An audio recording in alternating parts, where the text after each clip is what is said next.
Good morning, ladies and gentlemen. Welcome to Cedefop's first flagship event of the year. My name is Elias Livanos, and I'm an expert in skills in the labor market here at Cedefop, and I'm also responsible for communicating our work. And privileged enough to open today's forum and moderate the first session. It's a great pleasure to stand in front of such a full room and such a diverse audience coming both in person and online, as we have many colleagues joining us from around the globe. What unites us here today is a passion for building a robust lifelong guidance framework, a topic that could not be timelier, as we will explore together during these 2 days. So with that, I would like to invite Cedefop's Executive Director, Mr. Jürgen Siebel, for his opening welcome. Mr. Siebel, the floor is yours. Yes, thank you, Elias, and a warm welcome from my side. Welcome to Cedefop, welcome to Greece. It's a great pleasure to welcome you here today to this forum where we intend to launch the new European framework for lifelong guidance. Let me begin by thanking all of you for actually being here, representatives of EU and international institutions, member states and countries beyond the EU, social partner organizations, guidance practitioners and providers, researchers and others in the careers field and beyond. Your engagement actually reflects a shared commitment across Europe to strengthen lifelong guidance and to make it a cornerstone of broader skills and learning policies. Our economies and societies are undergoing profound transformations, driven by the digital and green transitions as well as by demographic change. These transformations affect how people live, work and learn in Europe today and tomorrow. People are increasingly required to navigate and anticipate learning and skills development. Many young people need more time to fully integrate in the labor market, and working lives last longer, and people experience more frequent and complex transitions. Within, between and beyond workplaces, but also between the labor market and education and training, including periods of inactivity, and within learning and living contexts, think parents returning to work or workers going into rehabilitation. The picture is more nuanced than previously, and in this context, lifelong guidance is no longer optional, it is essential. Guidance helps people develop the skills and competences for meaningful career transitions and for the respective decision-making skills themselves throughout their lives. And guidance builds agency and facilitates navigating less predictable career pathways until older ages. At the same time, guidance benefits employers, workplaces, and society at large, as it can enhance personal satisfaction, motivation and autonomy, and help education and training provision become more responsive, innovative, inclusive, and effective. Guidance can only be successful if it is a truly shared and collective effort. Guidance providers and career practitioners cannot work in isolation, but should be able to rely on partners and leverage stakeholder cooperation and shared investments. All actors need to be involved in clarifying what guidance is expected to deliver and hence what users and young learners can reasonably expect from it. This is precisely the ambition of the new framework we are launching here today, and we appreciate that many of you here in the room and online have actually contributed to it. Without you, we wouldn't be launching it here today. Thank you very much.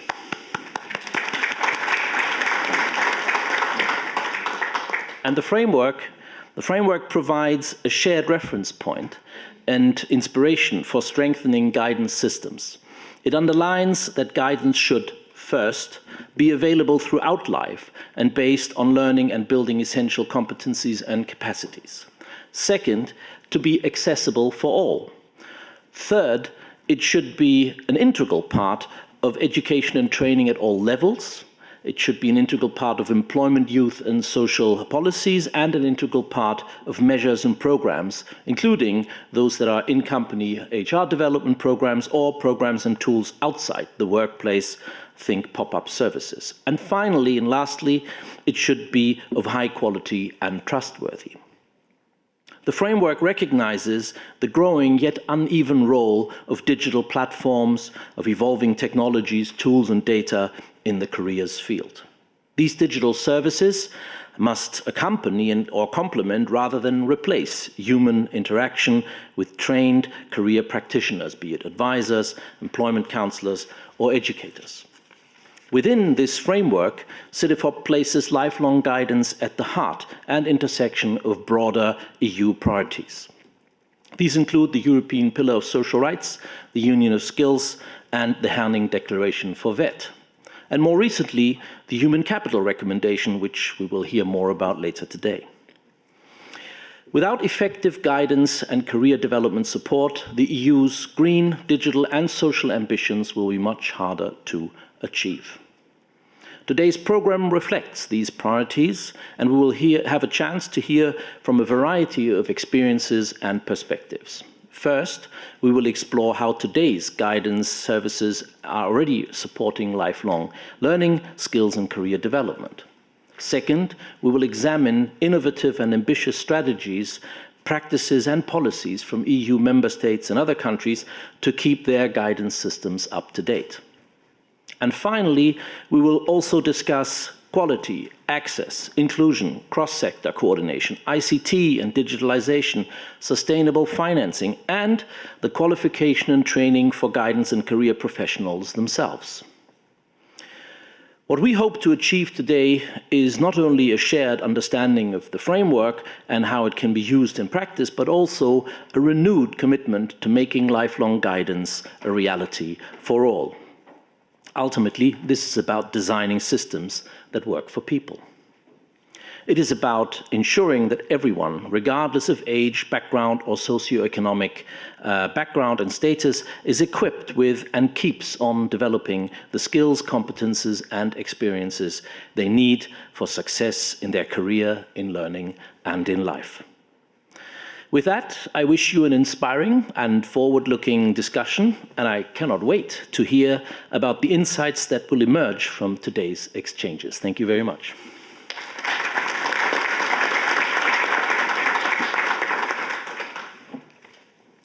Following Mr. Zibel's opening address, we would hear a recorded message from Mr. Christo Petrov, who is a member of the European Parliament and Vice Chair of the Committee on Culture and Education.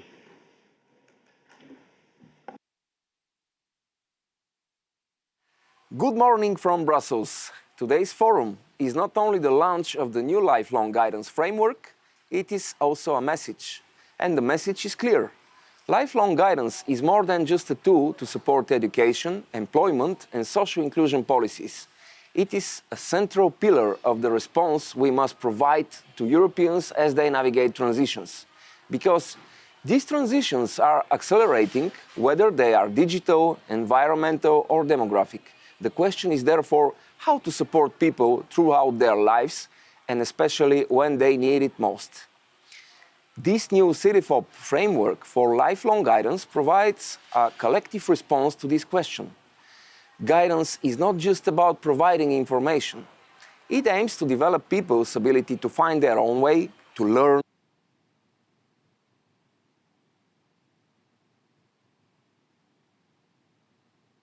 to work, to adapt, and to move forward. It's about skills, empowerment, and resilience. This concerns us all, not just young people starting their careers, but also adults retraining, workers facing changes in the labor market, people returning to education, and above all, those in vulnerable or marginalized situations. I'm particularly pleased that this framework has a social inclusion dimension.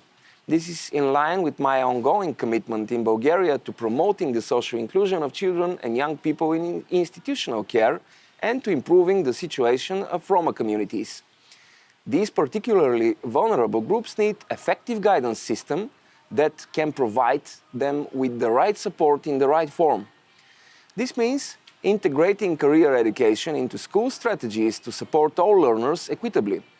It involves helping pupils find meaning in their education journey or Where necessary, developing transition pathways that enable a return to learning. This also involves second chances. For early schoolers, support is needed, including personalized action plans and flexible opportunities to re-engage. It could also integrate non-formal life skills with career learning to enable young people to regain their sense of agency and self-direction.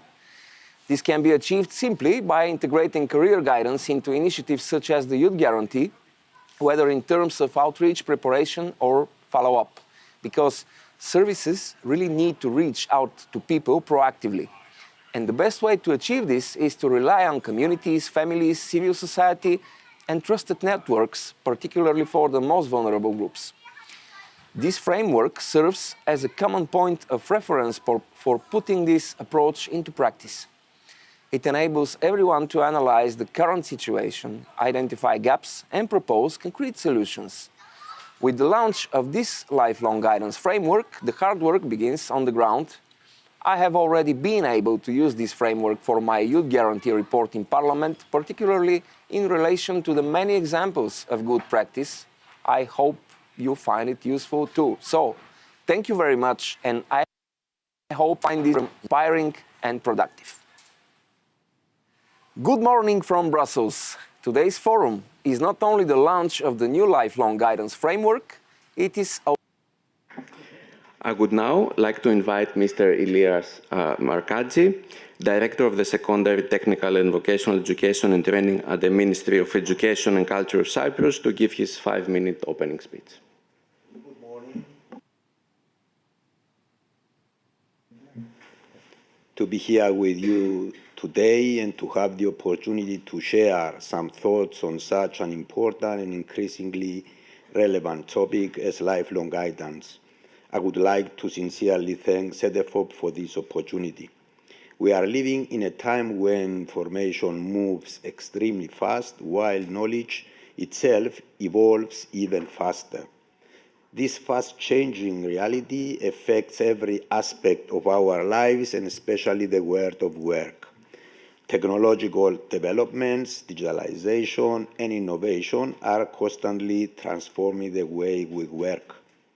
Skill requirements are shifting, many jobs are evolving, and new ones are emerging. At the same time, individuals are expected to adapt continuously and update their competences throughout their professional lives. Very often, people face uncertainty about their future paths. Questions arise about which fields they should focus on, what skills they need in order to remain competitive and employable, and how they can respond to the demands of a rapidly changing labor market. In this context, lifelong guidance is called upon to play a more important role than ever before. Its role has become increasingly crucial in supporting individuals throughout their educational and professional journeys.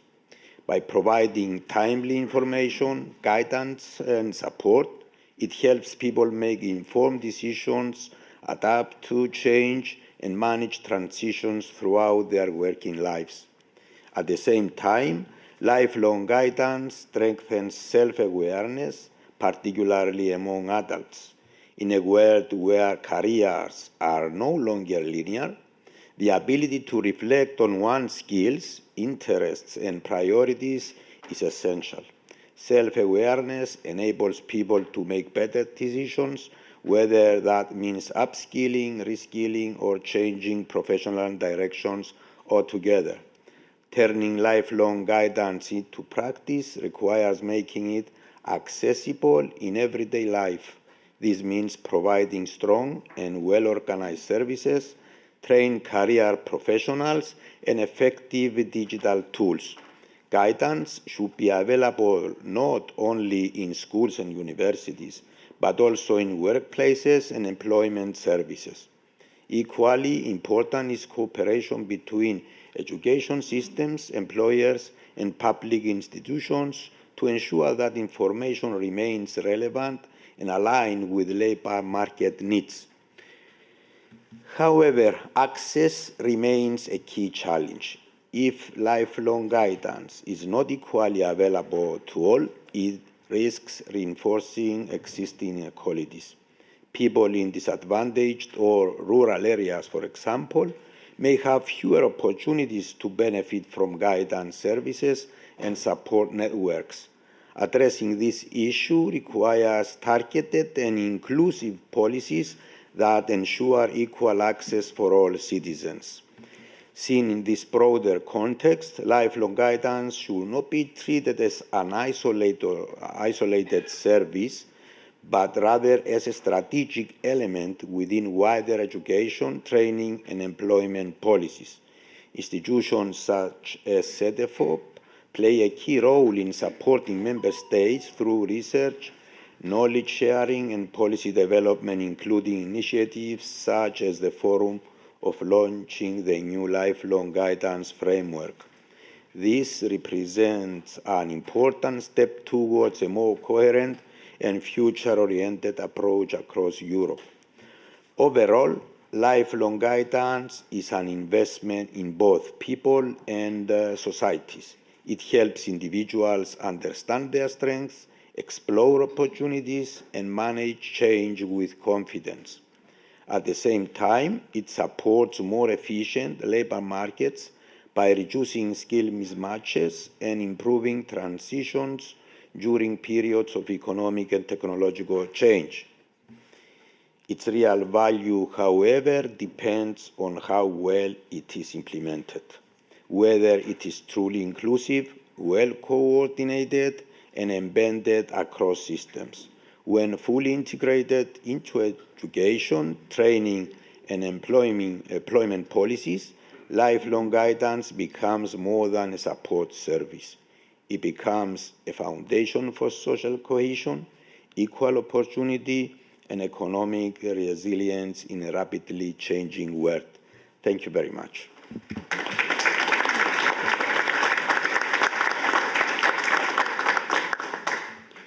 We will then connect online with Mr. Andrea Simoncini from the Director General for Active Labour Policies at the Ministry of Labour and Social Policies of Italy for the final opening speech of the morning. Thank you. Good morning.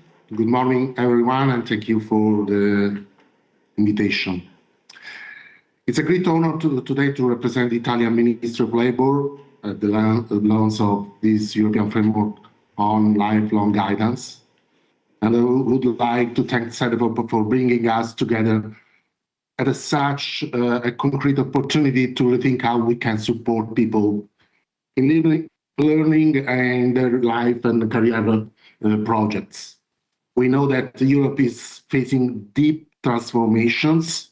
The green, digital, and demographic transition are reshaping the nature of work, redefining how individuals enter, exit, stay, and re-enter employment.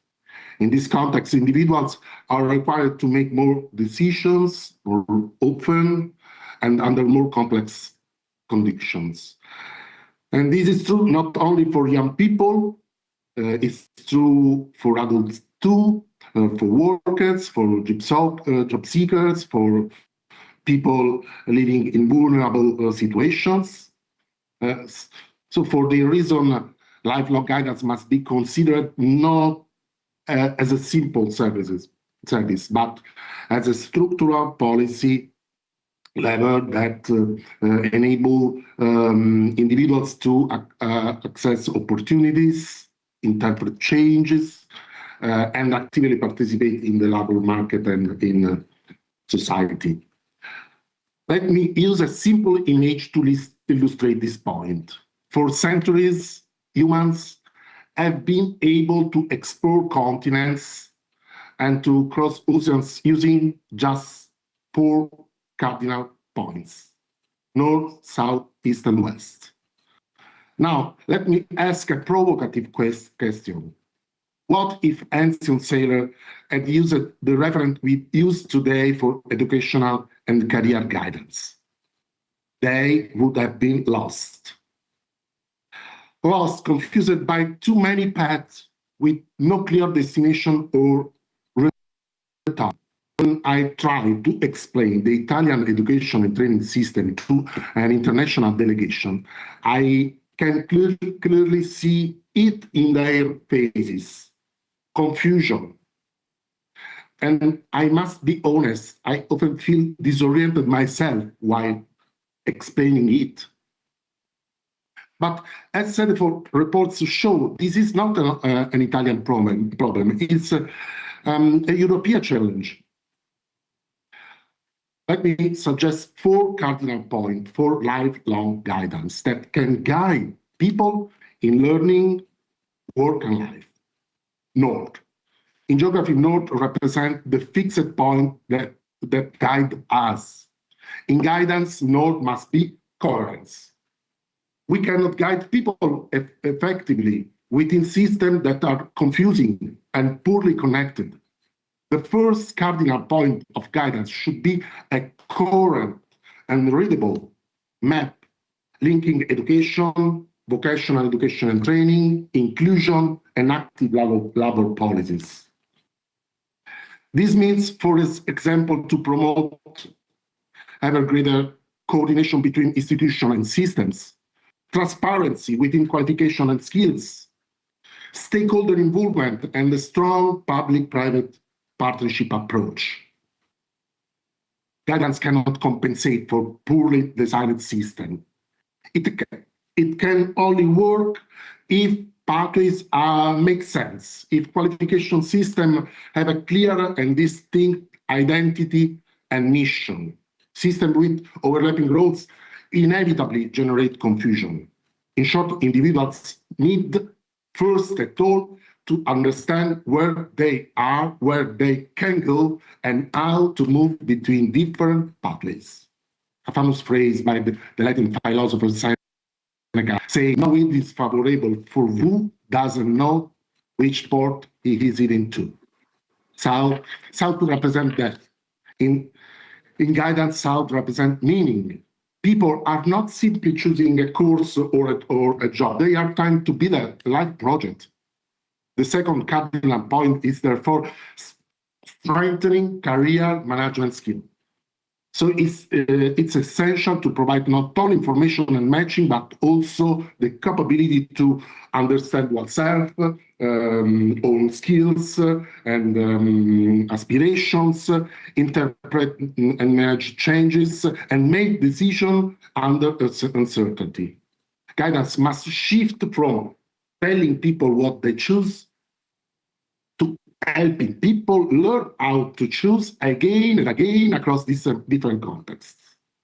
East represent sunrise. In guidance, East represent technology and artificial intelligence.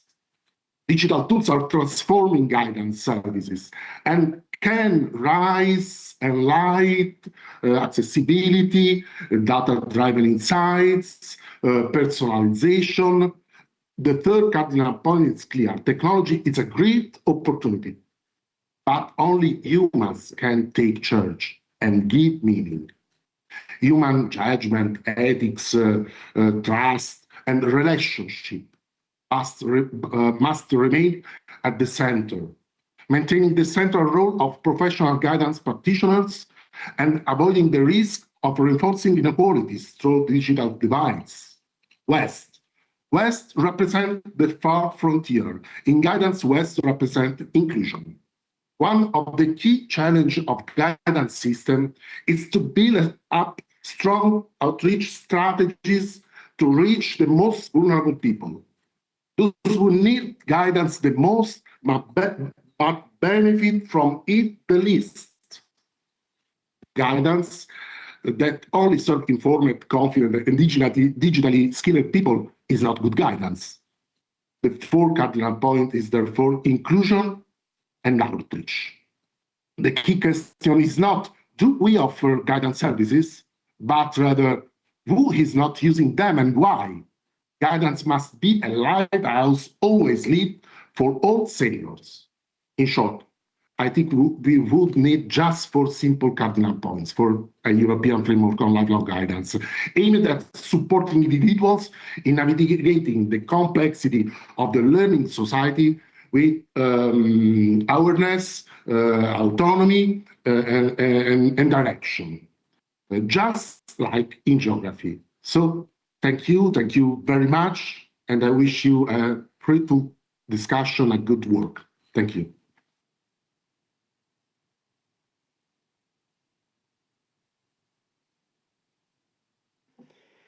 Thank you very much to all our opening speakers. And I think now it is time to turn to the heart of the program, which centers on the presentation of Cedefop's new lifelong guidance framework. This framework has been developed through an extensive collaborative process involving a wide range of actors, many of whom are represented here today and will be speaking throughout the event. Over the next 2 days, we have 6 main sessions. Today begins with this opening session to set the scene, followed by sessions focusing on international organizations, national strategies, and sectoral guidelines. Tomorrow, the program will explore independent perspectives and the views of EU stakeholders. So, with that, let us begin. I would like to hand on the floor to my colleague, Ms. Cynthia Harrison, Policy Officer for VET Supporting Policies, who will give us the big picture on the new framework. But this is going to be a double act. And I would also like to invite Professor Jana Kettunen, President of the International Association for Educational and Vocational Guidance, Professor of Lifelong Guidance and Vice Chancellor at the Finnish Institute for Educational Research at the University of Jyväskylä. I apologize for the pronunciation. And Jana has been a key contributor to the framework. So I would like to hand over the floor to you. Okay, thank you. Thank you very much, Elias, my colleague from our department, for the introduction, and to all of our opening speakers as well, in person, online, and recorded.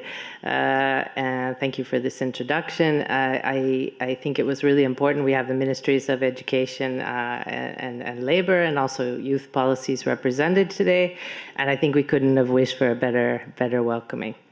So I have the privilege, together with Jana sitting next to me, who contributed to this work as part of our working group, and also in her different capacities, also as a CareersNet member. So we're going to walk you through the renewed framework and guidelines, which is built upon previous and current efforts, collaboration, and a whole lot of work also. This presentation aims to set the stage for the rest of the 5 sessions coming today and tomorrow, and also to, let's say, refresh and remind people who've not had a chance to read the framework yet and the guidelines. So we will be, let's say, studying the framework from different vantage points today and tomorrow. This is to raise awareness, to promote the framework and its use, and we do so through our very, I think, engaging and well-placed speakers. We have many to thank, actually, as acknowledged in the framework itself, in the front and the back, including our CareersNet network, independent lifelong guidance experts, past and present, and the working group and advisory group. We have a working group, we'll go back into that later, who are speaking today. Many of them are moderating or speaking on or present online, with the exception of Raimo Vuorinen, who is not here today, also working at the Finnish Institute for Educational Research, who we owe a deep appreciation. I won't start with the current EU policy background, as you might be waiting for, within which the project is situated, which has already been mentioned in the welcoming by our executive director and others, which we will hear more about this policy frame in session 2. You may have seen we referenced in footnotes and otherwise multiple EU policies, initiatives, and measures, in any case, in the framework. So you have a good view of the EU policy frame there. I'll provide you with a barcode later today in case you haven't read the framework already. As you will see, it's quite expansive, it's quite detailed. It covers many of the fields or areas we work with at Cedefop, in vet and skills and across education, training, and the labor market, social, youth, and other policies, in fact, where guidance is provided or a part of. I will now hand the floor to Jana.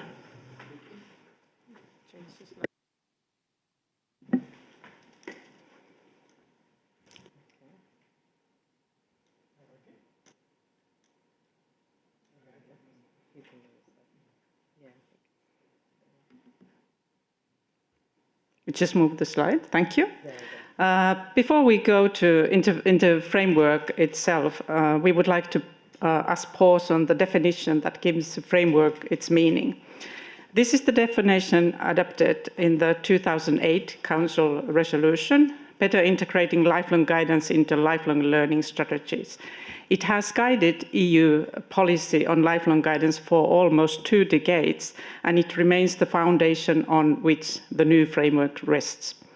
Lifelong guidance, and I quote, is understood in the EU as a continuous process that enables individuals at any age and at any point in their lives to identify their capacities, competencies, and interests to make educational, training, and occupational decisions and to manage their individual life paths in learning, work, and other settings in which those capacities and competencies are learned and or used.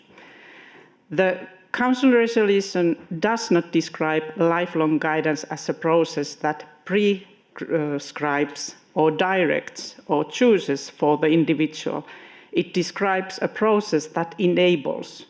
The system serves the person, not the other way around. This is the foundational idea that runs through everything you will hear today and tomorrow and throughout every guideline in the framework. The purpose of lifelong guidance is that individuals is building the capacity to make their own informed decisions about learning, work, and life paths at any age, at any moment in their life. 3 further points are worth of holding on to. First, guidance is continuous, not an event, but an ongoing process across the life course. Second, it is for all ages, at any point in life, and this is line in lifelong logic. And third, it is about people having the capacity to build their own paths, the language of agency and self-direction. In fact, career is understood as an individual life path in learning, work, and other settings, so not only as a work-life related concept. Okay, change that. It should be the next slide. Yes. These guidelines are particular. They are mainly addressed to policymakers across and within education and training, the labor market, youth, and social inclusion fields. They are useful also for service providers, as it says here, practitioners, social partners, civil society actors, and the general public at large. Lifelong guidance is, after all, a public interest policy. These groups can all benefit from clarifying the expectations for guidance and its potential. The framework and guidelines can be used at national, regional, local, and institutional levels by stakeholders who are interested in benchmarking, reviewing, and improving existing policies and systems or services for lifelong guidance.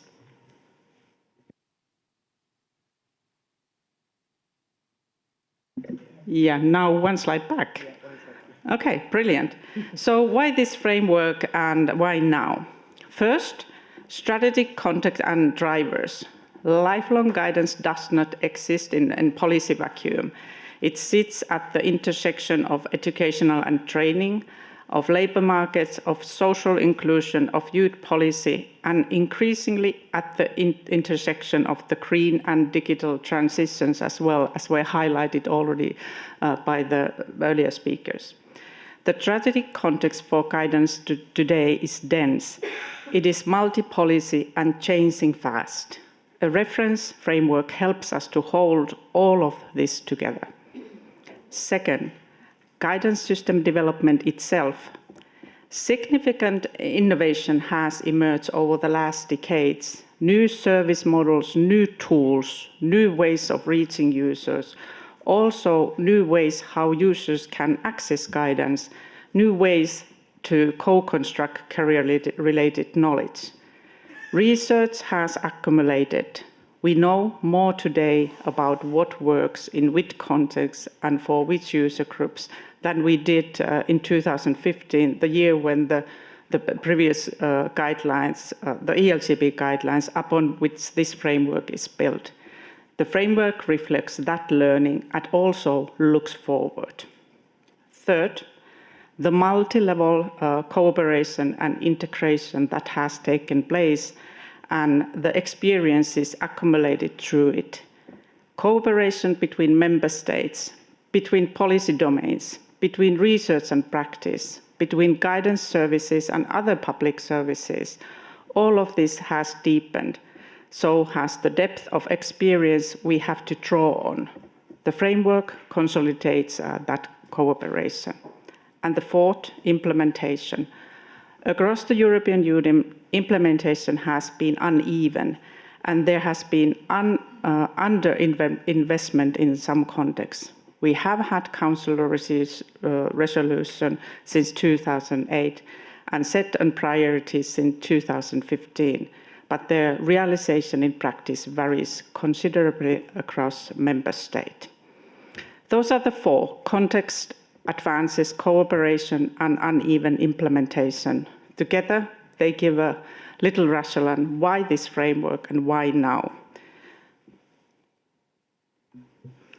So what Jana said partly answers the question of why now, this framework, but I say why now, but the project nevertheless took many years to reach this point. But why develop a framework like this? What are some of the reasons? There are many reasons, but we've identified a few.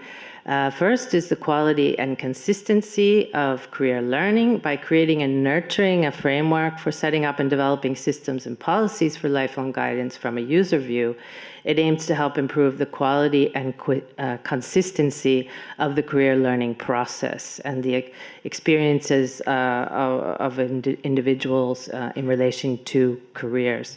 This learning process enables the individual's development and the use of career management skills over a lifetime, a lifespan.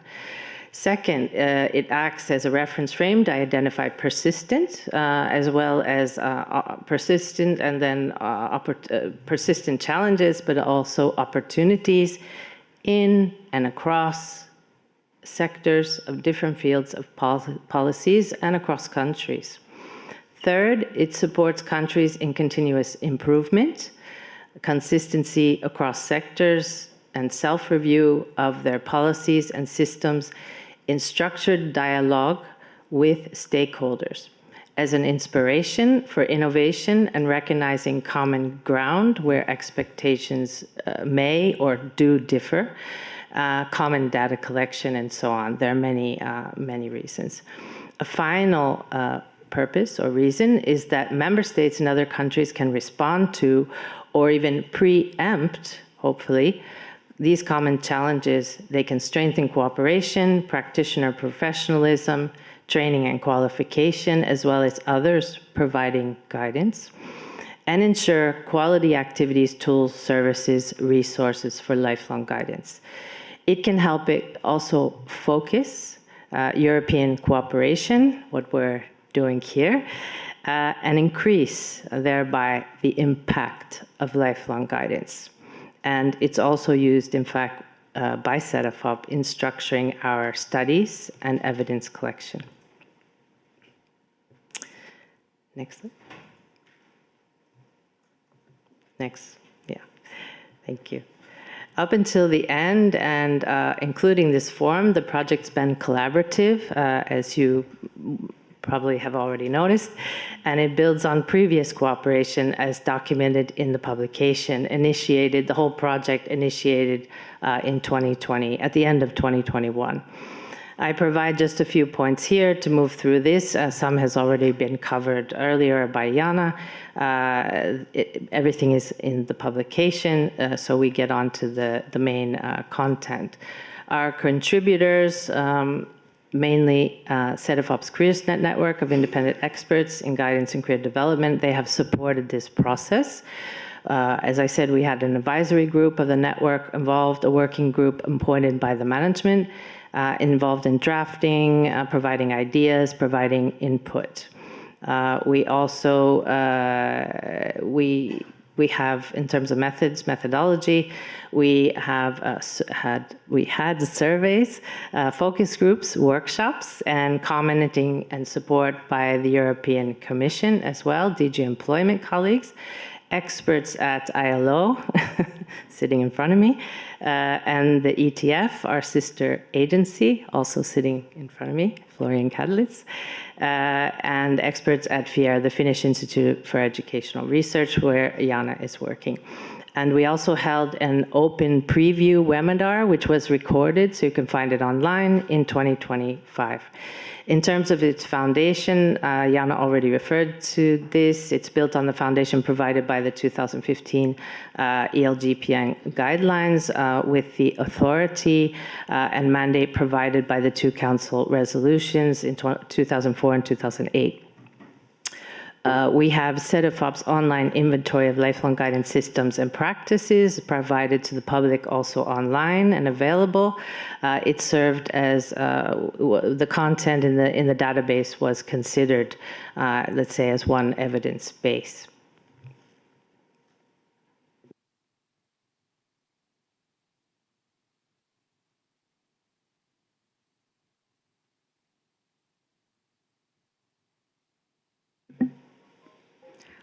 Let me now move into the framework itself. The structure of the framework is quite straightforward. So 18 guidelines organized in the two interconnected sections and one cross-cutting dimension. So the first section, the transversal guidelines numbered 1 through 9, covers the common policy areas that apply across all of lifelong guidance, regardless of who the user is or where they are. The second section, the sectoral guidelines numbered 10 through 16, addresses specific user groups across the lifespan.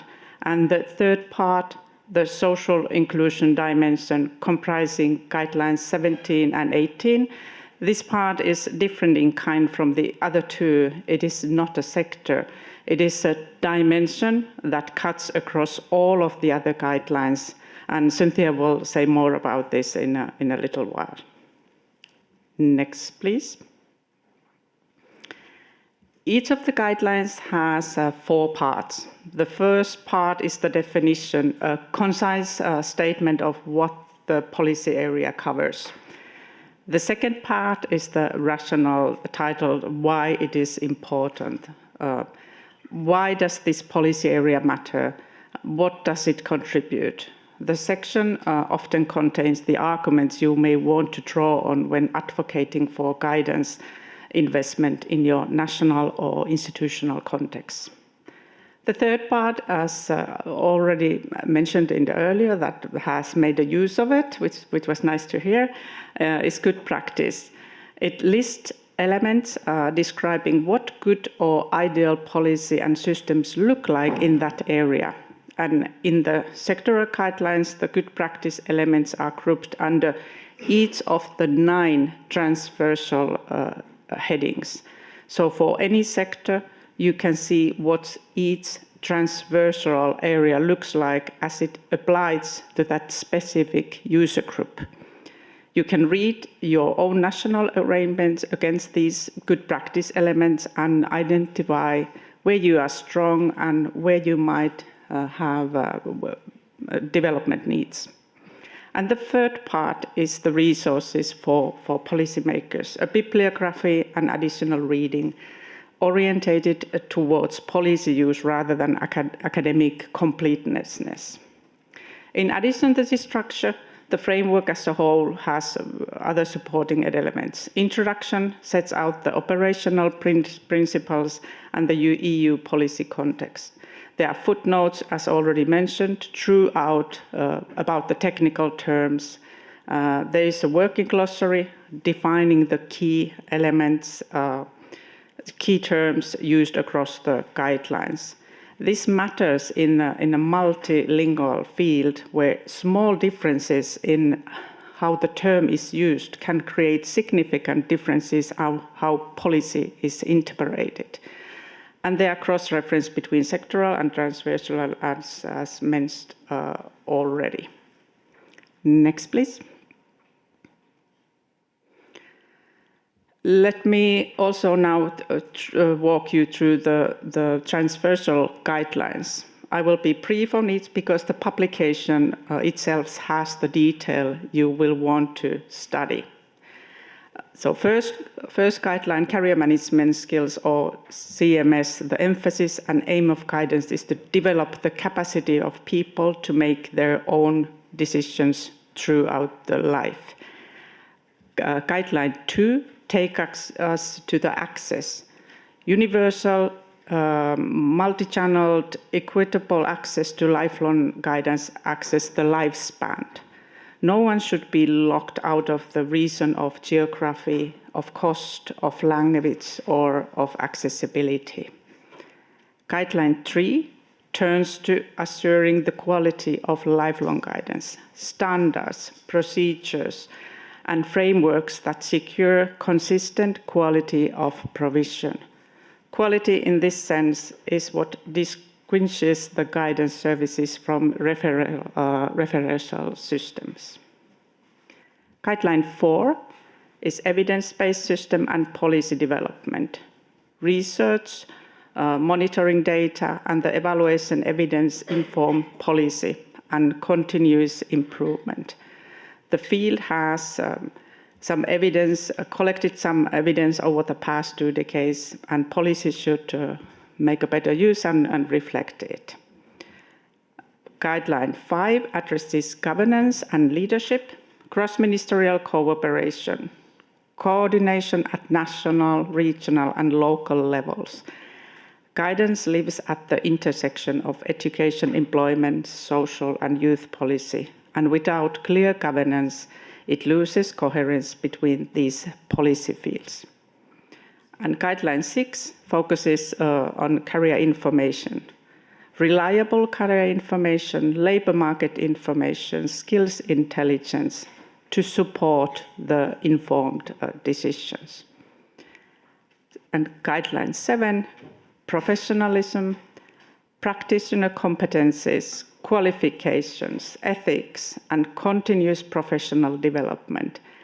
Guidance ultimately is what practitioners do with users, and the quality of that intersection depends on the preparation and the ongoing support of those practitioners. 8, funding.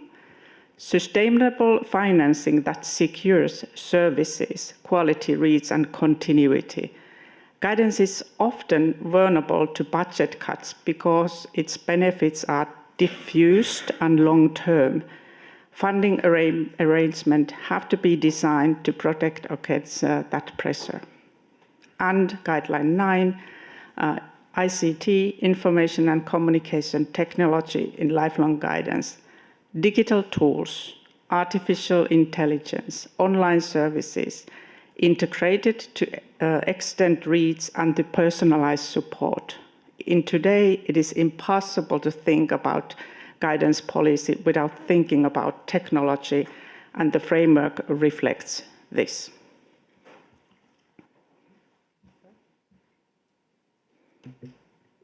Okay, now we turn to the sectoral guidelines 10 through 16. We can move through these also with some examples. These pertain to lifelong guidance for the different main groups of users, the context across the lifespan. The sectoral guidelines are specific to defined user groups across the different domains, education, training, the labor market, and also informal contexts. We're talking also today about beyond sectors. They are considered essential for tailoring common policy areas to each user group's life stage, context, and needs. In this way, they apply to a defined population and intersect with each transversal guideline, as Jana already referred to, and as you'll see in the publication, the sectoral guidelines are a bit longer because they also take into account the transversal guidelines. And we also have cross-references, so you see the whole framework as one piece, let's say. It works as one piece. And also you'll see the good practice grouping. These are categories, of course. One individual can fit into many groups and categories, even simultaneously. But this is for the sake of defining these main groups in the respective sectors, okay? Here are some examples. You see in the blue boxes, schools and pupils, students. This involves, and I'm just taking, let's say, some short examples, but it's, of course, much longer. There are more details in the framework. This involves career education and guidance integrated into schooling, into programs, fostering career management skills development from a young age. Learners in VET, guideline number 11. This is guidance embedded in IVET, that's initial vocational education training, and CVET, continuing, and other forms of vocational learning, supporting, for example, learning to work and other transitions. Higher education students, guideline number 12, includes career development. Let's say it's focused on career development through higher education programs, graduate transitions in the labor market. Guideline number 13, adult learners. This is let's say focuses on guidance enabling, for example, up and reskilling and other forms of adult learning participation for various purposes as well. So we take in this guideline, we take a broader view of adult learning. Guideline 14, workers, which is different than the previous set of guidelines. So we open up the concept of workers. This is career development during working life, in-work mobility, skills updating, workplace transitions, and it includes, as I said, a broad definition of workers, all categories of workers, self-employed, platform workers, part-time workers, even workers between jobs, because we have a dedicated guideline, the next guideline 15, to the unemployed, and also workers working informally.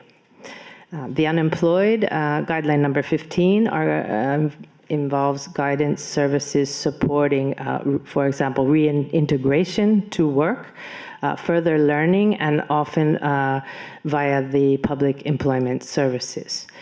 Older adults is a bit of a, let's say, a slightly different guideline because it pertains to an age category in this case. It is guidance for the third age, as we call it, and also late career transitions and these contexts where active aging is supported. So the guideline very much deals with the topic of active aging.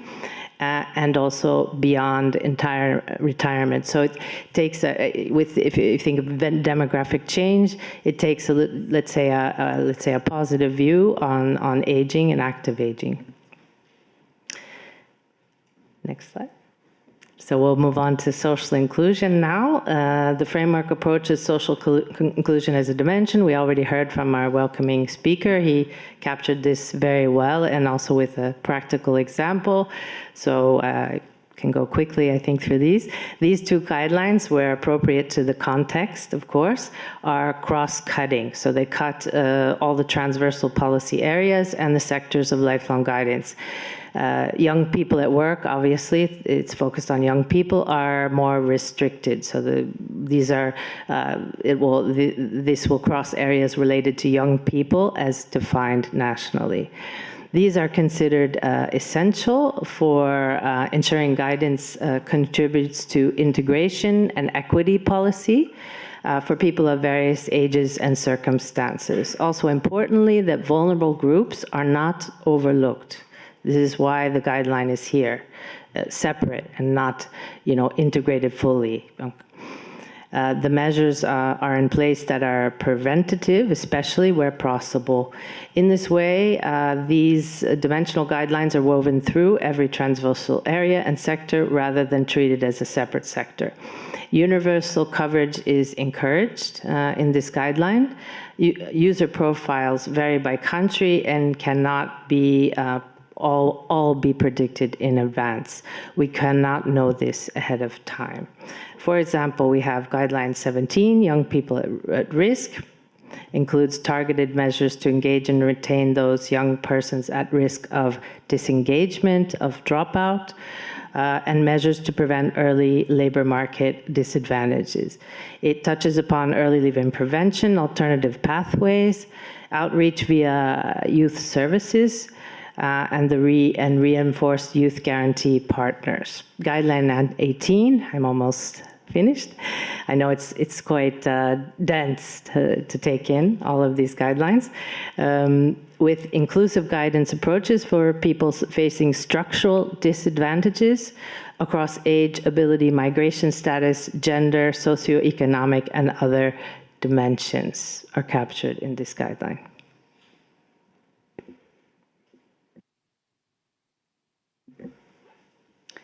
Underpinning the framework as a whole are 12 operational principles. You can read all 12 in a table of the publication, but let me just give you a few examples that give you a sense of the value structure they articulate. The first is user-centered. So services exist to serve individuals and groups in accessible, flexible, and secure manner that allows for personalization. Closely connected into this is the holistic, inclusive approach. Services and products recognize the life experience, the life stage, the diversity, and the social and economical circumstances of the individual they serve, manage. Third, outcome and impact focused. So policies support and promote learning, employment, and economic and social outcomes from lifelong guidance activities. Lifelong guidance is not an end itself. Its purpose is to support better outcomes for learners, for workers, and for societies. And one more, continuous improvement. Policies are based on continuous feedback cycle, data and evidence collection, use and application, all informing decisions on service improvements. These were just a few of 12. Some are user-facing, what services should be for users. Some are system-facing, what systems should be for governance, quality, and improvement. Together, they form the value structure of the framework.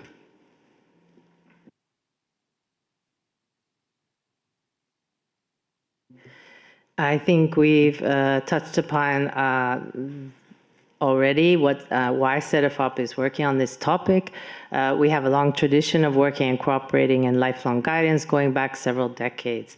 Also as a dedicated project area, as let's say a subject unto itself and a policy field. As I mentioned, we cooperate with the network of independent experts in lifelong guidance and career development, CareersNet.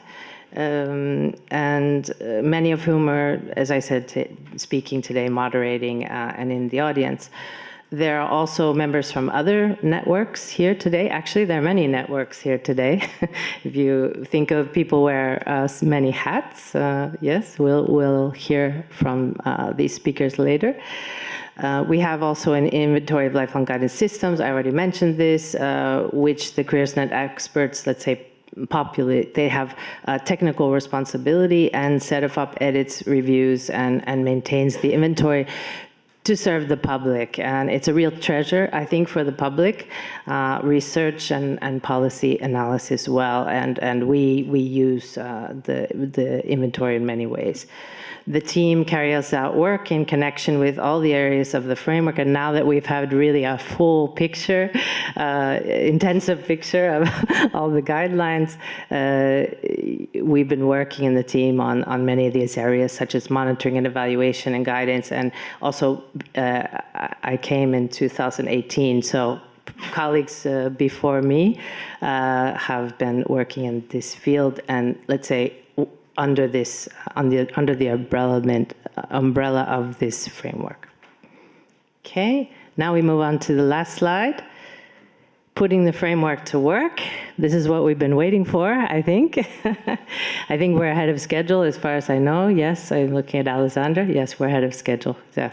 Now it's time to put the framework to work in the next session. Sorry? We are on time. We are very on time, I think, right? Very good. We will be hearing many perspectives and ways of applying the framework in practice, also as an analytical tool for those in the guidance community working in different roles, sectors, from policy, administration, research, and practice, and also EU stakeholders, social partners, international organizations. For those of you not read it, there's the barcode now. You can find it, pick it up, and it's on our portal and web pages. We would like to also pose 2 questions here on the slide for you. So we hope by the end of the forum or after the forum or during, you may consider. Number 1 is, which guidelines speak most directly to you? And secondly, how might you make use of the framework in the next 12 months and beyond? So we'll be revisiting these questions through the panels and the sessions. So thank you for your time, your attention and concentration. I know it's very intense. And now I'll hand the floor back to Elias. Thank you very much. Well, welcome, warm welcome back to session 2. I think we had more than enough time now to do some networking and relax and charge our batteries after an early morning, especially for some, because the next sessions will be very intense. So we're happy to be able to give you a little bit of a break. So session 2, and then after lunch we have session 3 and 4, and so we have many speakers ahead and many conversations ahead. So welcome to session 2, where we introduce our next speakers. I hope we can hear me like this. Our next speakers, who are also from the Interagency Working Group, TVET Interagency Working Group, and a subgroup, including Cedefop, specifically dedicated to career guidance and career development, which is why they are joining us here today. And we're very, very honored that everyone made the trip. We do have one online speaker. I'll introduce her in a minute. We're happy everyone's here to help launch the framework and share some reflections and views relating to the main principles and some good practices, content, and relate this also to work they are doing in the field internationally outside of the EU. In fact, the joint statements, if you've had a chance to read any of the joint statements of the Interagency Working Group on Career Guidance, investing in career guidance, in fact, align to some extent, to a great extent, with the aims and content of the framework. reflecting also the long history of cooperation among these organizations. So this working group is larger, the actual working group is larger than the people here today in my panel, in this panel, but in alphabetical order, I'm going to introduce them one by one. You have their pictures, I think, behind me, yes. Cedefop, myself. European Commission is Aristea Politi. From the European Training Foundation is Florian Kadlitz, sitting beside me. From the International Labour Organization is Pedro Moreno da Fonseca, a little bit further down. OECD is Glenda Quintini online. Hello, Glenda. Good morning, Glenda. Thank you for being with us. And from UNESCO, Ramon Iriarte is here at the end of the panel. So they're going to share some background. They're going to share a little background information on the work that they're doing in a few minutes. So let's go to the opening round, where the members will present, give us a 5 to 7 minute presentation and with some reflections on the framework. So I would like to invite each of you to share some opening words as we launch this framework into action on what you are doing across the diverse regions and at the international level outside of the EU and Europe, highlighting activities in the countries you're engaged with that capture lifelong guidance. Maybe in other terms, there will be other terms used by the different organizations, and they will define these terms and concepts. So it's clear to all of you and all of our listeners online as well. Some work is on the ground, where work is carried out with stakeholders between policy systems and practice, and the reality in countries with very different systems, and opportunities for career development, and also the evidence and your observations. So I'm going to start with Glenda online. You're with us. And our framework emphasizes evidence is key to policy and systems development and to practice. Let's start with you, with the OECD and the countries represented in OECD work, and where you analyze and collect evidence on these countries, and to some extent also across the lifespan, we understand. So what do you have to share with us, Glenda? Thank you. Thank you so much for the invite. And I'm sorry that I cannot be with you in person. So I'm just gonna share the presentation. So I should go into presenters mode soon. And so it's a pleasure to be here also because I find that what we've done, what we're doing on career guidance is very nicely aligned and supporting the content of this lifelong guidance framework that Cedefop has developed.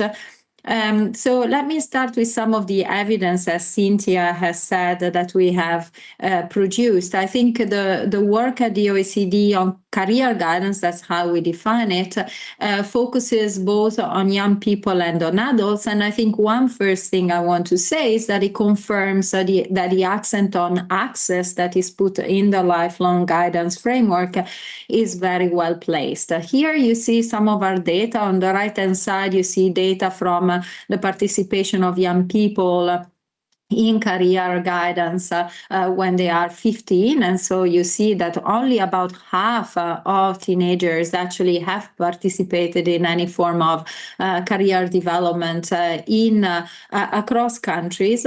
Although, yes, of course, we focus on OECD countries, both PISA for youth and our work on career guidance for adults include countries beyond the OECD.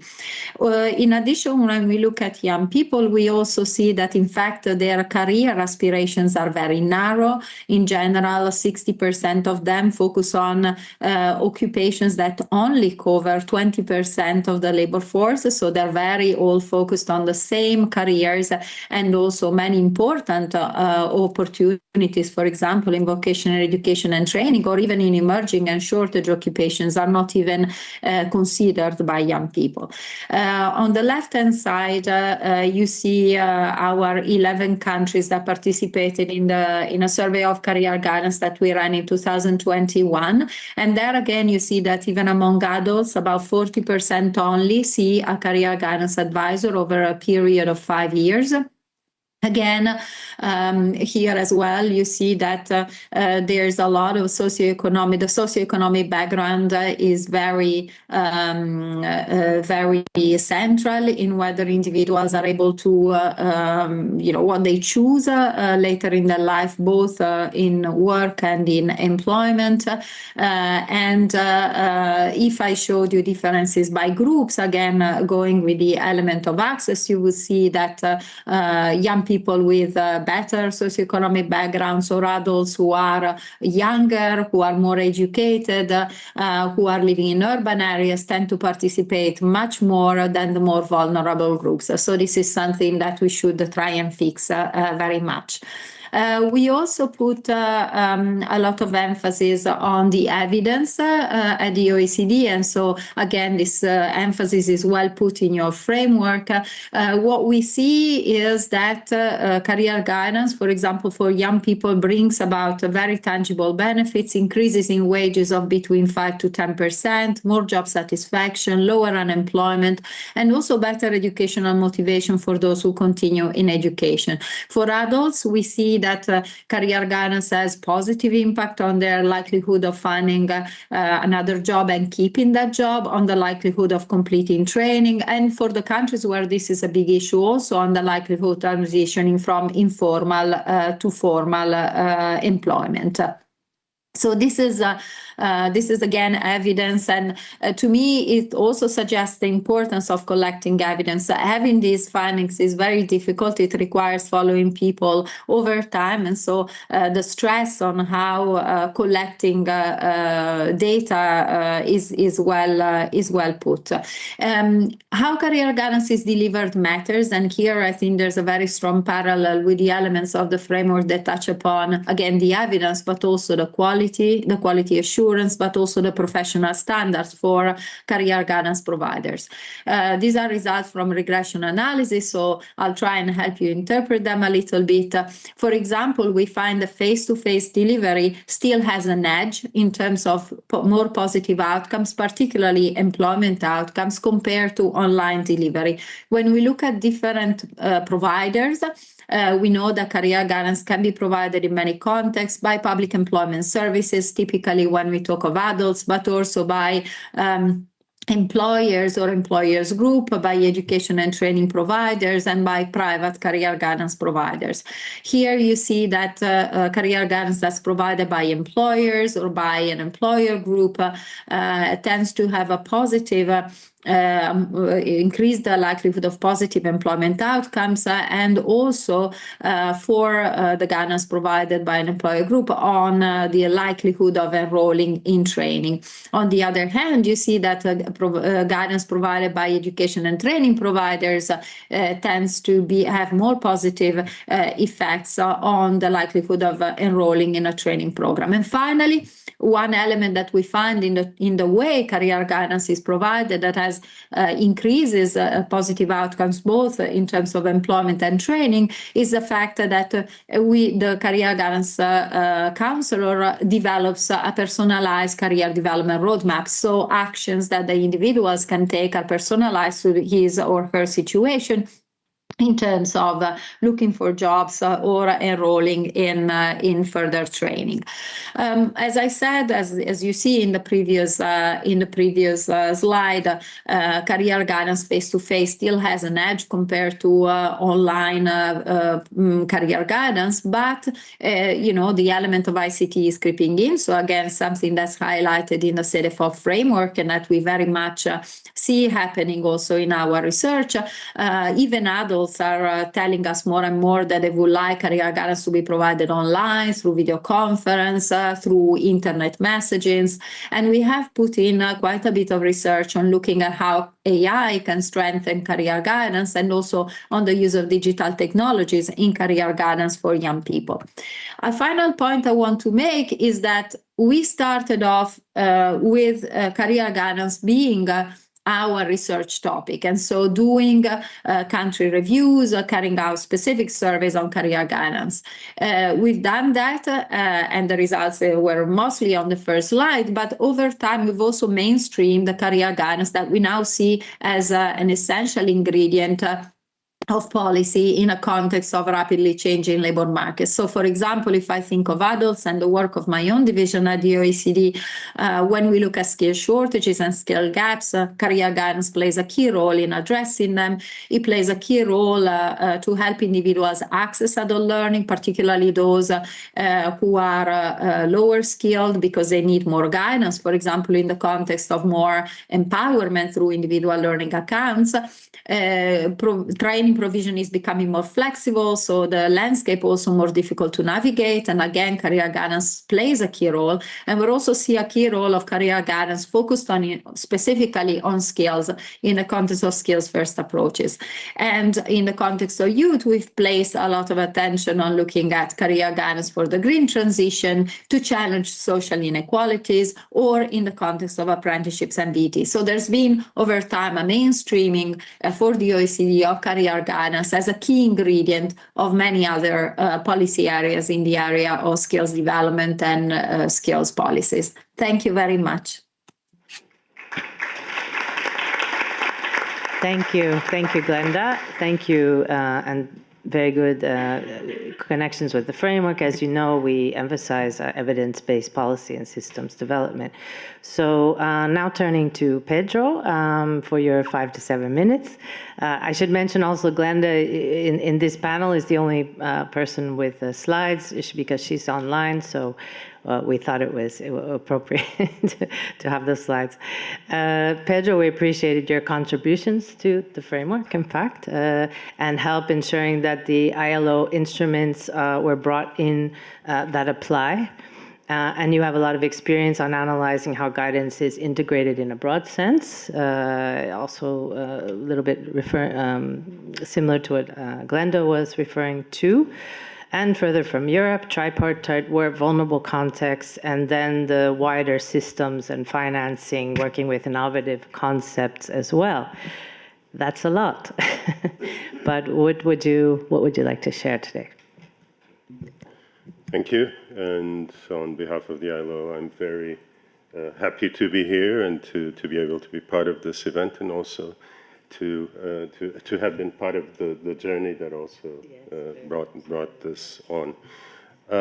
I'll just start by saying that I think that all of this kind of policy guidance that is created in the European Union is inspiring beyond the European Union. Of course, it's a reference point for European countries, but then it also acquires significance for countries in other regions in the planet. And of course, the European Union has specificities, socio-cultural, economic specificities, which do not translate exactly to other places. But what you can see in each of these guidelines, what is in each of these areas that are covered by the framework, can be used in other contexts also to support or give some sort of orientation for system development. So I'd like to start by highlighting this. In the case of the ILO, of course, the basis, the core of the activity of the ILO is tripartite work with governments, workers, and employers' representatives. So this is goes through all the work that is done from the high-level work to the work that is done at national and at very local level even. So everything is done in a way that tries to embed the perspectives and also the potential of these very core participants in the development of systems. As Glenda has highlighted, we saw that the engagement of employers in career guidance can have immediate impacts on employability outcomes. On the way we work specifically and how there's relevance in this work, I would start with a higher level work and go to the lower level. One of the key activities of the ILO is a regulatory activity. It's the development of international labor standards. I would just mention a couple. The recommendation on human resource development, 195, and the very recently adopted recommendation on quality apprenticeships, 208, both of which speak directly to the importance of career guidance in the development of very important systems, namely lifelong learning systems and apprenticeship systems. So it's very clear, and this is, I need to underline this is a text that is officially agreed by the governments across the regions and social partners. Career guidance is embedded and is considered very important for the engagement of workers, learners, and other individuals in these systems. Of course, the translation of this to national realities is a different struggle. This is where also these guidelines can be helpful, because they provide, especially to the ones who have less reference points in one area or the other, way to go forward. So I think they can be helpful on that level. I should say that these documents, the standards, are important because at the end, when the large policies are being developed, they are, let's say, the basis for the text that originates the policy. So suddenly career guidance appears there, and there is a pathway for integration in system. There's also other levels of work. So there's work at regional level. Let's say when we, in the ILO, when we talk about regions, we're talking about global regions. So for example, we have been engaged in the development of the continental strategy for vocational training in Africa. We're involved in the in rolling out also the action plan linked to this and the several sub-regional initiatives. And career guidance is part. Is considered with different type of wording than eventually what is being used here today, but it's considered under the strategy. So whenever we are supporting development of initiatives under the strategy, of course, we are looking at these reference points for areas of policy development, career guidance being one of them.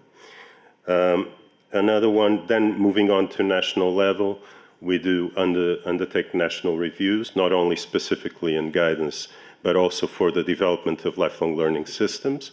What is happening right now is really a transition from traditional education and training systems to systems that have more flexibility and that especially try to create a flexible offer for adults, whether in informal or informal work contexts and other people who want to get into decent work options.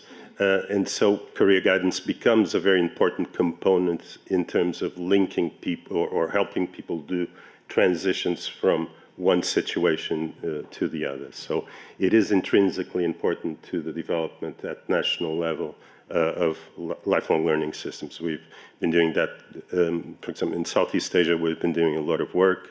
For example, in Malaysia, Philippines, Vietnam, and these are countries where clearly career guidance has been used strategically to generate these linkages.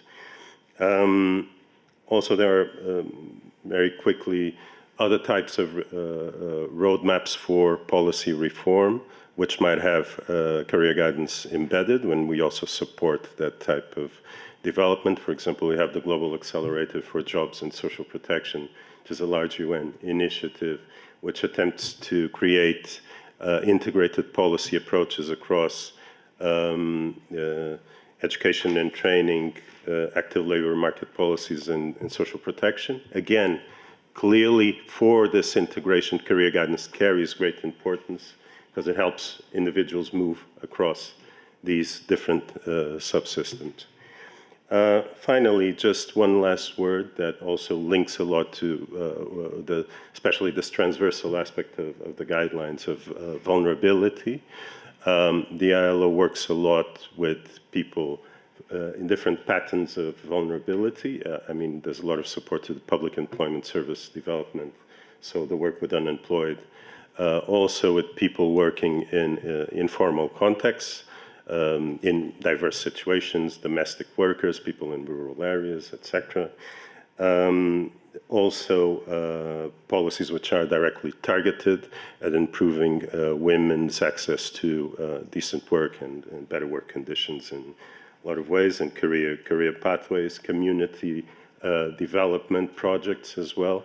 And in all of these, in different fashions, of course, it's not always the same type of intervention.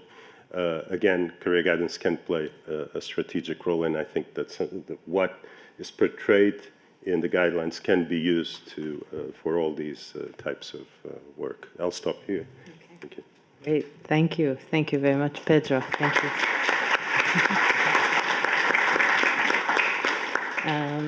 And now moving to Ramon, UNESCO. As Pedro well highlighted, guidance systems are organized differently in different parts of the world, different regions, and we understanding you're working also with a new framework in Africa, or suited to countries in Africa in the local context, where you facilitate finding common ground and connecting this with the local context. We're very interested in hearing more about this work and these countries.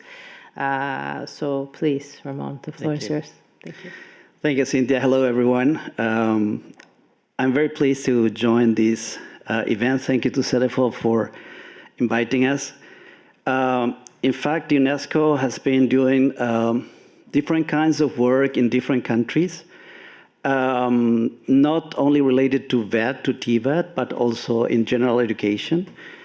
And most of our work is quite aligned with the principles that are established in this framework. We believe that one important principle is the recognition that in these changing times, we need to re-envision career guidance. And the definition that was proposed by this lifelong learning guidance, I think it's enlightening, because it becomes a paradigm shift in the way we traditionally understood career guidance. And I mean career guidance as providing advice, orientation, but mostly focus on the advisor and the way and the quality of that advice. But now the focus is changed, because I think the focus is on the learner and what kind of skills that learner needs to develop. And that's a big challenge. And I think for us, as an organization that is focused on education, the challenge is who will do that in the school? Because this is a concept and it's a framework that will need to go a next step to create the structures. Because today we have several sets of skills that we are trying to develop in schools: digital skills, green skills, social-emotional skills, and now we have career management skills. So I think the challenge will be to think how we can structure this, especially talking about the formal school system, how we can structure and how we also approach the practitioners' training.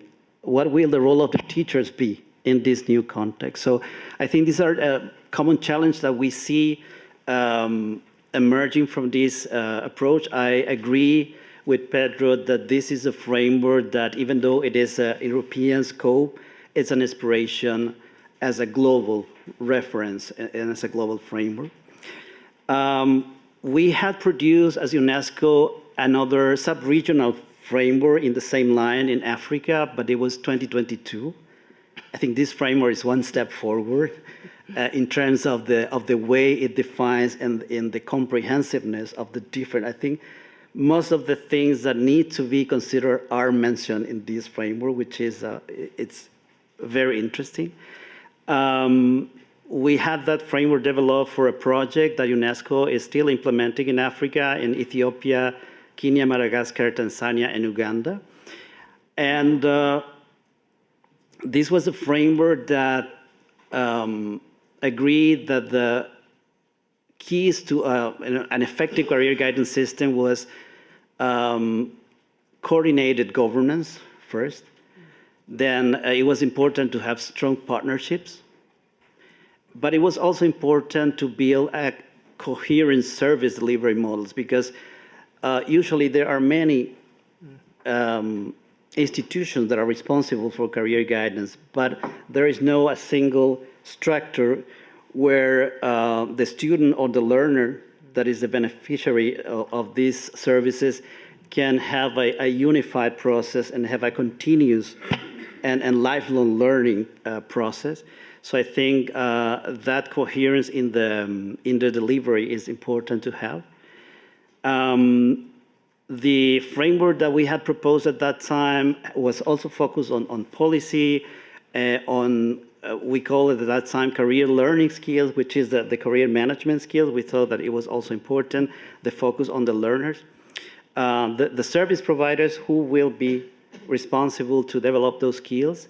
The support systems, which also included the labor market information system, career information systems that are required as support, and the quality assurance. I think these are all elements that are key, are central to the model. We see strong alignment in the importance of career management skills. I think this concept is important. I think it would be good to operationalize this concept of what does it mean in terms of how is it measured, for example, how it is developed, the different elements that it contains.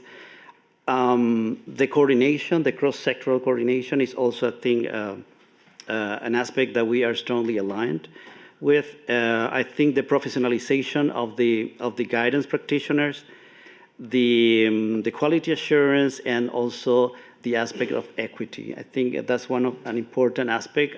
We found that, especially in developing countries, access is very limited, and it's very important for VET because it is a particular feature that VET students are the ones that belong to the less privileged groups in the society, and those are the ones that sometimes have less access to these services. So I think that's an important aspect for UNESCO.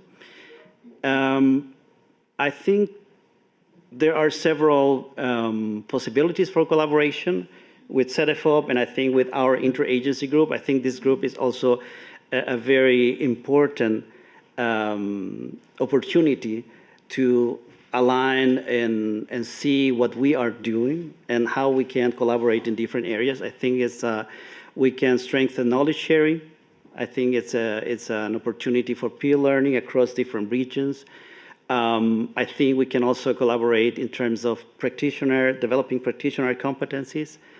I think we're also doing work on labor market information systems. We recently launched a tool, an online tool, where it's called the Global Skills Tracker, where we analyze the jobs online with AI tools, and we extract the skills that are required. I think these kind of tools are evolving. They are more and more available. And I think there is also opportunities for collaboration in that area. Also, career information systems are also platforms that are evolving. And I think these are also opportunities for interagency collaboration. And advocacy, I think we can also have this opportunity to advocate together for positioning in the education agenda. I think this is a topic in the education agenda that is always important, but it's not urgent. And for that reason, investment is also lacking in many countries, and it's very challenging to implement actions. So these frameworks are always very relevant and very important, but the actions that result from these frameworks are also very limited when you don't have the opportunity. That's what I can share from UNESCO's side. Thank you very much. Thank you. Thank you. Thank you, Roman. Yeah. Very inspiring, and thank you for the supportive words about the framework and all that you have shared. So let's move now to Florian beside me, to the ETF, our sister agency, where we are now closer to a little bit closer to Europe, where you work closely with neighborhood countries. So you, during your work, you notice trends, and you have many collaborative projects on the ground. You contributed to our framework and advocate for and support the broad development at CMS, which Ramon referred to. So it's kind of nice that your presentation follows, and so this really takes hold. And I'm really interested in the response also in the neighborhood countries, to this work that you're doing. Can you tell us about this, Florian? Sure. Thanks a lot. Does it work? Yeah, looks good. Okay. Hello, everybody, and thanks a lot to Cynthia and Cedefop for involving us sisters, brothers.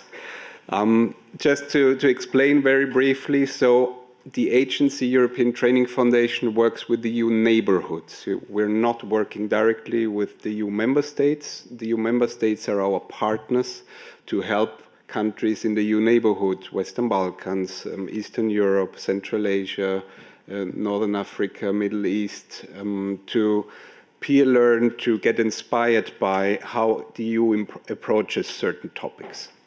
So saying this, I would like to start with a reference to the framework. I find it really extremely important that the framework follows a holistic understanding of career management skills.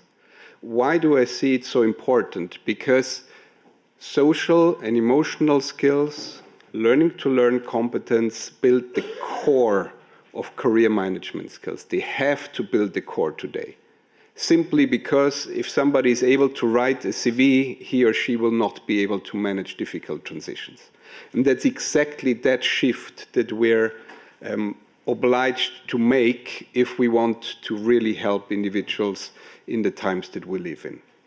And that's also relevant for the work that ETF is doing with our partner countries, because a formal qualification or a formal call for applications is usually not the way people find jobs, people find work in a rather unstructured labor market. This brings me to a second point that I really find very important when it comes to the new framework, that is related to the importance of going beyond career information. Why is it important? And I'm stressing this so much because when we work with the countries outside of the European Union, there is still, also because of translation of the term career guidance, a focus on orientation. Orientation based on information. So why is it important that career guidance is more than information? Because interest cannot develop based on information. It can only develop through real-life experience. And that's the way we need to go. We need to create more real-life experience to help individuals, young and older, to develop interests. And why? Because our main objective is to help overcome gender, socioeconomic stereotypes in decision-making, in career aspirations, help broaden career aspirations. We've heard from Glenda before that there is very narrow career aspiration amongst young people. So that's why I really find this highly important that this is in the new framework. And it brings me more closely now to the ETF's work. I've had a good chat over the break with our colleagues and friends from Serbia here. I'm sure there are other colleagues here I'm working with. What I would like to highlight is that ETF's work is focusing both on the policy level and the practical level. So we're helping countries develop guidance strategies or career guidance standards or bylaws, helping adapt education laws to bring the topic of career education and guidance into the systems. There are examples from Montenegro, from North Macedonia, from Serbia, from Tunisia, Algeria, Egypt, Jordan. So we're working with all the different countries to help integrate that topic into their policies and into their services. There are also other areas, broader areas, where career guidance features very prominently in ETF's work. So the whole area of supporting countries in setting up work-based learning opportunities for learners. There, career guidance is featuring heavily. I mean, Pedro also mentioned it before. It's a core element, career guidance in there. Then the work on helping countries set up centers of vocational excellence is one of the core mandates of ETF, from different countries, Jordan to Montenegro to Algeria. And there we have developed a special tool for career guidance in VET. So it's called a Model for Excellence in Career Guidance in VET. And it gives you very specific indicators on what are the criteria for quality career guidance in vocational education and training. It's different to other settings like formal secondary schooling. Then ETF is very heavily involved in general education reforms, where we see a big tendency to have career education and guidance part of this. And to partly answer Ramon's point, what we're trying to do, for example, also in Montenegro now in cooperation with UN agencies, so that there is an integrated approach. So the whole topic of social-emotional learning, learning to learn competence, other transversal key competences. Oh my God, it's me.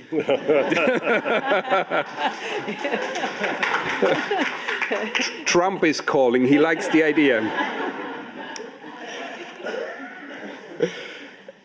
So that integration of the wider life skills, social-emotional learning, learning to learn skills, career management skills, bringing it together, which is also the case in the EU Life Skills, Life Comp framework, where this is all coming together, I think is the way to move forward, like integrating the various transversal skills into one bunch and really see it as something that has to be developed together.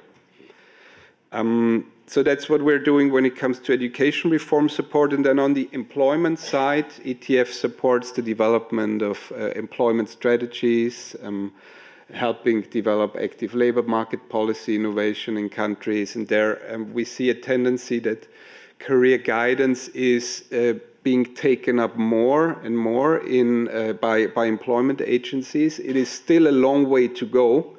But in terms of trend, we see that the youth guarantee that is being adopted by many countries helps make that shift, because the focus lies on dealing with vulnerable groups, in this case youth, but it opens up the door to move from skills matching to a sustainable career development support. Maybe two last points.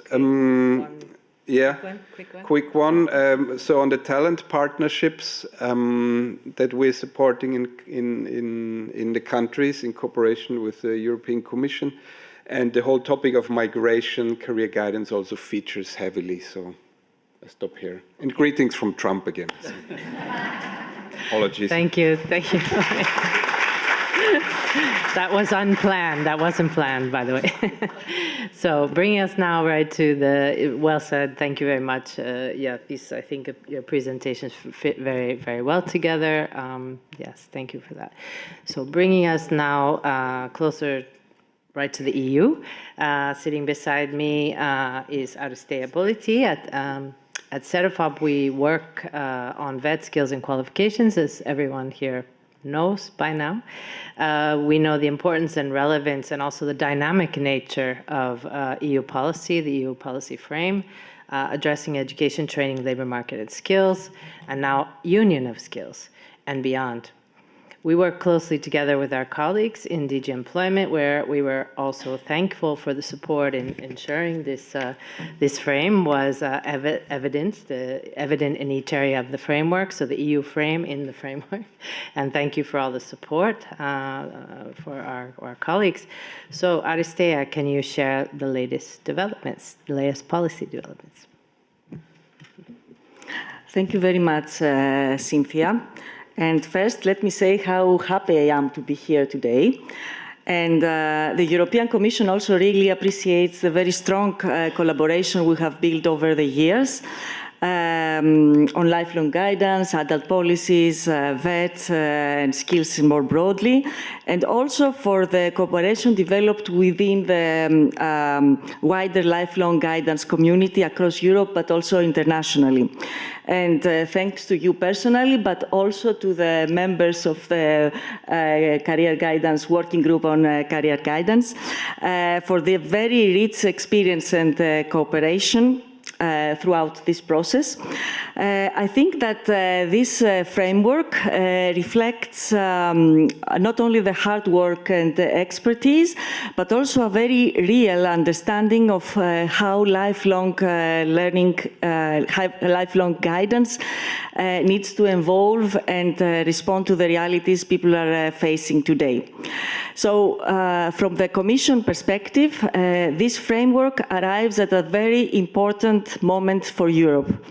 And we are very pleased to see how strongly the wider EU policy context, including the Union of Skills, is reflected throughout the framework.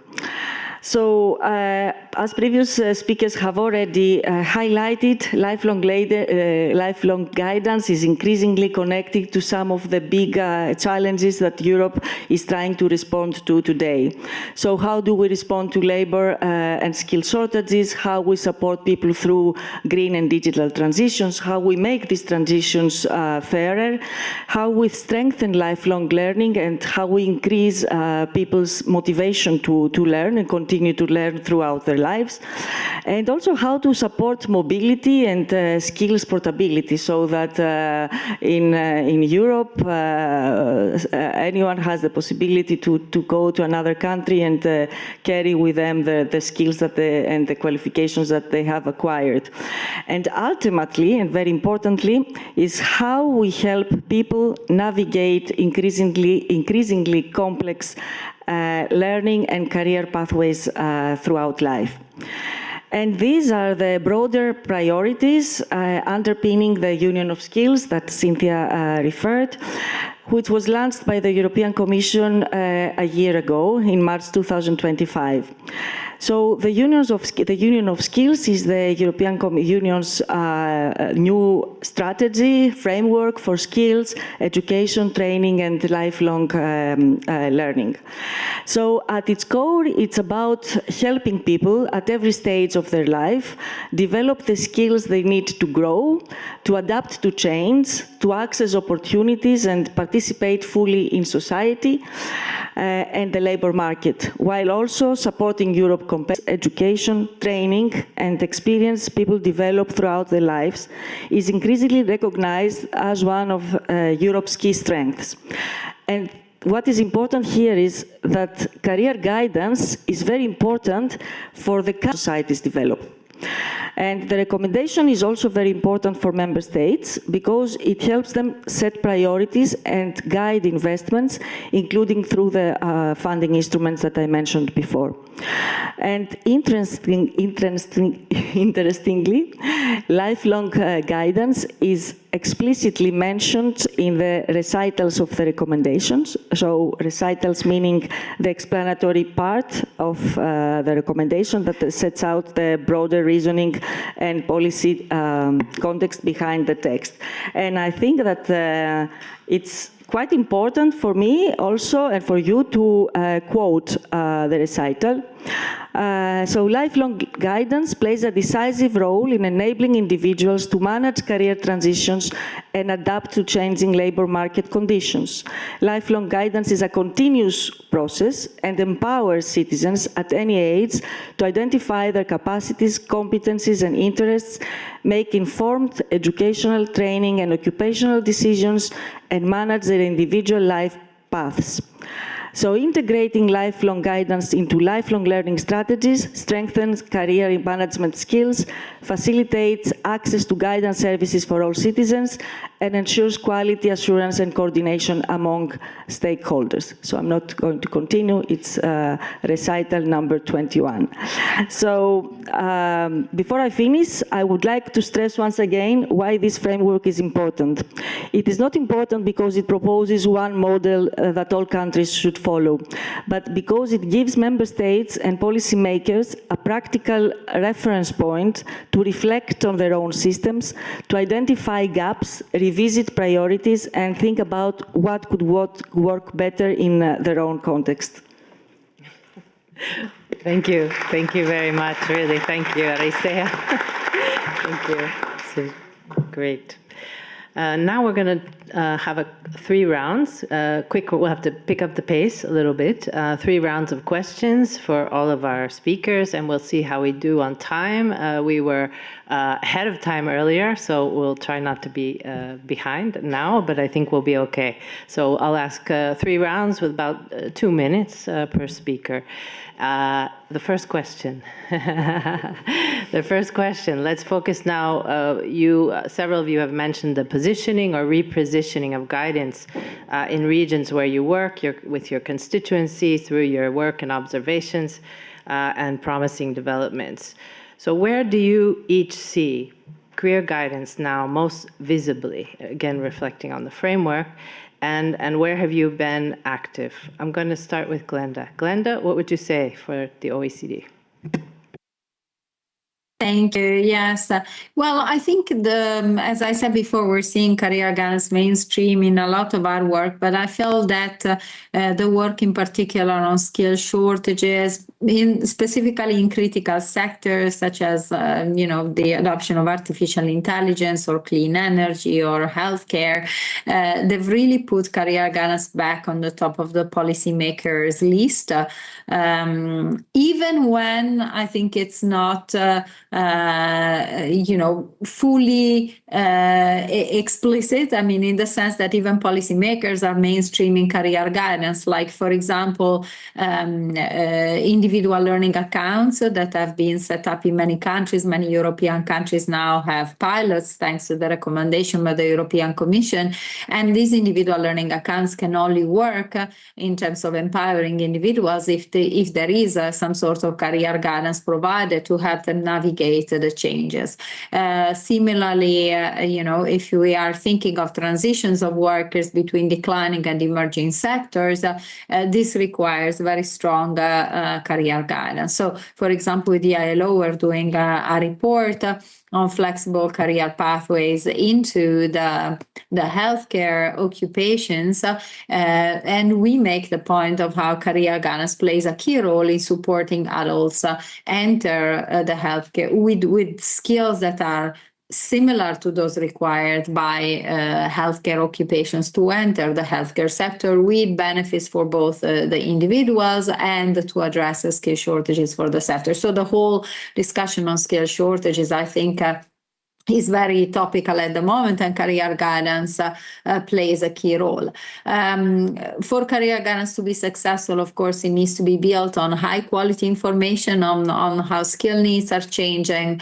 And this information, this is my view, the view of in my team, needs to be structured around skills rather than qualifications, so that we allow for the validation of what people already know, shorter pathways of reskilling and upskilling into new occupations. And we already see labor market information increasingly built on skills, which is very, very useful. We see it into career guidance. For example, the example of Germany comes to mind, where there is a continuous updating of the information provided to job seekers and to adults looking for advice. I'm thinking also of all the platforms that provide information. The Austrian one, the Austrian Public Employment Service one, is particularly interesting because it provides a way for individuals to navigate information around different occupations and skills development. Of course, I agree with the point that Florian made that information is not enough, but it is something that we need to provide, right? Also because we, of course, career guidance shouldn't impose choices, and choices need to be based on preferences, on attitudes, but also on a good understanding of what following those preferences and attitudes may lead to later in life. So I think it's important that we have a good balance of the two, and so that both career guidance practitioners and then ultimately the users are building choices based on opportunities later. Thank you. Great. Thank you, Glenda. I'm going to, important points.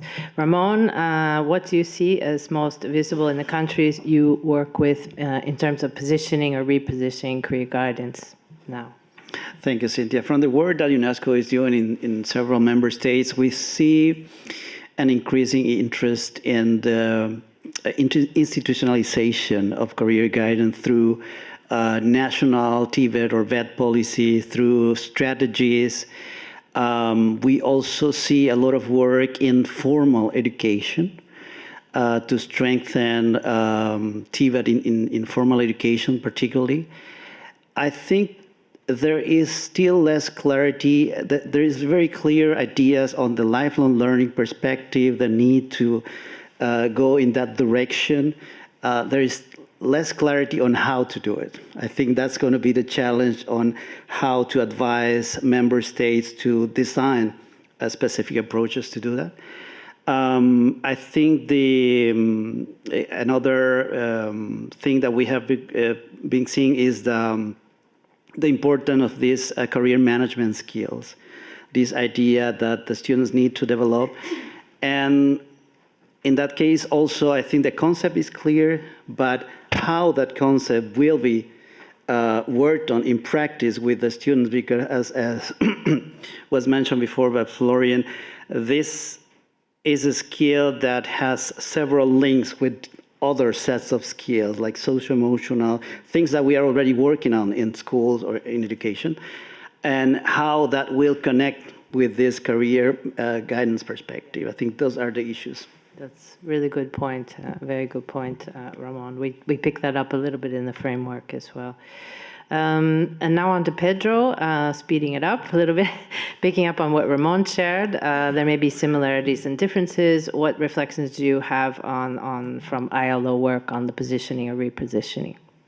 Okay, thank you. I'll try not to talk too fast, otherwise no one will understand. But so talking about things which are different and interesting, so we're not repeating what people said. I mean, one thing we're seeing is embeddedness of career guidance in sectoral skill strategies. And when I mean sector, I mean economic sector, so not so much sector in the same sense used in the framework. These are frequently anchored around sector skills bodies, which are tripartite bodies or bipartite bodies that try to organize the way skills development is done in a sector through vocational training, but also work-based learning and learning in enterprises.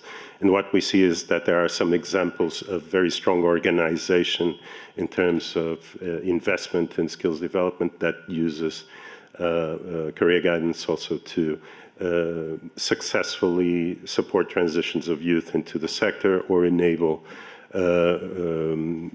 career pathways for people with experience working in the sectors. We have this in, for example, certain sector skills councils in Africa. South Africa is a case at hand that is frequently pointed out.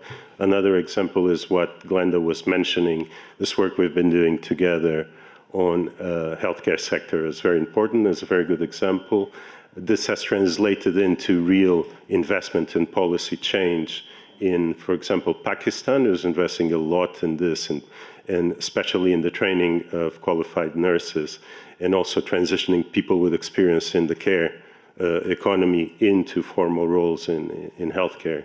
And so career guidance has a role to play here, also for professionals already in the sector.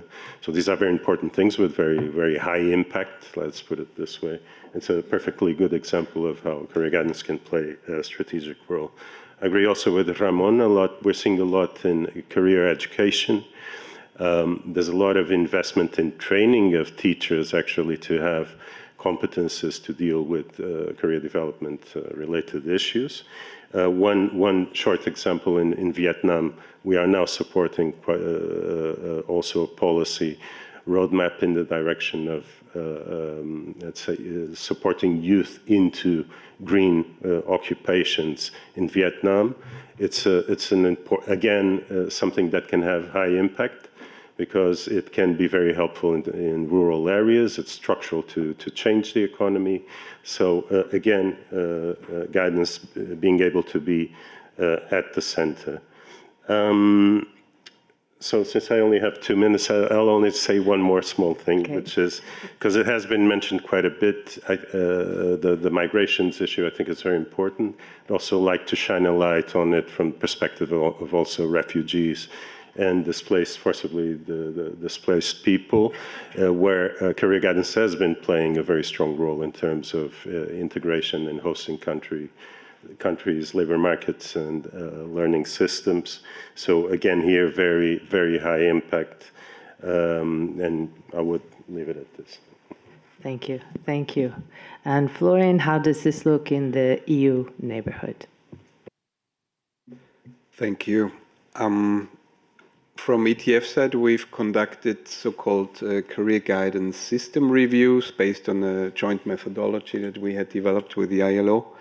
And what we see is that there is high interest and high activity in integrating career education and guidance into the education systems. So there is really a deep understanding that this makes sense, has relevance, to avoid dropouts, to make transitions more smooth and in line with labor market needs, because this skills mismatch is one of the big topics in most of the countries we work with. Saying this, so the topic of access and career management skills that is featured in the framework is where we see the most development in the countries we work with. While on the end of the professionalism, there is still a lot of way to go for the countries. It was mentioned now, teachers are being retrained, so career guidance is still often a side topic. While I have to say that there are very good exceptions. Mentioning Montenegro, for example, a new law talks about career guidance teams in each primary, secondary school and vet schools and in higher education, and this takes a very different approach. So with also North Macedonia, with career guidance teams, same logic, where there are 100% career guidance practitioner positions, and that's quite something. So we do see that. In the employment side, I mentioned it before, there is a tendency that career guidance is being taken up thanks to giving more attention to vulnerable groups. So we work a lot with countries on supporting the employment of adults with disabilities. That's a big topic at the moment. And of course, what I mentioned before, the youth guarantee, so young people that are vulnerable. Thanks a lot. Thank you, Florian. Thank you very much. And Aristea for the final speaker in this round, and then we have 2 more rounds. We'll hope we will make it through. Where do you see new developments or repositioning of guidance from your point of view? Thank you, Cynthia, and thank you, Glenda. You already made the introduction of the individual learning accounts. So from the Commission perspective, we see a very concrete development in repositioning career guidance within the individual learning accounts. And I will explain you why is this very important. And before, I will also remind you what the individual learning accounts are for those that might have forgotten or do not know. So the individual learning accounts means that every person, every adult working person, yes, is entitled to have an account, a budget. Imagine it as a digital wallet, so a certain amount every year that can be transferable over the years, transferable in different jobs positioning. So if they change job, the amount is still there. Also, it can be accumulated. So these are the basic principles of the ILAs, and the important shifting, the importance of ILAs is that they give the learner the ownership of their training. So it's not someone else that chooses the training, but it's the learner himself.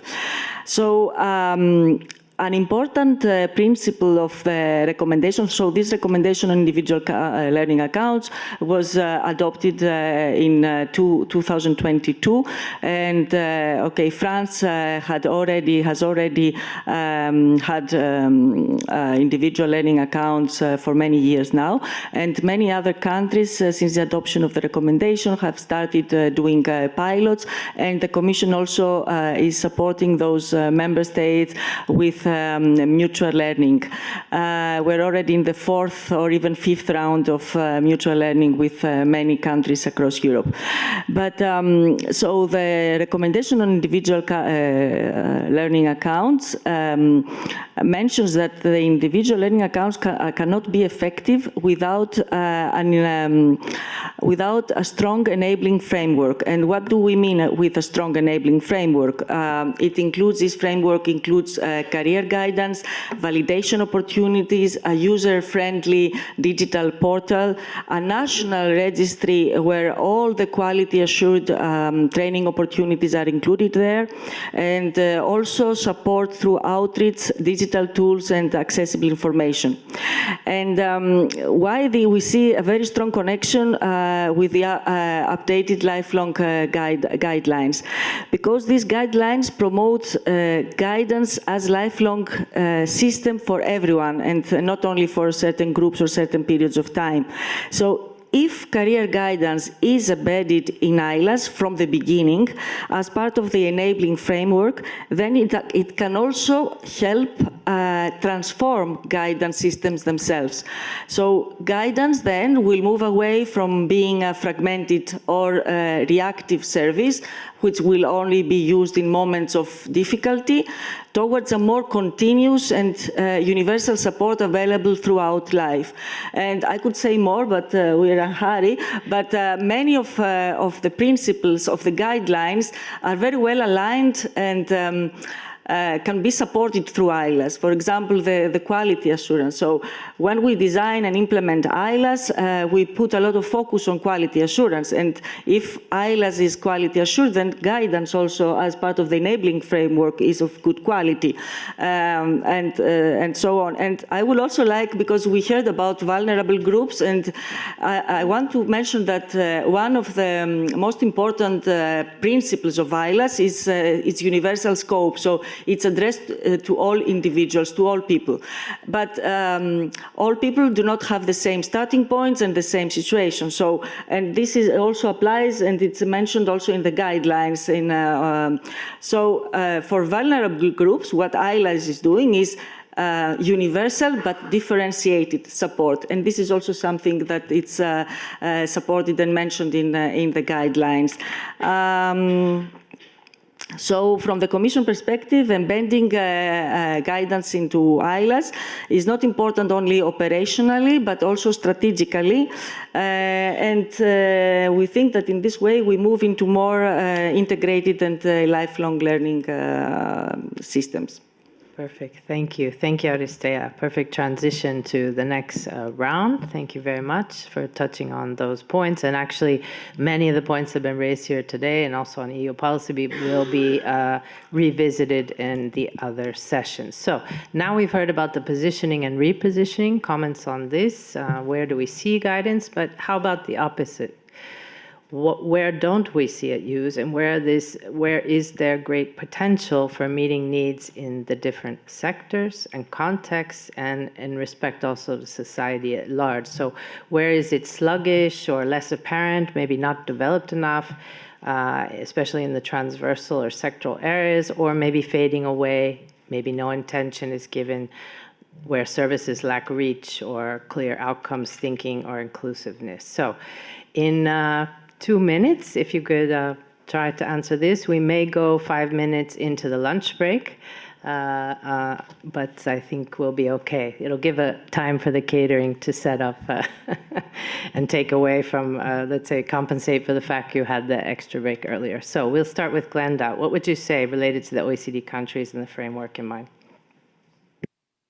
Yes, I'm not sure if I'm gonna tell you about an area where career guidance is not used, but for me, something that we are not doing so well yet is the lifelong element. So I think through all our interventions, we have moved from career implicitly, without saying it, from young people to adults, from skill shortages perspective, workers perspective, to the perspective of schools and career guidance being provided in the formal sector. I mean, we heard that a couple of times in formal education, a couple of times, I think, from Florian and Ramon before, while myself and I think Aristea and also Pedro were more talking about career guidance for adults. And so what I think is still missing is this lifelong perspective. And is there a way that we can develop services that are available for all ages throughout and that follow a similar framework and similar scope, similar quality assurance, and so on. So we have a real lifelong guidance integrated system. I have to say that at the OECD, we face the same issues. There's two different departments working on the two groups.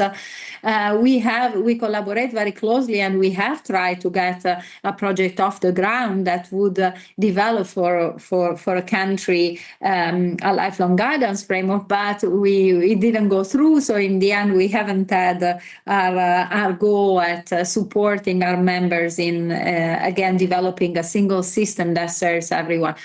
One small thing, and I'll be very brief because there's little time. I think technology is helping us a little bit in the sense that thanks to artificial intelligence and other digital technologies, we are now able to personalize a little bit the performance, the provision of career guidance to individual needs at scale. So obviously, we could do that in the past with very expert career guidance advisor, but to personalize every time support given ranging from 15-year-olds to somebody who's 65 and needs 55, let's say, needs to find another job is hard. With AI, we can do profiling more easily, especially the initial steps are identifying what are the individual's objectives, strength,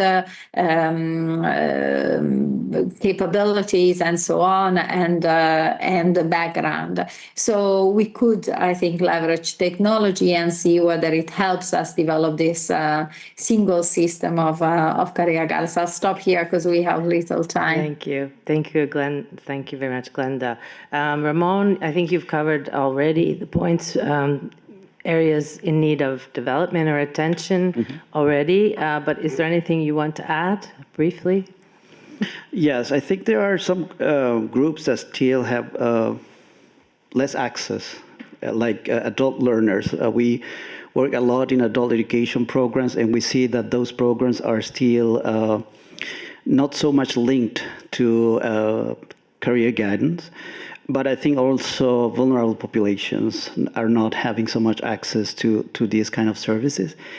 I think there's much more focus on formal education. Formal education is working very strongly in career guidance. And I think another critical element is research. We have still a lot of work to do in strengthening evidence, because we need evidence to convince policymakers that it is not just a good idea to invest, but is critical for reaching the goals, being efficient. And that's lacking in many countries, yet we can have a good speech built around the good thing that career guidance can give, but less evidence. Thank you. Yes, we fully agree, and we've been working on this ourselves, and we'll continue to work on it. And also within the interagency group, we keep this discussion alive. Pedro, how about from your point of view, from ILO?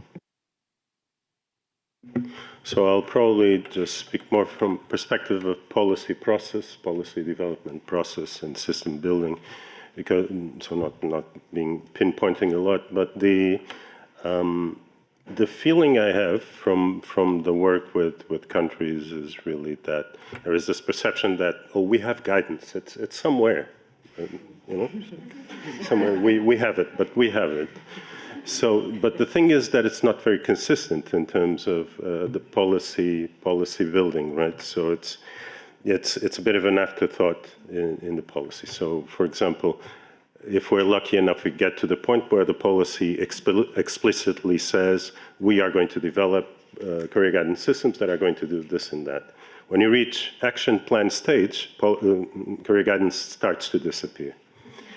This is a bit the thing. There's no earmarked resources for it. It's not very clear exactly where are the precise points in the you know, in the development of the policy where career guidance is going to sit, who is accountable for these things, et cetera, et cetera. And then that reflects itself on the implementation of the services themselves. So schools, okay, the education system, again, has guidance somewhere. But then how is that implemented? How does that happen in the school?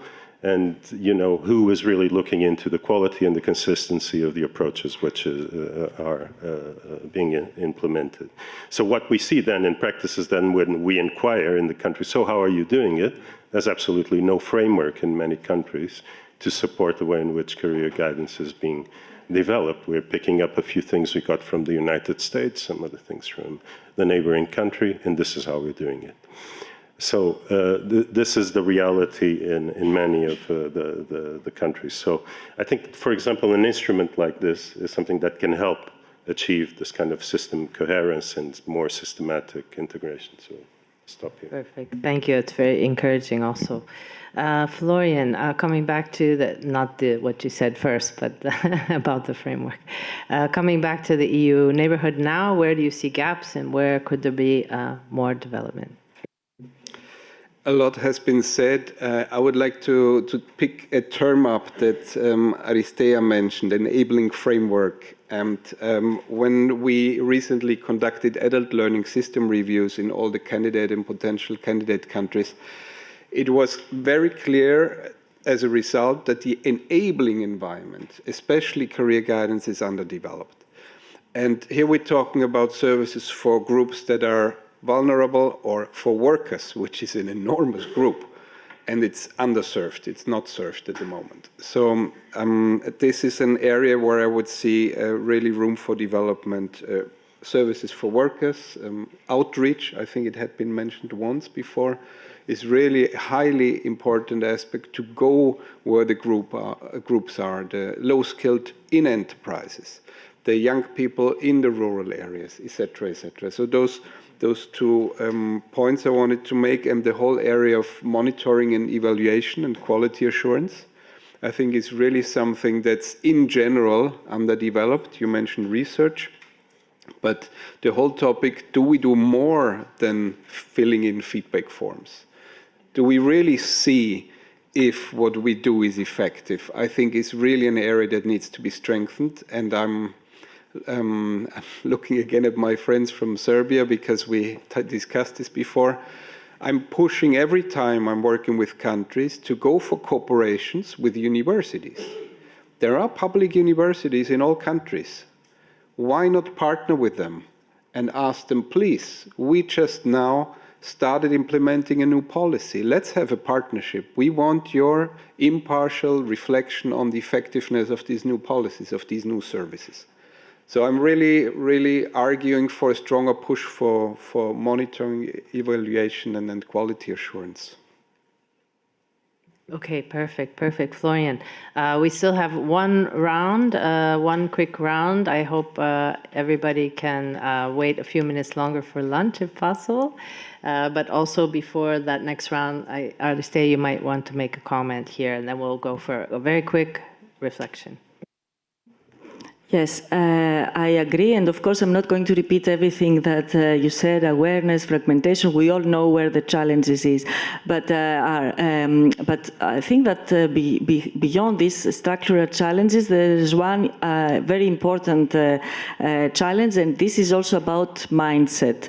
So for many people, career guidance is just an one-off intervention at certain stages of life. And so this shows that there is a very narrow understanding on what career guidance really is. And actually, guidance needs to become something that is more embedded throughout people's life stories and transitions, and not only activating during times of crisis. So I think that if we try to do this mind shift, then we have better chances also to tackle other structural changes. So. That's a perfect end to the round. Thank you very much, Aristea. Now I will ask the speakers for their last remarks. So we hear a lot about lifelong and career guidance, career development support, including career education. Often we face challenges we've already heard when it comes to securing and managing resources, earmarked budgets, or sustainable funding. As it's set out in framework in guideline number 8, and also a little bit in guideline number 4 because it relates to evidence-based policy development. So we can see competing interest and priority. Let's hear from everyone with the last, let's say 1 minute each, if we can do that. And then we can move on and we can move to our lunch break. And yes, let's do that. And then I'll, let's see, maybe I should make some announcements now. I don't know before. We're going to move straight to the lunch break, and then we'll start really on time with session 3 after the lunch break. The lunch will be served right outside. And immediately following this, we'll have the family photo. So please, everyone, if you can make it outside into the straight outside this door, through the next door, we can take a photograph of everybody, if you want to be included. Okay, so first would be Glenda online. What would be your answer? Yeah, thank you. I think I have the advantage that I'm not hungry yet because it's an hour behind. So, I mean, I was going to say that for me, monitoring evaluation is key. Florian has already said, so I'm just going to stress it further. I think we have some evidence. I presented some evidence when I started already. The career guidance has the potential to make a big difference, both for young people, for outcomes, and also for training and education outcomes. But we still need to understand what are the type of interventions that work best, what works best for whom. I mean, many of you have mentioned vulnerable groups, which is absolutely true. Our evidence that they access career guidance much less. There might be different interventions also that are more or less effective between countries. So for me, this is a key element, setting up a good monitoring framework to look at outcomes beyond, like Florian was saying, just ticking an evaluation at the end of the session, and being able to demonstrate that there is value for money for career guidance to remain or even climb in the priorities of policymakers, but also to prioritize certain approaches that deliver the strongest and the most equitable impacts. Okay, thank you, Ramona. And let's move to Ramon with the same questions. What would be your advice?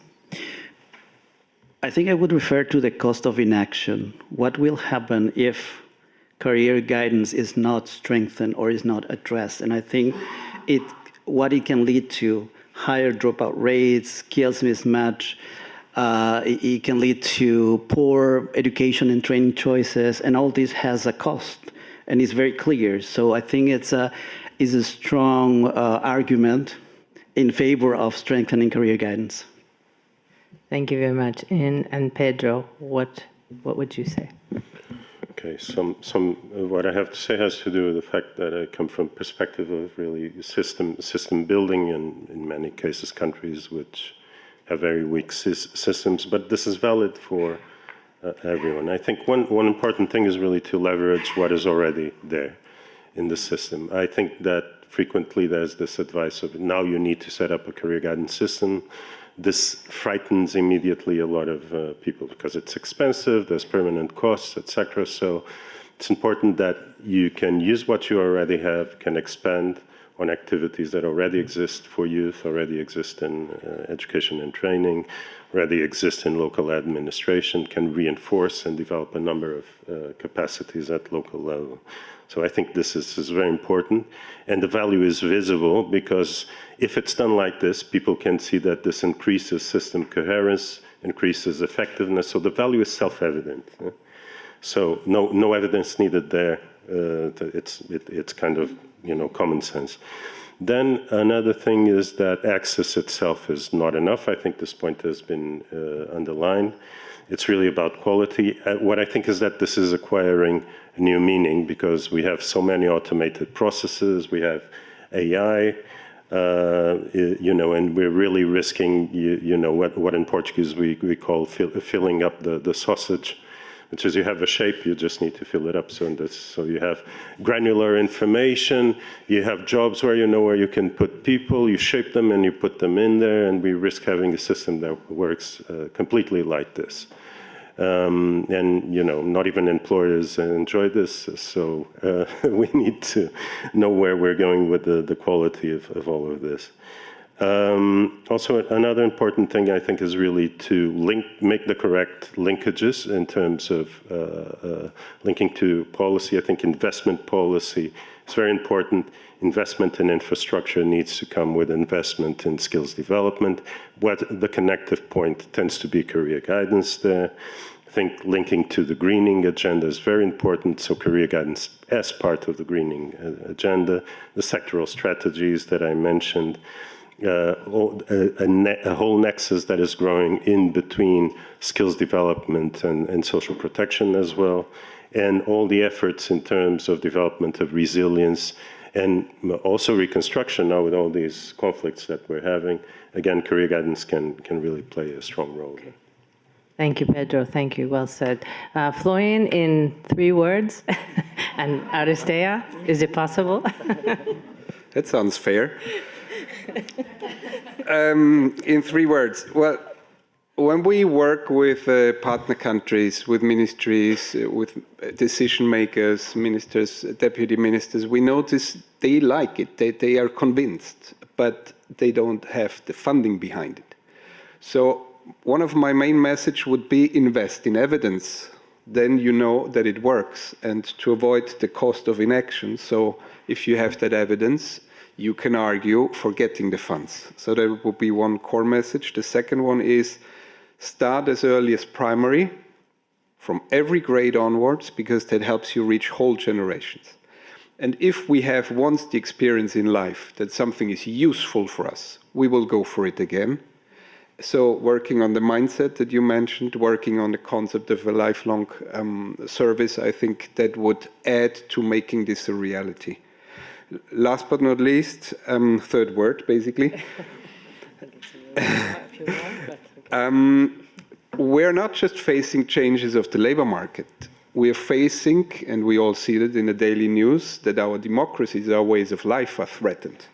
And in that respect, I think there is no better argument for holistic personal development, including career management skills, personal and social skills, learning to learn skills, because that's the foundation of resilience, and I think everybody will be in favor for this. Thank you. Thank you. That's an important reflection. And Aristea? I know, in 2 words, okay. So when we don't have money, when we lack funding, I think what we need to be is creative and strategic.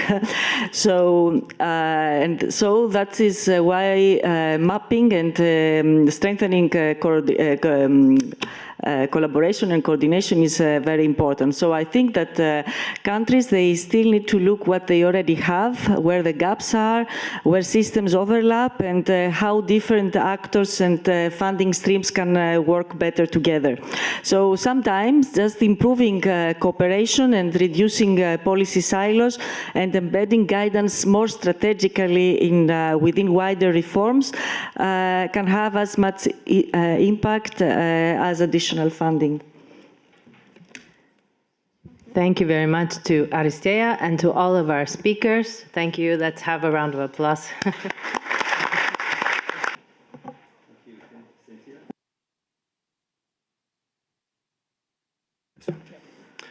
Yes, good afternoon, everyone, and welcome to this session.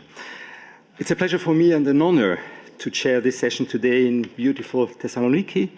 I am from Switzerland, a country that is geographically in the heart of Europe, politically next to Europe, let's say, but emotionally very much part of Europe. Therefore, I'm especially happy to be here today and to contribute to this discussion. This morning, we had an overview over the guidelines of the framework and explored broader European and international perspective on lifelong guidance policy development. Our session this afternoon now takes the discussion one step further from framework to implementation. It focuses on the transversal guidelines of the new lifelong guidance framework. At the heart of the transversal guidelines lies one key idea, as it was already mentioned this morning. Lifelong guidance can only function effectively if it is understood as a coordinated lifelong system rather than a collection of isolated services. This requires structured cooperation between ministries, public services, social partners, and many other stakeholders. It also requires shared objectives, clear responsibilities, and long-term political commitment. The guidelines also highlight several other essential dimensions: accessibility and inclusion, quality assurance, professionalism, evidence-based development, and the thoughtful integration of digital technologies. The transversal guidelines are not limited to specific target groups or sectors. Instead, they focus on the broader conditions that allow lifelong guidance systems to become coherent, resilient, and responsive to societal, economic, and technical change. Across Europe, lifelong guidance systems are facing growing pressure and expectations at the same time. We are experiencing demographic change, skill shortages, growing inequalities, increasingly complex educational and professional transitions, and environmental challenges. And all of this is happening at a time when the labor market is becoming increasingly unpredictable, especially due to developments in artificial intelligence. All these developments increase the importance of strong lifelong guidance systems. Through examples from different countries, we will explore how lifelong guidance strategies, frameworks, and standards can be translated into practice in very different national contexts. The presentations will look back in time and also forward as relevant according to the unique situation of every country. This approach in this session is intentionally synthetic and holistic. Rather than presenting comprehensive national overviews, the speakers will provide snapshots of different systems, experiences, and approaches. We will receive insights on these topics from 4 different national perspectives, from Finland, Norway, Ireland, and Luxembourg. As was mentioned this morning, already, the objective of the framework is not to identify one ideal model. Each country operates with different institutional, cultural, and political contents. So it's rather the aim of the presentations to identify common challenges, enabling conditions, and practical lessons. After the presentations, our discussant, Fotini Vlachaki, Good. Correct. Thank you, will help us connect the broader themes emerging across the different national experiences. Before we start, please allow me to say something about the Swiss context. Switzerland has very strong and long-established structures in career guidance. As we have a strongly dual VET system, young people already at the age of 14 or 15 must choose between a scholastic upper secondary pathway and vocational education and training with around 250 different occupations. This is an immense challenge for young people. As a result, career guidance in Switzerland is still very strongly associated with VET choice for adolescents, at last in public perception. It remains, however, difficult to demonstrate to policymakers the importance of cross-sectoral coordination and cooperation in lifelong guidance matters. This challenge is reinforced by the fact that Switzerland has 4 culturally very distinct language regions and 26 cantons, each with its own legislation and structures regarding career guidance services. In recent years, it became increasingly clear that Switzerland needed a national lifelong guidance strategy in order to further develop guidance in a coordinated and coherent way across the country. As president of the Swiss Conference for Career Guidance, I had the privilege of leading the development of a national career guidance strategy from 2018 onwards. In 2021, an important milestone was reached when the Swiss Conference of Cantonal Ministers of Education adopted the strategy. Because of the rapid developments we are all experiencing, and which were already mentioned before, the Swiss Career Guidance Conference started a complete revision of the strategy at the beginning of 2026. One of the key priorities now is to strengthen intersectoral coordination and cooperation much more explicitly. Only in this way can career guidance achieve a sustainable impact. And the new career guidance guidelines are really very helpful also in the Swiss context. We are very happy to have received them now. So let us begin now with the country snapshots, and let's start with Finland. Finland has long been recognized for its holistic and cross-cultural approach to lifelong guidance. The Finnish experience offers an important example of how strategy, governance structures, and implementation mechanisms can be aligned across ministries, regions, and practitioner networks.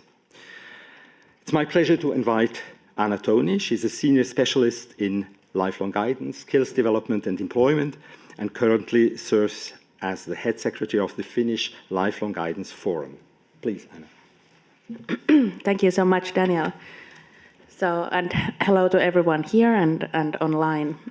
So indeed, yes, I work in the Ministry of Economic Affairs and Employment in Finland for nearly 10 years with employment issues and skills too, skilled workforce, and of course, lifelong guidance, which I'm always the happiest to talk about. And today I will briefly share how Finland has approached this phenomenon quite systemically, and what we learned in good times and the not so good maybe too. So first of all, the Finnish approach, it is indeed holistic and cross-sectoral or multi-sectoral. And we really want to use this word lifelong guidance. It's really through the life path in different contexts, different sectors, and it's also cross-sectoral on all levels, national, regional, and at the local level, hopefully too. And I would also say outcome-oriented, so which has come up today already. So not just overseeing services in different contexts, but looking at what we want to achieve with guidance. So in that way, I would say we are also quite strategic. And one part of this is having this coordination system in place, where we have a national forum, already mentioned, which is co-chaired by the Ministry of Education and Culture and my ministry, the Ministry for Employment. And there are also other important stakeholders present, like social partners from education, employment, municipalities, representatives of vulnerable groups, and so on. And then we also have 11 regional forums or working groups that commit stakeholders in their respective areas. And the multi-sectoral approach indeed goes all the way to the end customer level, if you will. We have what we call multi-sectoral or joint services. One of the best known examples is the one-stop shops for youth. So if you're under 30 in Finland, you don't know what to do next in your life, you can just walk in, very low threshold, to an Ohjaamo center, and they will meet you and listen up. And if you need to find work, then next you will talk to an employment specialist. If it's a life problem, then maybe a youth worker or a social worker, and so on. So I think that is one of my favorite examples where the strategy comes alive and makes it real for the citizens too. But this strategic steering, it doesn't exist in a vacuum. It's politics that dictate the focus, the intensity, the scope of the development. So back in 2020, we had a very strong mandate from the government program to promote lifelong guidance as a whole. And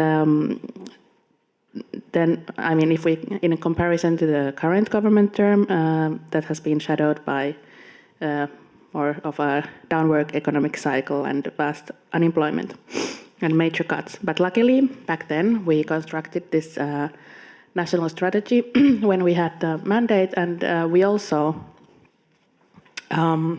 we did a big background work. We recognized where we need to focus our development on, and we prepared the National Resilience and Recovery Plan in line with the strategy and the development needs we saw. And we were able to fund very concrete entities like career management skills, competencies of career professionals, labor market information, evidence base, and so on. And that has been a major thing for us to be able to implement the strategy. A big effort was also putting up a national digital service and a platform to support career planning. It's called Competency Path. It was launched officially last year. It supports citizens directly, but it also has a dedicated space for career professionals. So it's kind of also a way to coordinate, to have a place where we have tools, materials, the materials to support the strategy in one place. And the latest big national work we've done is building a national monitoring and evaluation framework. It's based on the strategy. It looks at the development from 3 points: public policy, service arrangements, and the customer's viewpoint. And it's based on an outcome model in line with the European tradition. And that brings us to the next slide. I think there are very many similarities in the Finnish national strategy approach and the Cedefop approach. If we look at the Cedefop framework's transversal guidelines and then the national strategies principles, especially if we include some of the sub-goals, we see that it's very much in line. I think we really excelled in recognizing what the major points are. So on paper, everything is quite excellent and quite good. The reality is maybe might be a little bit different. I mentioned already that guidance at the moment maybe isn't so high on the political agenda as it was before. Indeed, there's some hard austerity and budget cuts. The coordination today focuses maybe more on information sharing, monitoring, ensuring compliance with existing regulations rather than active development, unlike a few years ago. And personally, I think one thing I observed when resources become scarce, there seems to be a thing where cross-sectoral cooperation is the first thing to suffer. So people are retreating back into their own silos, unfortunately, because this is exactly the time when the opposite should happen, and we should come together and try to figure out how to survive in these hard times. And but this situation really highlights why stable structures matter. Even when the political attention weakens, these in-place coordination mechanisms can help protect quality, professionalism, data collection. All those things are something we have regulated.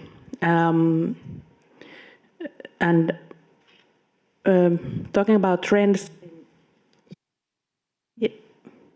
in this more bad times, maybe a positive view is that we've really focused more on the outcomes.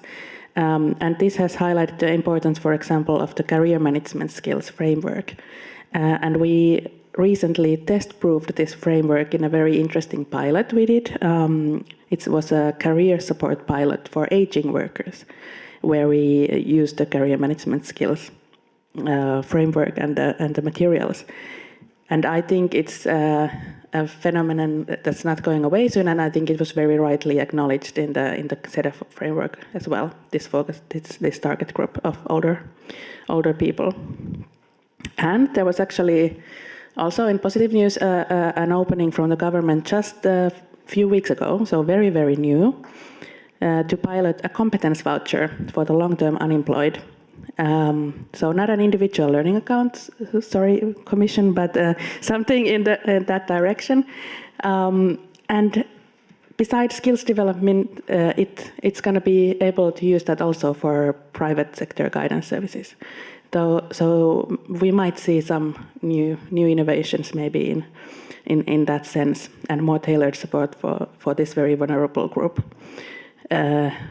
On the other hand, it could mean also more cuts to publicly funded services, but we'll see. But when money is tight, finally, then one thing also that is being highlighted is digitalization, of course. And it's most people that can probably benefit from easily accessible labor market and skills information and hybrid guidance services, and of course AI. My spouse recently asked if I'm afraid that AI will replace guidance professionals. I think it's true that many people are now sparring with ChatGPT and so on about their plans, education and career plans. But I'm not too afraid. I think encouraging people in these times to think about their careers and skills and aspirations is really only a positive thing. But I would still like to emphasize the importance of public digital services. There are a few things that separate them from the AI: reliability, scale, and interoperability with official registers. So even if the public digital systems are not the sexiest ones, they are reliable. And I think Marianne will talk more about this. And another important thing, which was already mentioned today, the need for human interaction and real conversation is not going anywhere, and we could maybe focus even more on that, talking about competence development of guidance professionals. I think Florian maybe mentioned something in these lines. And now I will conclude, yes. So, if I'm honest, keeping... Jeg skal liksom ut, det kan hende jeg klarer det, men la meg prøve da, bare følg med, altså hvis jeg ikke får det til, så... ja. Okay, yeah. There's someone at home. It's okay now. This is life, and it's a good thing. So keeping lifelong guidance visible, valued, funded, and keep it high on the agenda is a constant struggle, honestly, in the ministry. But it's also, even when it's so clear, I think for the most people in this room, how important it is, how it's the one tool that can combine employment and skills and be the glue that was already mentioned in transitions. In these times of where there's really lack of trust, and our national experience shows that the guidance systems can survive political shifts when the structures are protected. And this is also where a strong European mandate matters. So not to prescribe what you need to do, what kind of services you need to have, but rather to safeguard coordination, quality, and outcomes. So, thank you.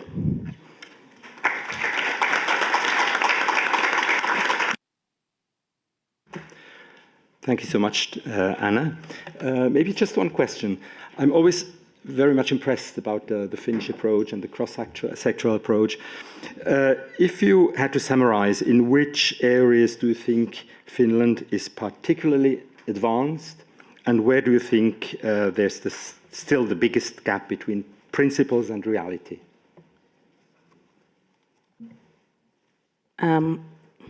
Yes, I think it's been very clear that we have the structures in place. We really thought about hard on how to make those things happen in real life, and I'm not sure if all guidance professionals in Finland even heard of the strategy. So we did also focus on communication. Last year we published a lifelong guidance handbook. It's actually available in English online too.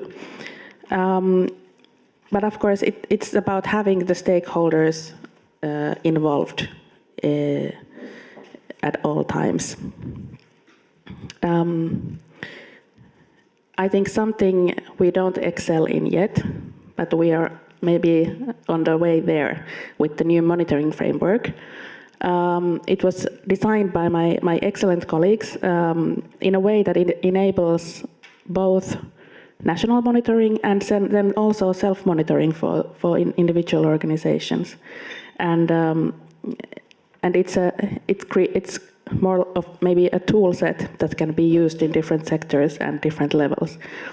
So I'm hoping this will be a tool to serve to make up for those possible gaps.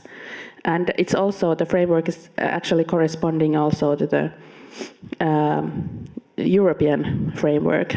So we'll be able to do international comparisons. So then after we have really gathered some data with the framework, then I'll be able maybe have some evidence base on where we excel and where we don't. We are looking forward to it. Thank you so much. So our second contribution comes from Norway. Norway also represents a strong example of cooperation between education, skills, and labor market perspectives. Our speaker today is Marianne Almbach.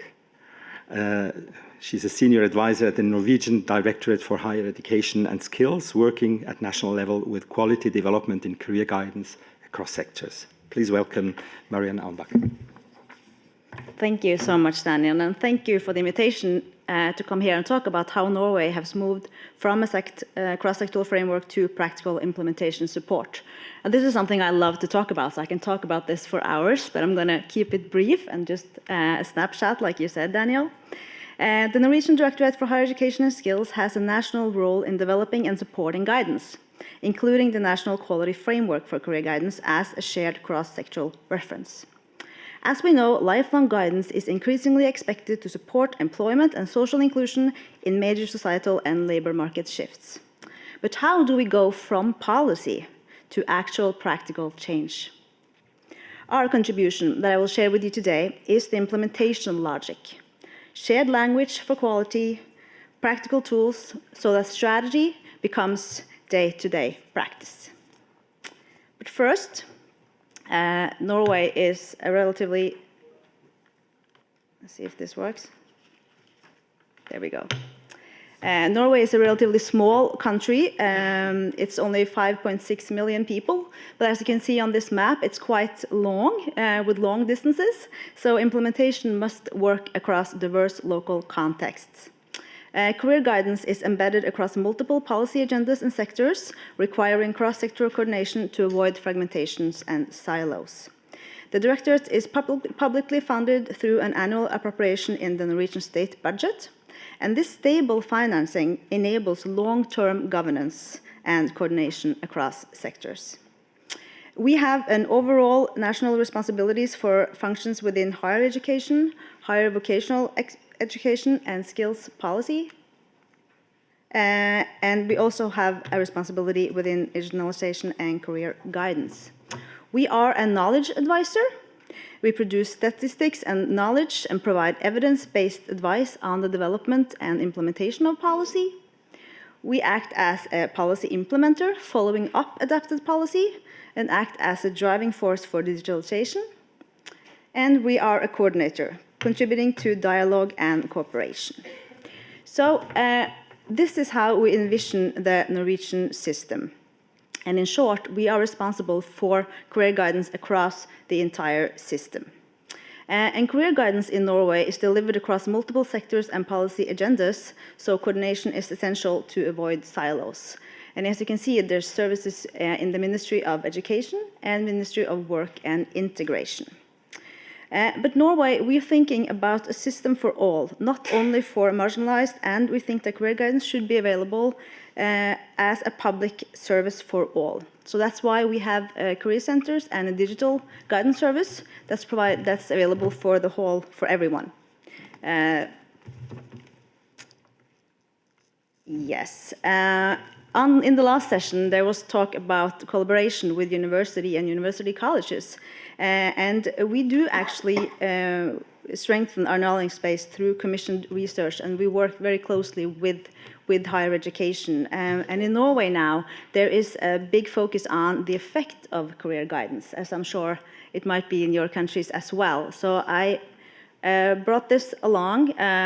This is a scoping review based on 212 studies, peer-reviewed studies, published from 2014 till 2025. And it shows an extensive but uneven evidence base. The studies was mainly from the United States, Great Britain, Canada, Australia, but there were also 18 studies from the Nordic countries, and you're welcome to use the code there if you would like to read more. But there was a lot of positive outcomes from structured curricular embedded programs, accessible guidance services, and well-designed interventions. And these are linked to stronger self-confidence, career awareness, and career management skills, which can support smoother educational transitions. All right, moving on to the Norwegian Quality Framework. I see that the model there is a little bit on, but that's okay. The framework aim is to support quality development across sectors in career guidance, and we use the framework as a common vocabulary across practitioners, managers, and service owners. And before I get into the framework, I'll talk a little bit about similarities and differences between our framework and the Cedefop framework. Both frameworks are cross-sectoral by design, and they prioritize quality and professionalism. They both strengthen the career learning, career management dimension, and they both see digitalization as an enabler, stressing that digital tools should expand access and support service quality. There are also some key differences. The Norwegian framework is primarily a quality framework for practice and service development. So Norway addresses governance more indirectly through what we call soft governance and implementation support. And when talking about the implementation and implementation logic, the developmental process is important, so I will start there. We got the assignment back in 2017 based on an official Norwegian report and OECD report stating that the Norwegian system was silo-based, as it is in many countries. So a cross-sectoral quality framework was regarded as a key integrative element in an overarching system for lifelong guidance. But like you said, Daniel, developing a framework and writing a report doesn't do the trick alone.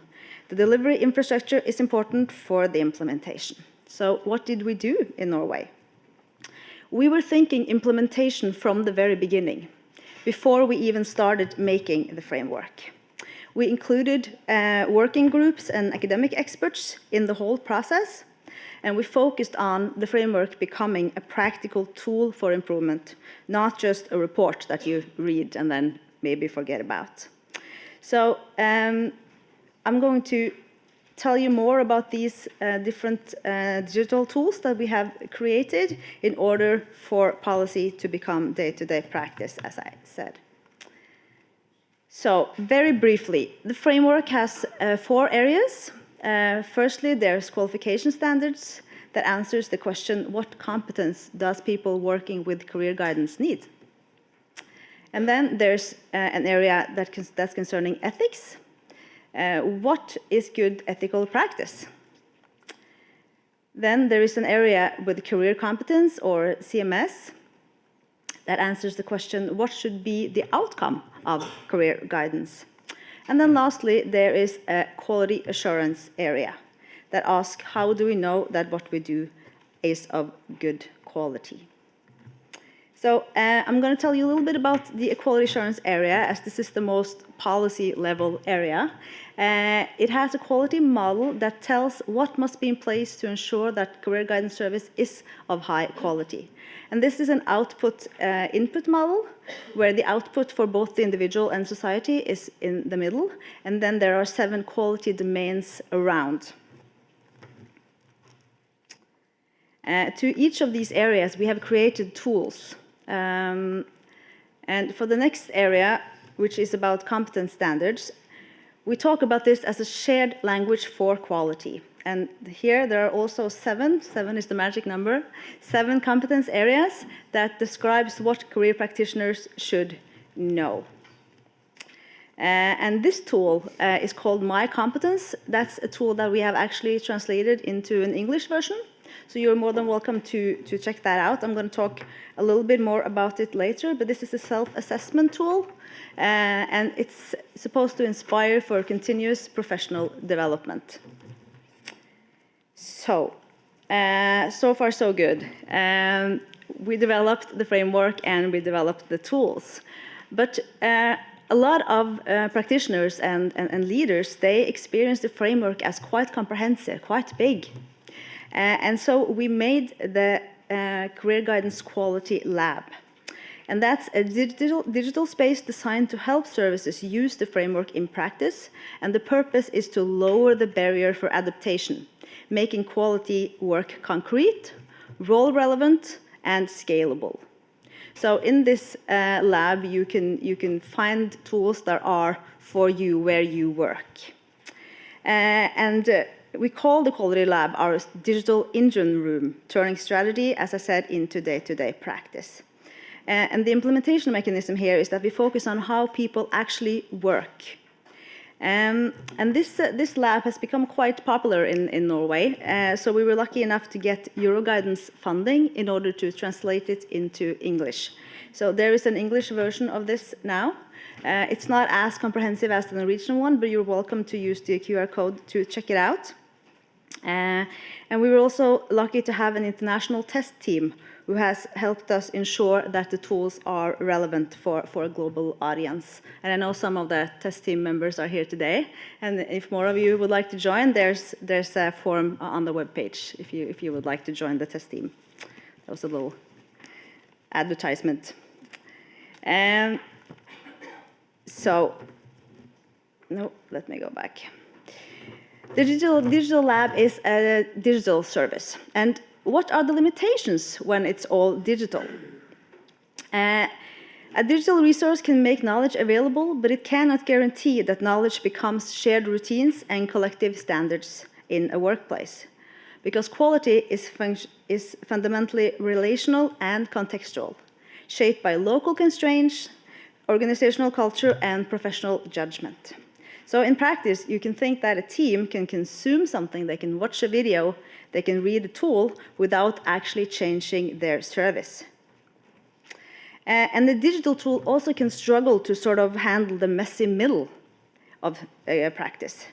Guidance quality isn't only about doing the right steps at the right time. It's about handling uncertainty, ethical dilemmas, and competing goals and complex client situation under time pressure. And digital services also can unintentionally widen the gap. They can benefit those who already have the capacity, confidence, and leadership to support quality work. So there are several factors that needs to be in place locally in order for this to work. Clear governance at workplace level, time and space for professional learning, measurement and evidence, leadership behavior, and facilitation and translation to local contexts, asking what works for us at the place we work. Lastly, I'm going to show you one of the resources in the guidance lab, and this is called the guidance room.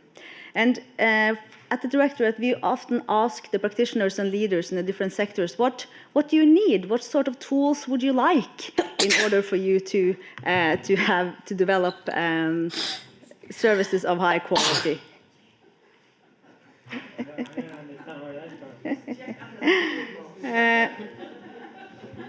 This is a part of the digital world.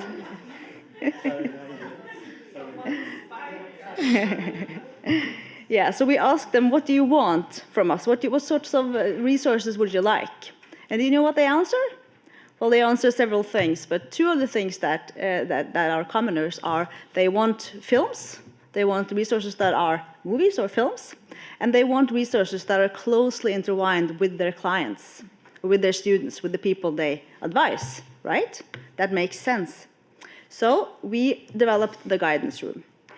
It's a practice-based resource, making competence standards, the standards that I've shown you, tangible through reflective learning formats. And you're welcome to go in and watch. This is a resource that we have subtitled in English and given an international context based on the international test team. So you're welcome to check it out if you want to. Lastly now, I'm just going to show you a couple of the cases. Because in the guidance room, you meet different clients and students and pupils. There is a school version of the tool, and there is an adult version. And what we've done is we worked very close with practitioners from the different sectors to make these movies that show guidance. So you get to sort of step into the guidance room. And the practitioners, they develop the cases, and they develop the script for the movie. And then, like Ida, the client you meet, she is an actor. So the career practitioners in the movies are real professionals, but the clients are actors. Ida, she has a classic dilemma. She's training as a kindergarten teacher, but she's considering leaving. And this is exactly the kind of micro-level decision that can scale into macro-level service capacity problems. Because in Norway, there is a shortage of kindergarten teachers, as I'm sure there is in many of your countries as well. So this is a dilemma for the practitioner, because it makes societal needs concrete. So Ida's case demonstrates also the digital reality, what we gain and what we lose in digital guidance. Yes, and there is also a case with Andreas. He's an older gentleman working in the finance sector, and this case is about how Europe is aging, obviously, and many countries are actively encouraging longer and fuller working lives to sustain labor supply and welfare systems. So a resource like the guidance room is highly concrete for practitioners, built around case-based learning and reflection in real guidance situations, while simultaneously surfacing core policy issues such as quality, professional judgment, digital delivery, and the balance between individual choices and societal needs. And I will just finish up with this one. Thank you so much.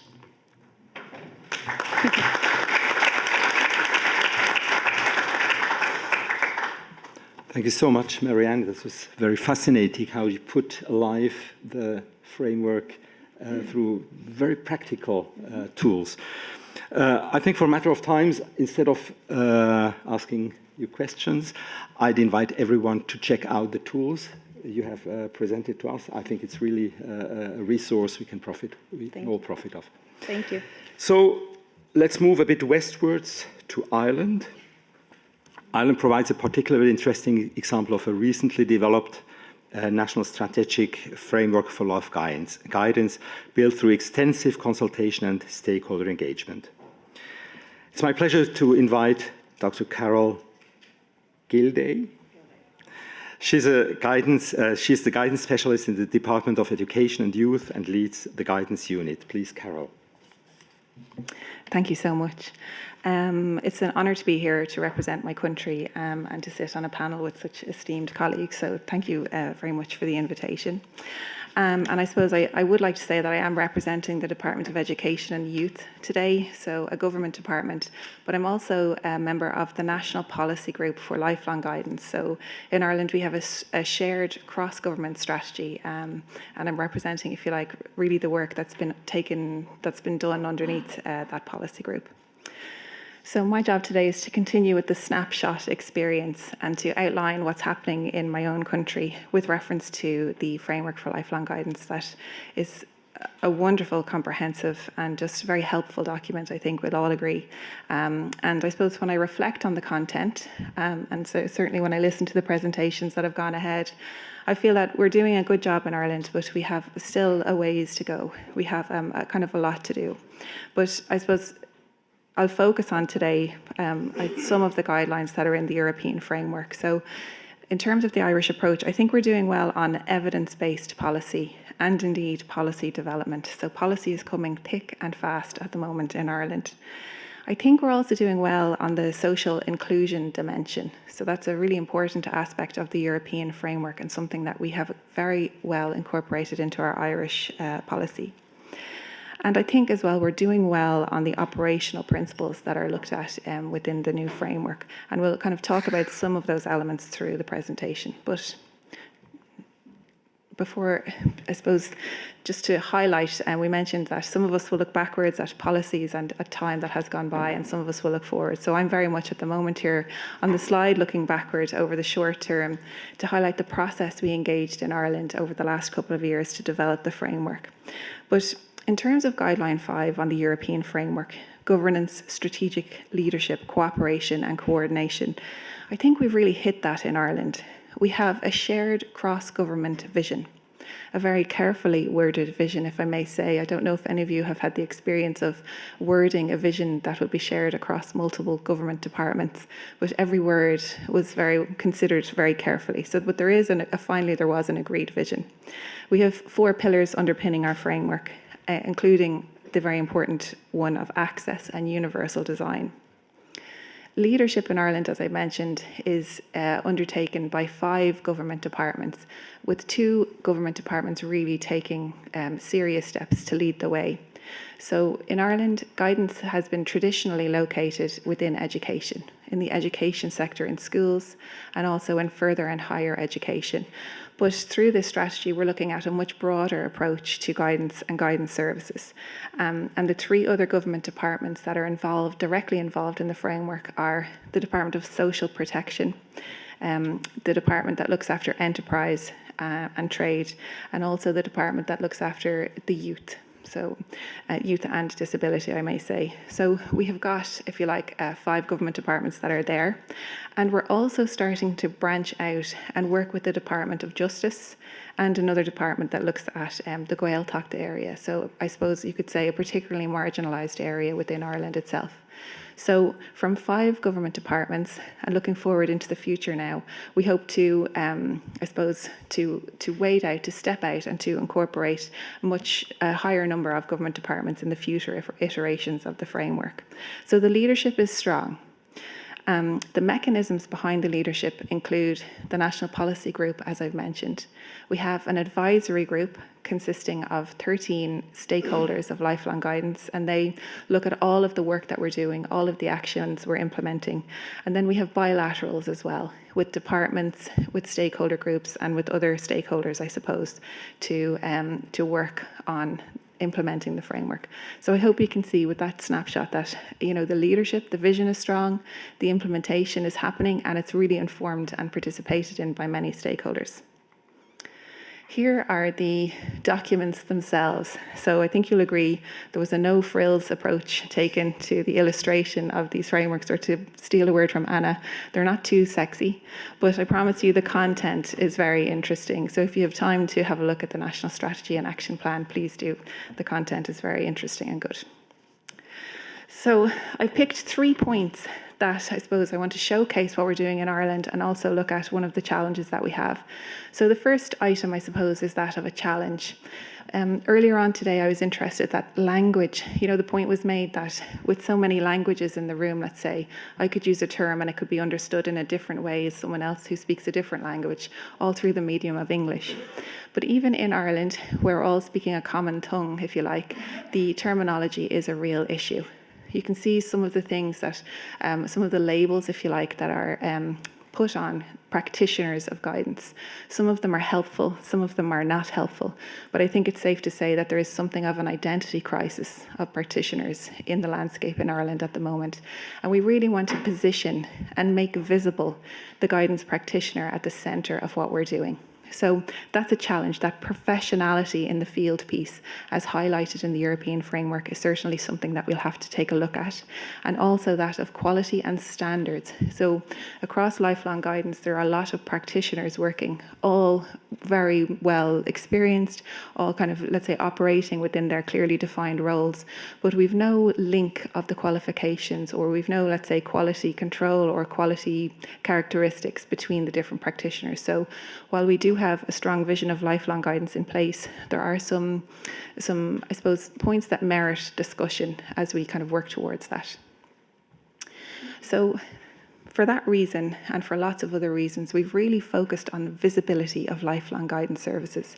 So I realised, I suppose, early on in the design of the framework, that when we're talking about lifelong guidance in Ireland, we're actually not sure, even those of us who are, let's say, really embedded in the work, we're not sure what we're actually talking about, because there is no clear definition of the services that are taking place under those 5 and now 7 government departments. So visibility is a real issue. So the first action on the framework was to map the continuum of lifelong guidance services. So you can see, I think you'll agree, that there's a nice distribution of guidance services all over Ireland, represented, I suppose, by the many dots that you see. We're aware that we don't quite have all of the services. I suppose we're relying on the individual organisations to let us know and kind of go through a process then to map them. So we're aware that we don't have all of the services on the map, but there's a really good spread. And even in terms of, I've kind of taken the most tippy-top point of Ireland, a place called Inishowen. It's the northern peninsula. And you could describe it, if you like, as a very marginalised area of the country. But even in the small graphic there, you can see that there are a cluster of guidance services in the main towns in that area. So we do have a lot of services, but the visibility is quite poor. First of all, I suppose people aren't really sure what guidance is, again, to a point that was mentioned there, earlier on today, but also that they're not aware of the services. There is a little bit of siloing going on, and they're not visible, I suppose, is the main thing to note. So we've started with our map and with visualizing and representing I suppose each and every service. And then this map is growing as we go through. So I noted earlier on that the word required is better. So a good lifelong guidance system requires better coherence and integration. That's some wording from our European framework. And I think that that's, God bless you, that's really what we're looking at here. So visibility, coherence and integrated practice. And we're looking at this practical tool, our map, to implement SAME.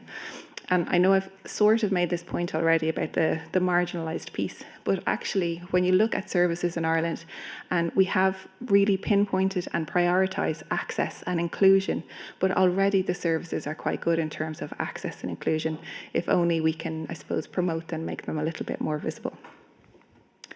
The third point I wanted to look at, so the first was terminology, the second was visibility, and the third is access, is that we did a big study on marginalised areas over the past couple of years. So a really big kind of research piece was done. And we actually found that there are many existing initiatives in Ireland that tackle the identified issues. So I suppose one of the actions in the framework, as you see there, was seek to support all individuals, including those who are marginalised. So we wanted to support them, if you like.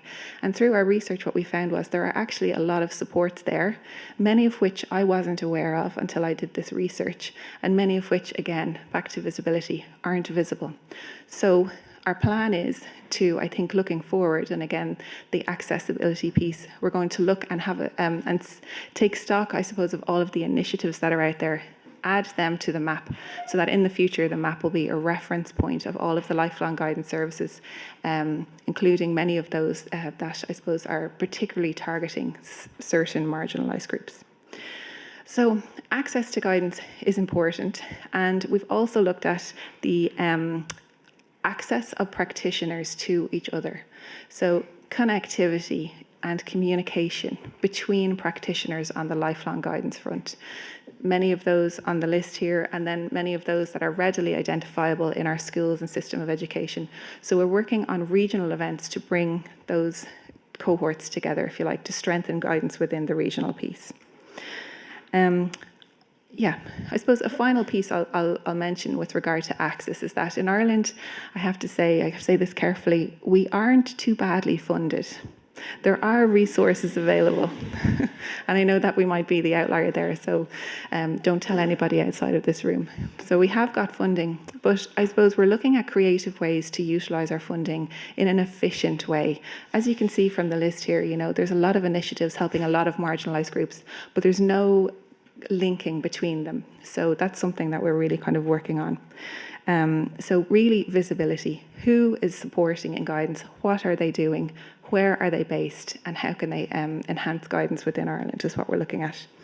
So I suppose as I come to the end of my presentation and I'm looking at the theme, you know, embedding policies in Irish practice, I suppose, as I mentioned at the start, there's a ways for us to go, and we're looking at, you know, I've learned a lot here from colleagues today, but I hope that you'll agree that we have a good, strong vision and strong policy in place, and we're on our way to embedding strong guidance practice in Ireland.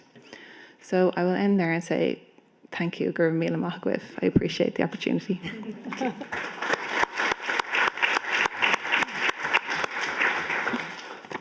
Thank you so much, Carol. And as you said, even if the resources are there, you need to keep creative and practical. And I think it was very impressive how you showed us your systematic and practical approach. Ireland is a rich country, the richest country in terms of GDP per capita is Luxembourg. And we'll move on to Luxembourg now, which provides a particularly interesting and increasing complexity in educational and career pathways. Diana Reiners will talk to us. She is the head of the Maison de l'Orientation à Luxembourg, an interministerial service for guidance addressed to all citizens. Welcome, Diana. Thank you so much. I have the unfortunate position to be between you and the lunch break, the coffee break. So I will try to keep it a little bit short. And of course, I also have to put this into the context. So Luxembourg is a very small country, and so it's 40 times 80 kilometers. And I think we have also, when I see the impressive work of our colleagues, we have still a way to go. So the Luxembourgish guidance system is based in a country where, in fact, we see a big difference between education, vocational guidance, and adult guidance. So this is maybe you see already a hint to the to missing links. But because the challenges are that in the education and vocational guidance context, we have over 50% of residents that have a foreign nationality, and even in the capitals, 74% that speak foreign languages at home. So, of course, this needs a policy response, and the response that we built over some years was to introduce a linguistically diversified school offer. But, of course, this will need a much more guidance to guide students through this increasing complexity, and the importance this has in terms of impact is that, like Research European Semester still shows that equity among learners is a huge problem. So we still have underachievement in socio-economically and especially non-Luxembourg German-speaking households. And for adult guidance, so then now comes the GDPR per capita. Actually, the labor market is still dominated by SME, which is kind of which are not the ones that are necessarily contributing to this GDPR, but we have some big international players as well. And we have, therefore, actually the gap between a strong demand for vocational skills by the employers of SMEs, while learners tend to choose school-based and general tracks because of the little attractiveness of VET. And that's one of the other policy initiatives that we have in place to promote the attractiveness of VET. For the labor force, especially in big companies, the labor force consists of 47% of cross-border commuters. Alongside this strong attraction of highly skilled professionals, and still the OECD National Skills Strategy of 2023 showed that there is a huge skills gap. So actually Luxembourg is still not, like we kind of, while we took basically all the possible workforce from the neighboring countries, we absorb kind of the whole market. There's still not enough highly skilled professionals, and talent attraction is one of the pillars of this OECD National Skills Strategy. At the same time, we face, like many other countries, also huge issues with upskilling and reskilling challenges, especially with low-skilled adults, most of them coming from recent migration, who are struggling with literacy and digital literacy, and this across sectors.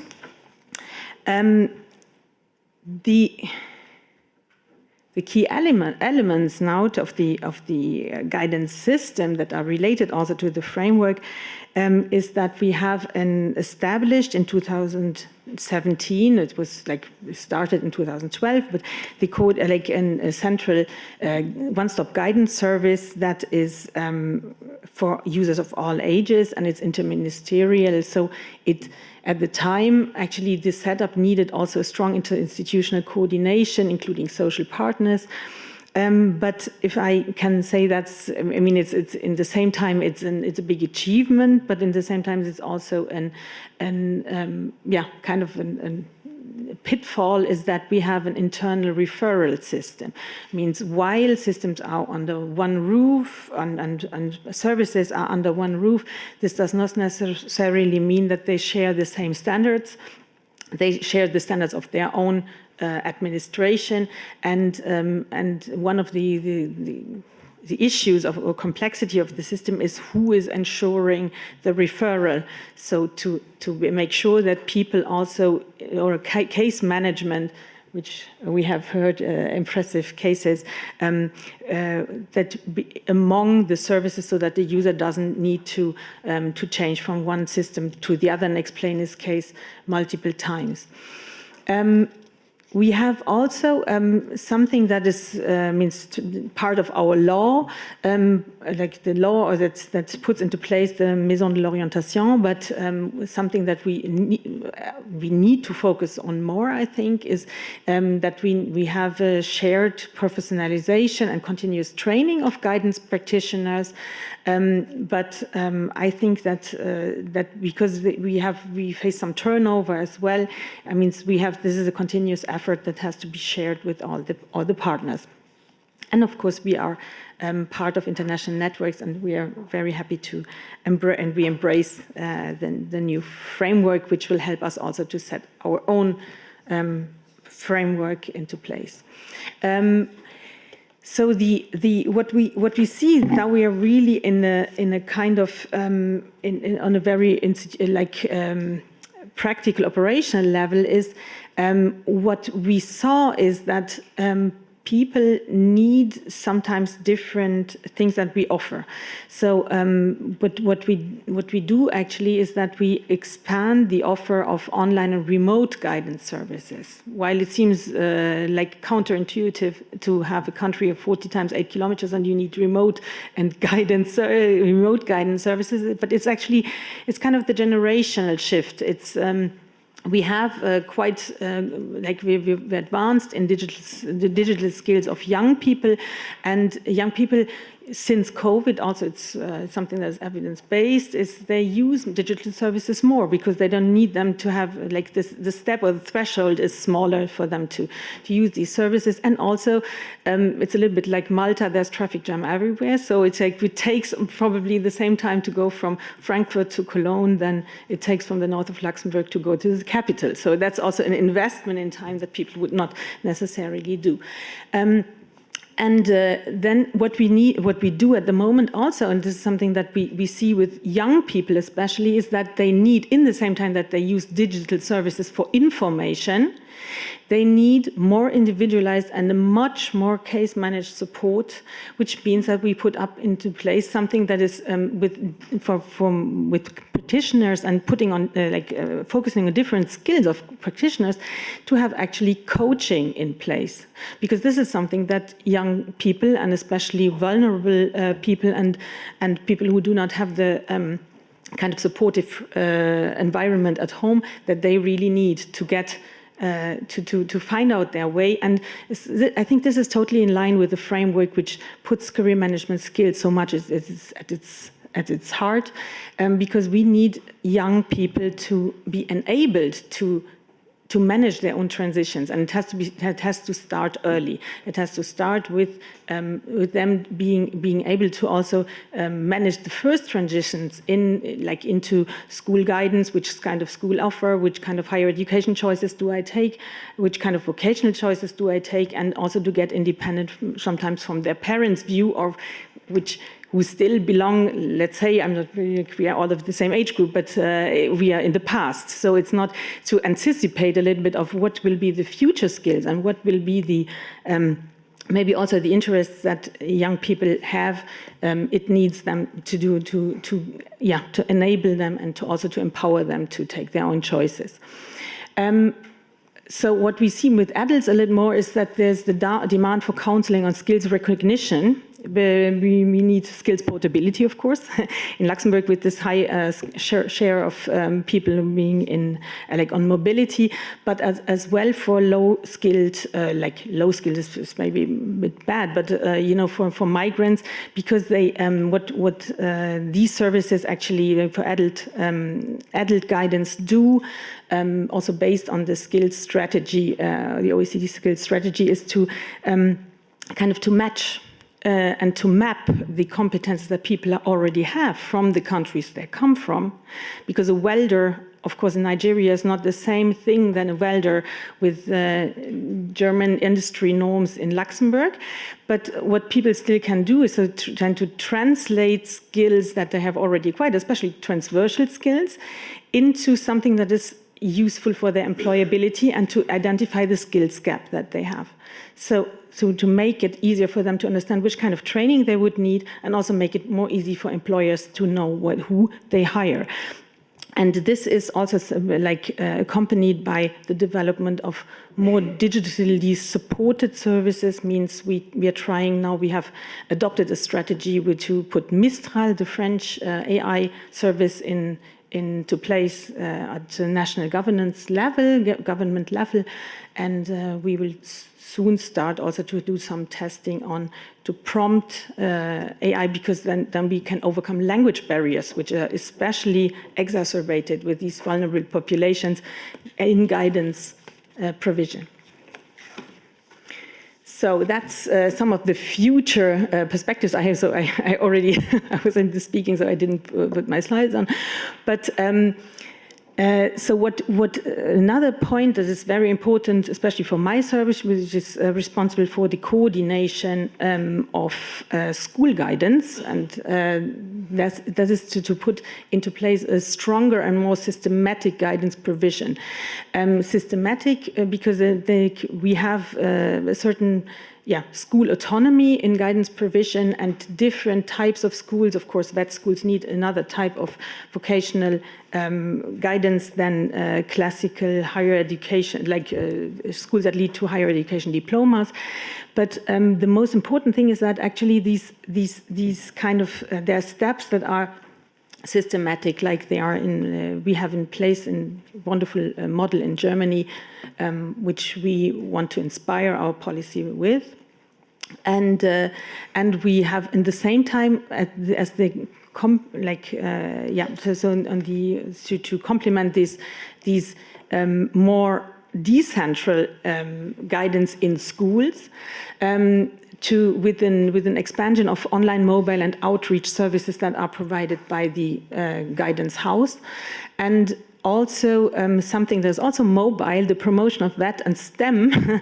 So we have now a very inspiring initiative. We have skills trucks that go to actually to schools, even of schools that lead to EQF5, where people can test and try that, and also where they can test and try some more STEM-based opportunities. And we are doing a lot now in like events and promotion and like mentoring for women to guide their choices more into STEM, because this will be one of the futures if we want to be in, like we want to keep the steering wheel.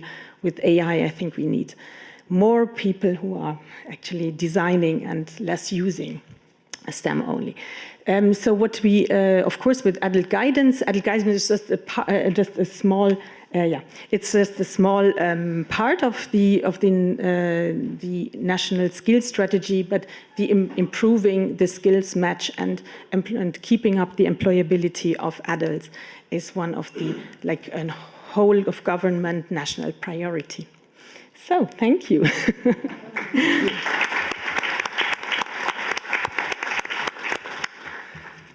Thank you so much. I think that was another very impressive example how lifelong guidance systems require continuous cooperation and long-term investment. Now I'm pleased to hand over to Fontini, who will help us to connect these perspectives and reflect on their broader implications for lifelong guidance systems in Europe. Please, thank you, Daniel. Dear colleagues, participants, and colleagues from online connection, greetings from me. And this has been, I think you all agree, an excellent work, an excellent example of cross-stakeholder cooperation. And well done to everyone contributed, and of course the colleagues in Cedefop who gave us this opportunity, and Careers.net. Cynthia and other colleagues gave me this position. It's 3 o'clock and I have to be like an energizer. But I will try to make this as a reflective comment to some key takeaways for all of us to reflect, because I see many colleagues and many friends here who are closely working closely to policy development, but also in the career guidance provision. So we all together have to join forces and make this framework, put this framework in practice at national level, which is now the time to do it.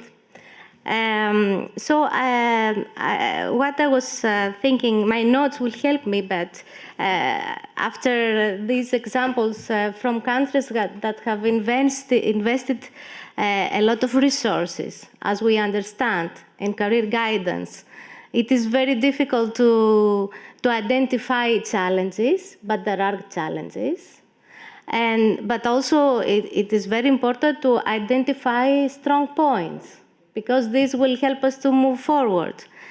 I picked 3 threads that I find very that have common aspects for all the countries. The first one has to do with the system coherence and governance, the one that is linked to Transversal Guideline 5, because all the examples highlighted efforts for multi-sectoral approach. and efforts for stronger coordination mechanisms and among different sectors. And this is actually the case, I mean, in many countries. In most of the countries, we're at the same situation. So this is a very positive point for all of us, because this reflects a shift from fragmented guidance services to holistic lifelong guidance ecosystems at national level.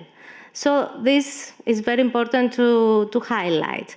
On the other hand, I was happy to hear about an aspect of common policy orientation, which is in many cases a persistent gap in many countries. Although there are efforts for joint and coordinating mechanisms, on the other hand, we have this gap between policy ambition and implementation reality.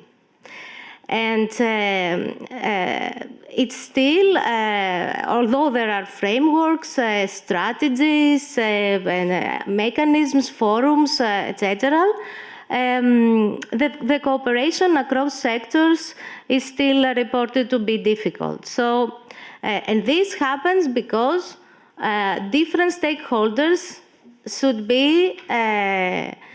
sit on the same table to try to cooperate. These different stakeholders, different ministries, different authorities, national authorities, social partners, different other countries have regional authorities that should also take part. So all these different stakeholders have different institutional cultures and different decision mechanisms and processes, and they have to employ different funding streams. So this poses persisting difficulties, and coordination and coherence is not only technical, it is structural. So this means that all these stakeholders should share joint policy orientation, a common strategic vision, which is very difficult to achieve.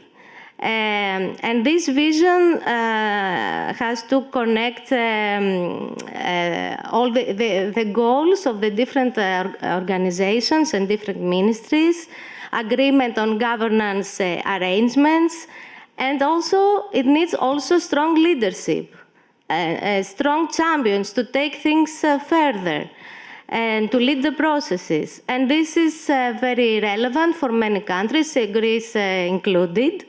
Although there are at national level a lot of long-standing efforts for coordination, we see that the fragmentation still exists in the different sectors as far as it concerns career guidance implementation and policy. And there are challenges in alignment, because we need alignment among the different sectors and the different authorities involved, which is in practice very, very difficult. And speaking about Greece, for example, we have a national authority for guidance and a will for cooperation, but there is no national strategy established, and there has been a discussion about that for more than 20 years. So the framework reminds us that lifelong guidance should be developed not an isolated sectoral service, but as a holistic cross-sectoral system. And we need to have in mind that we are talking about a public policy interest, as it was mentioned for many times today. Lifelong guidance is a public good for the citizen, for the society as a whole. And we need to move from siloed ways of working. So, and this means that the strategies should be above the systems and the sectors and the different levels, not the sectors and the different authorities and the different actors above the strategy. So this is a real challenge, and as key reflective questions on this thread, I would say that we need to identify the enabling conditions to do that. And it came through my mind that we may have an internal focus and an external focus to reflect on that. And maybe we need to answer everybody from the position that we have. What enables governance and coordination in lifelong guidance systems to function effectively in practice, internally in the system? And for external focus, how can integrated cross-sectoral lifelong guidance systems become more responsive and resilient in context of growing uncertainty? Because this aspect really makes a different gives a different aspect, different content in our efforts for the coordination of career guidance implementation and policies. The second thread has to do with what I was really impressed to see and to have the opportunity to discuss with the colleagues in the Careers Net about professionalism and professionalization. Because we have these two terms in the guideline, Transversal Guideline 7. And this was highlighted in all the presentations from the colleagues. But we need to remind to ourselves that these two terms encompass two core dimensions. The one, professionalism, relates to entry standards. Entry the profession. What are the qualifications to enter the profession? And the second about the continuous development. So we need to keep that in mind. And there has been a lot of actions in Greece to ensure the entry requirements, the professional standards through occupational profile, through legislation for certification. And this is an effort to regulate the profession. And an important aspect on these efforts was the strong involvement of social partners. So there are a lot of different aspects in this, in what the Guideline 7 describes. And this is also a core aspect of what we're discussing today. So we need to put emphasis on develop professional identity for the practitioners, but on the other hand, all the regulation mechanisms should put the beneficiaries at the center. So we are not regulating the profession for the professionals, but for the sake of the beneficiaries and the society as a whole. And the third thread relates to inclusion and universal access, which it was very important for all the presentations, but also from this morning it was heard a lot of times. Access is not inclusiveness. That means the tools, the professional standards, the material that we use all should follow some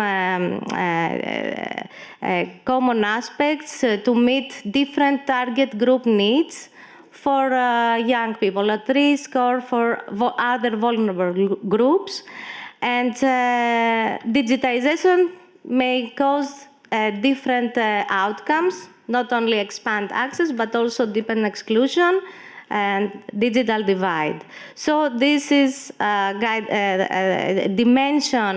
dimension for all the framework, the inclusiveness as a cross-cutting principle of the system. And as a key question, how can lifelong guidance systems actively reduce inequalities rather than reproduce them?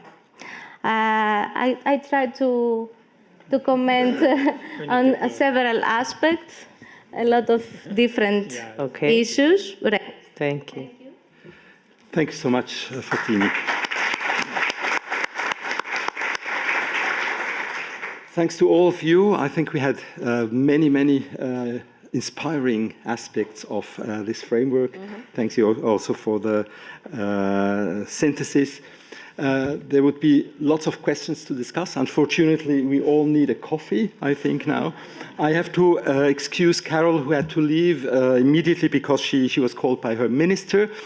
But thank you to all, and I think in the break now we have plenty of occasions to discuss these marvelous examples. Yes. Thanks so much. Thank you. Thank you to the speakers. Thank you to Alessandra Biancolini, our rapporteur as well. So we'll take a quick break. We'll add 5 minutes more. I think we can do 5 minutes more, taking away from to to the reception, exactly. We can be a little late for the reception, I think.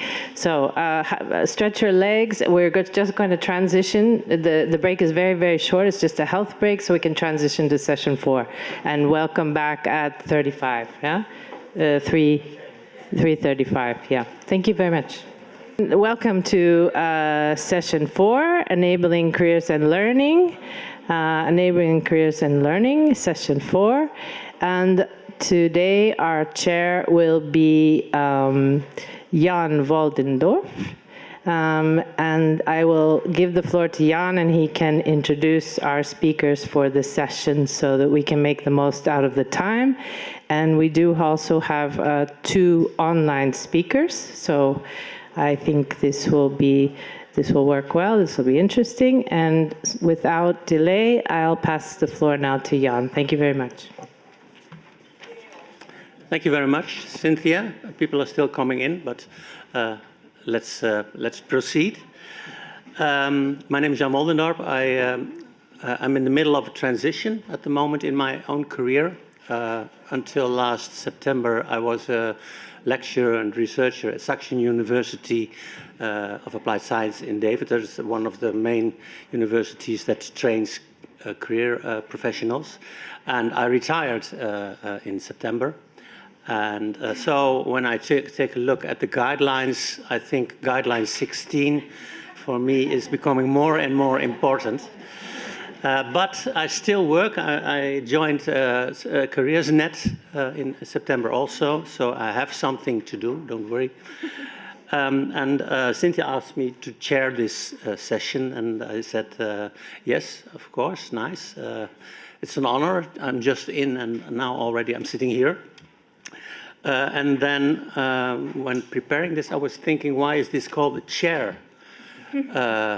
role? Because we all have chairs, and I think the only difference between you and me is that I have a button here that says mute. So when the time of the reception is arriving, I can use that. I saw that another solution is to hand over paper. It's time now, but I can just use this button.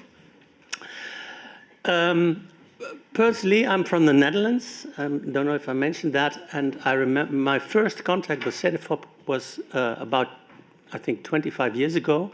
John McCarthy did a research and a publication on how are the European countries doing. And he gave a workshop organized in the Netherlands by Euroguidance. And he asked us, how do you think you are doing in the Netherlands? And we thought, oh, well, we think we're doing quite okay. Our level of provision is okay. We have professional career counselors and coaches. And then he said, the Netherlands, well, you're about on place, I don't know, remember, but something like 35 or 36. And we were really shocked. And then we realized that that had to do with the fact that our whole provision, the whole system was a very liberal system. So career guidance was a private provision most of the time. So people had to pay for it, and rich people had more access to career guidance than not so rich people. And then and now I realize what was important then is still very important. And so I'm very happy that these guidelines are here that helps us to self-reflect and to think of what can we do to move up and have a better system. And all these guidelines are important. And this session, we are zooming in on guidelines 10 till 16, which deal with the sectors. And the sectors is not economic sectors, but target groups in career guidance provision. So guidance for school pupils and students, learners in VET, higher education students, adult learners, workers, unemployed, and older adults. So this previous session was about the first 10 guidelines, and now we're the rest, almost the rest.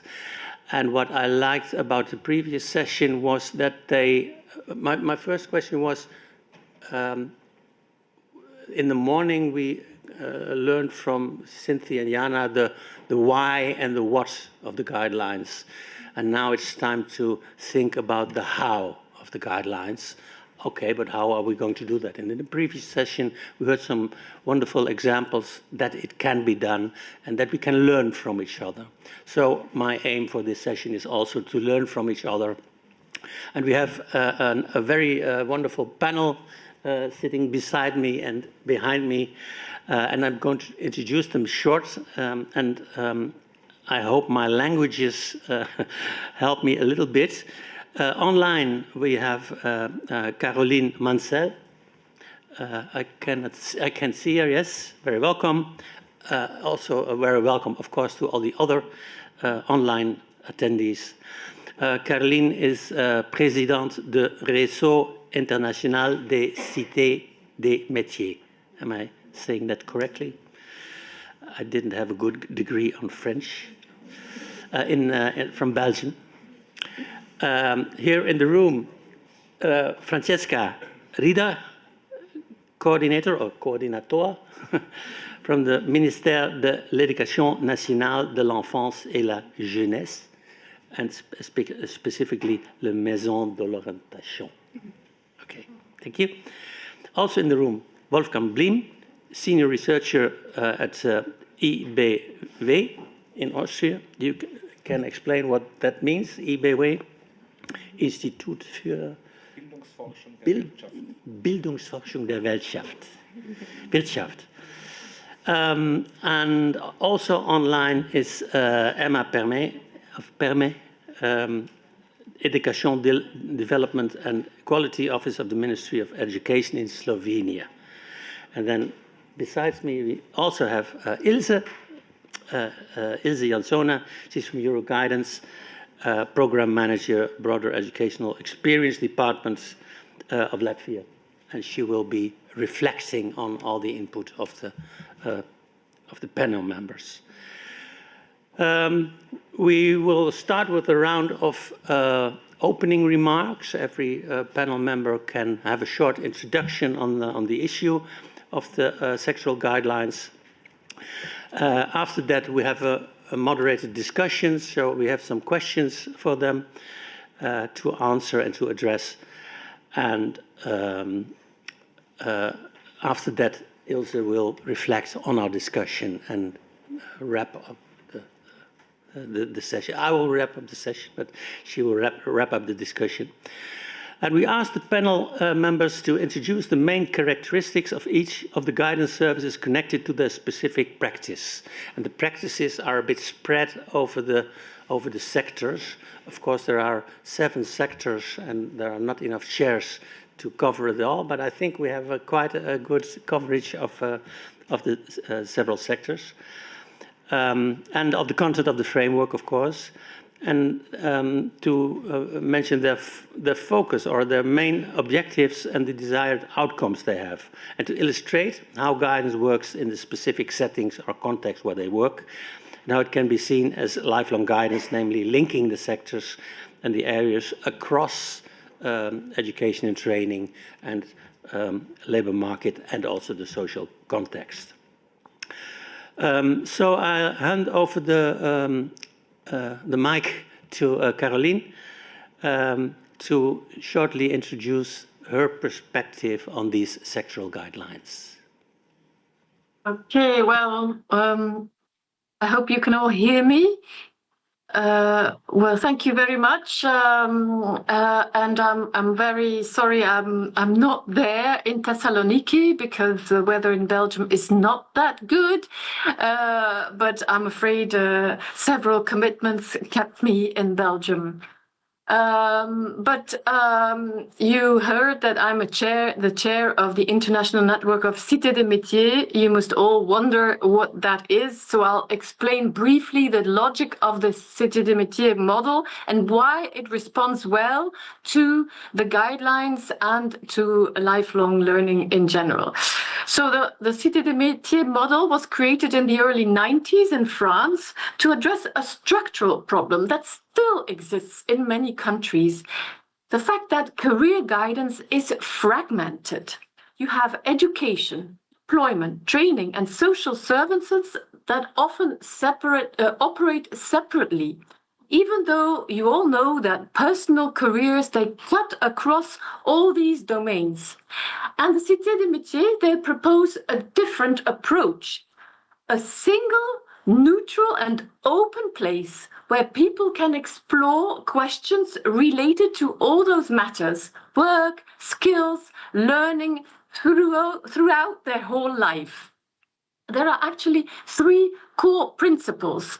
First of all, it's a one-stop shop where all those actors, public employment services, education and training providers, social partners, local authorities, and NGOs, they work together, so in one place, rather than in parallel and in many different places. The second core principle is that the access is free. It's anonymous and without appointment.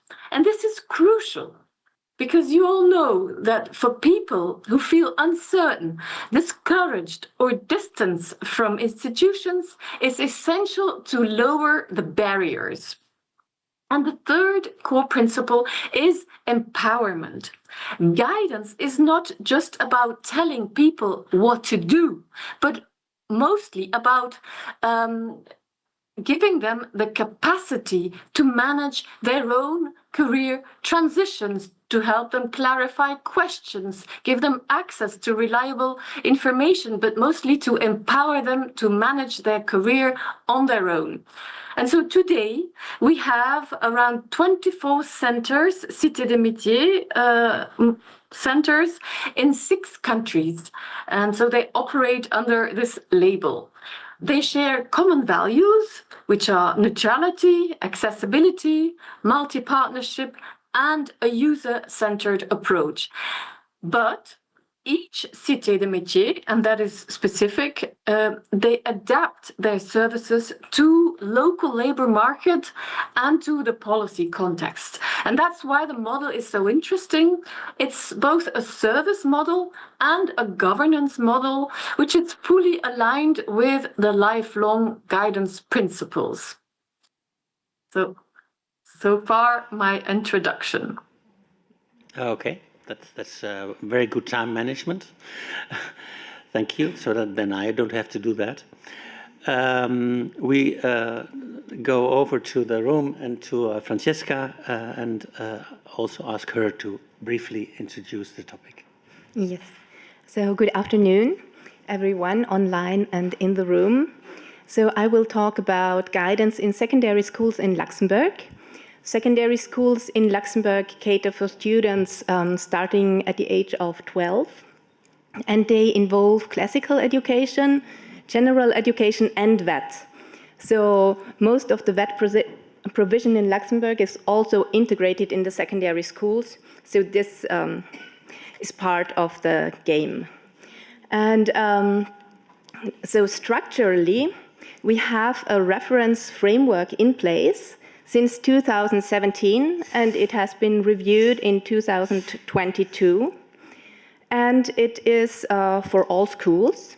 And I must say, when I read the guidelines on the sector of for school pupils, I was very happy to see that we share the same vision. Like at the heart, since 2022, at the heart of our framework is our career management skills model. And instead of explaining one field after the other, I would like to read a quote from the framework, because I was really, I reacted to that when I read that. So career education enables pupils and students to acquire career management skills, including a deeper knowledge of the self. So you might see it down there at the left lower angle of the triangle, to allow them to explore and reflect critically on the world of work in the middle of the basement, to gain an understanding of learning pathways and choices within a school's education program, the right lower corner, to link these to further learning and work opportunities, and to make successful transitions to these opportunities, which refers to the top of our triangle scheme. And a little bit lower, the framework says this helps them to make meaningful decisions about their future, which would be at the center of our triangle model. And yes, so one further thing that matches very well, great, is that we agree with the guidelines that it's important to exploit all the means and the different types of activities and partnerships to provide a holistic and meaningful guidance journey to the pupils. So here we have the curricular, the extracurricular activities mentioned. Then we have the partnership with the world of work, parents, and with the whole environment of associations, public services, chambers that are around. So we will go afterwards a little bit more into detail how well this works in practice, but the vision is like largely shared. And then I have the luxury that Diana already introduced our very specific demographic context, and I want to show these numbers just to underline it a little bit. So you have on the right side the numbers for secondary education, and you see that 30% of pupils in secondary schools in Luxembourg, they are not born in Luxembourg. 40% have a different nationality, and 67% do not speak Luxembourgish as the first language spoken at home. So that means that they have diverse language profiles, which is particularly a challenge in a school system that changes the language of instruction at several times. That's what I wanted to say for our context.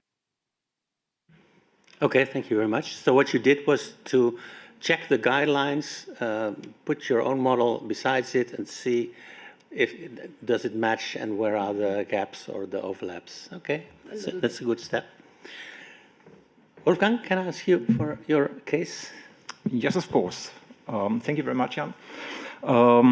I will stick very close to my notes for this introduction of my case, because otherwise I will get the time sign. So that's the only chance to keep in time. In my contribution, I would like to focus on the importance of career guidance and in particular the relevance of career management skills, development of career management skills in the field of vocational education and particularly in the field of apprenticeship training. Daniel has mentioned in the last session the importance of apprenticeship training in Switzerland, and the same is true for Austria, and therefore I would stick to this target group because at the same time, in my opinion, we have a lot of possibilities in this field which we do not use, and that's why I decided to use this this case. Okay, come on. Yeah, slowly, but to this end, it is maybe helpful to take a very brief look at the VET system in Austria and how career guidance is organized around this system. Of course, this overview is very condensed and in reality much more complex, but for a start it should be enough. We can see that once compulsory schooling ends at the age of 14, 15, there are essentially three main pathways for further education: the upper cycle of academic secondary schools, the school-based VET, and the apprenticeship training. And the percentages you have mentioned in the slide are the distribution of learners at 10th grade. 10th grade, therefore, because 10th grade is the first grade after compulsory schooling. And you see how important VET as a whole and apprenticeship training as a special focus on that is in the system. A key focus on career guidance also is on preparing for and shaping the transition from lower secondary to upper secondary. It's more or less the same, like Daniel said in the last session. And in this context, great importance is attached to the development of career management skills and the lower secondary level. It is really completely in the curricula of the lower secondary level to develop career management skills.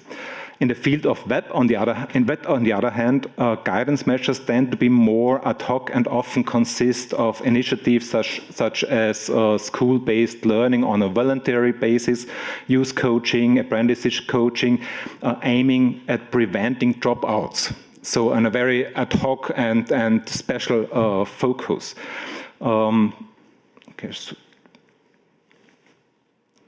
And supported is this by a wide range of out-of-school career guidance services from the Public Employment Service, from the economic chambers, from the Chamber of Labor, from projects all around with this, special target groups for adults and. So a wide range. But however, we also see that in the field of apprenticeship training, including also adults taking apprenticeship as a CVET measure, there is a special situation. Apprenticeship training happens in companies. School-based programs are not fully available to them. So if they are in the company, they have no access to school-based programs. Out-of-school services are, of course, available and open for apprenticeships, but in reality, very often only used if there are some risk of dropping out. So there is a lack in apprenticeship training. And to emphasize this with another slide, okay, that was too much. With another slide, some figures very briefly. These figures show the dropout rate of apprenticeship in training by the age of entering apprenticeship training. So we see the older they are when they enter apprenticeship training, the higher the risk or the higher the dropout is, and significantly higher. With the age of 15, what is the usual age of entering after compulsory schooling, it is around 7%, which the age of 17, 2 years later, is around 21%. And for me, there are a lot of reasons for this, but what's important in context of career guidance and career management skills is that we have to take consequences for successful transition from primary, from lower secondary to upper secondary, because the risk of dropping out then is lower. And on the other hand, we have to focus on developing career management skills to support all these people entering at a later stage, also to support adults entering on CVET provisions in apprenticeship training to succeed in this proportion. So for a first intervention. Okay, thank you very much. Also nicely in time. I'm proud of us. And then we go online again. Is Emma, can we see Emma? Yes, I'm here. I don't know if you can see me, but... We can hear you and we can almost see you. All right. Thank you very much. Actually, to Cedefop for this invitation. I'm honored to be, especially among all of these experts, and morning speakers were really inspiring, but also in the previous session, and all the speakers before me. So I'm here with the small case from Slovenia. So I'm going to ask for the first, maybe for the first slide. It was already on, but yeah, okay, this way. So maybe just a little bit of a background of Slovenia. Slovenia has 2 million inhabitants and 400,000 with the surrounding, lives in the capital city. So we are a small country, and these pilots help us how to move on also in a lifelong guidance. As many other countries, we already have lifelong guidance somehow embedded in different systems as educational, but also in employment service, and then in higher education. So we just tried to actually, with this model, to go a step over, to integrate lifelong guidance in so-called one-stop guidance, and national expert group with experts from different developing institutions from Slovenia, like Institute for Education, Institute for Adult Learning, and then VET Institute and PES service, and then the Career Center from the University of Ljubljana, and so forth. They gathered their mindset together, I would say, and they actually started in 2003 with a small project in the center of Ljubljana, and the concept was actually, as I said, connecting education, employment, and lifelong learning sector. Inspired was actually by the Cité de Métier and one-stop shops. So it's really nice to have Caroline here before me, so I don't need to explain more about it. So we shared actually physical guidance space, enabling direct cooperation among practitioners, and then cross-sector referrals, peer learning, and coordination upper support. User support was provided. We followed main objectives like improve access to lifelong guidance for all age groups, strengthen cross-sector cooperation and referral pathways, as I said before, and then support career management skills and transitions. It was actually organized and also inspired by the period when the young people are transitioning from one step or one level of education to another. And then another objective was also increase visibility, outreach of guidance service in Slovenia as well.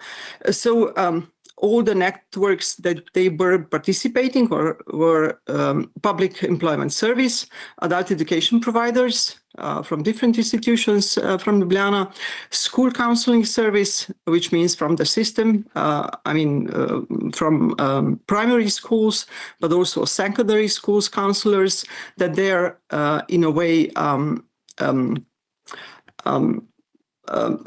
providing the lifelong guidance in primary and secondary schools, and then higher education career centers, the counselors from there, and then we had also NGOs and local partners in these networks.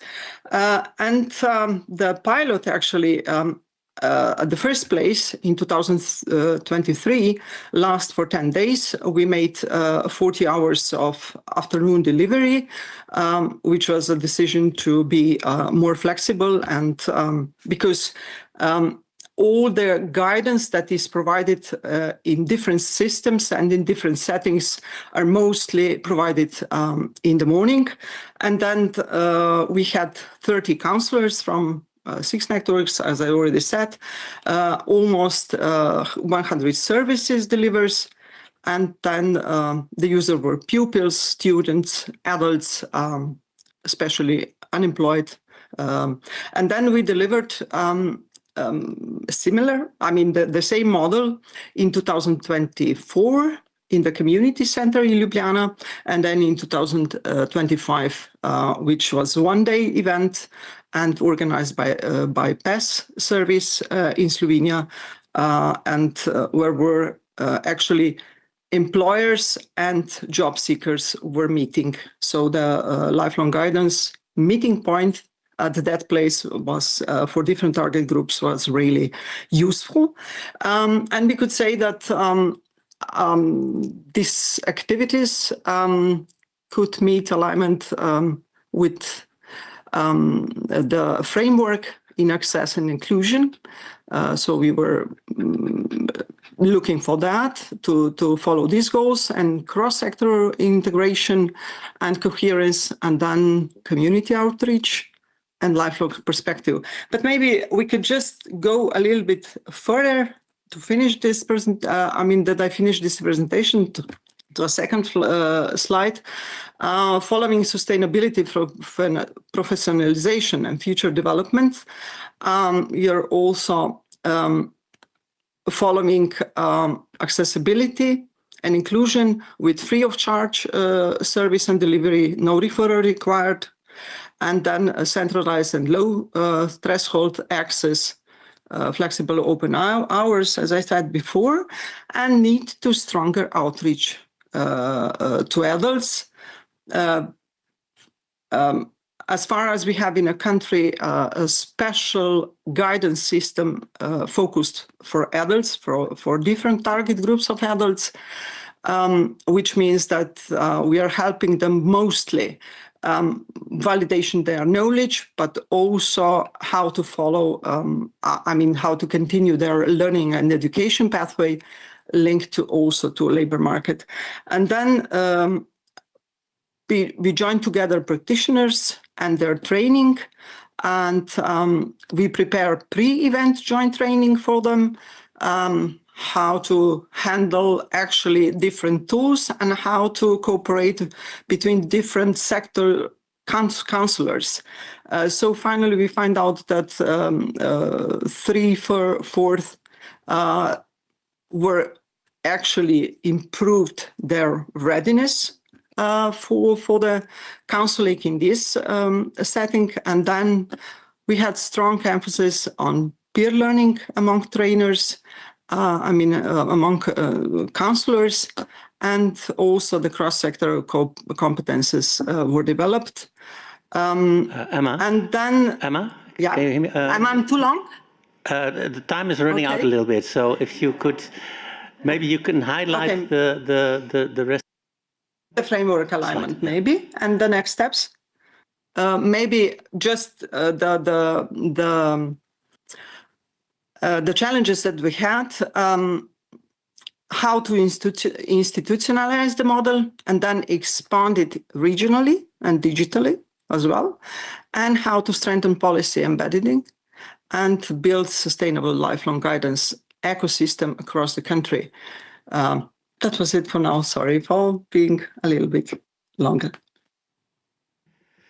So that's not a very big problem, especially because the next question, these were the 4 introductions. We're now stepping over to the more discussion area. And we prepared 4 questions, and the first question, in fact, deals with your last slide. What challenges and opportunities do you see? Okay. My proposal would be to have the same order so everybody knows when their turn is. Each guideline includes, everybody can have seen that, with good practice bullets, elements of good or ideal lifelong guidance policies and systems. And our question to all of you is, from your practice perspective, which of these elements is currently the most challenging to implement? Where are the challenges there? And at the same time, what systemic changes are needed? So what do we need, or do you need to do to make it a standard part of your service? In fact, these are two questions we would like all the panel members to respond to quickly. I think in the previous session you have about 3 minutes, maybe a little more, but then we don't get to the last questions. And I'll mention the other questions.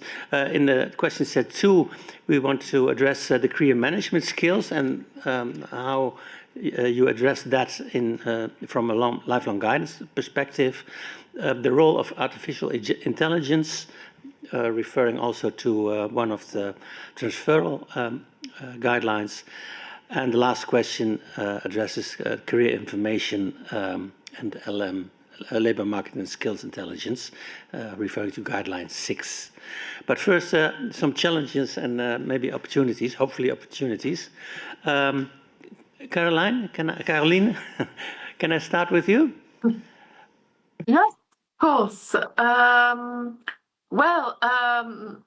The challenges we have are very similar to the ones Emma just said, because our biggest challenge is actually not technical, it's institutional. Because the most demanding issue for the Cité des Métiers is sustaining this cross-sector coordination and governance, because all the actors, education, employment, training, and social inclusion, they have different mandates, they have different funding rules, they have different performance indicators, and even organizational cultures. And aligning these different visions of these very different actors around one shared objective, it really requires a continuous effort, it requires trust and political support.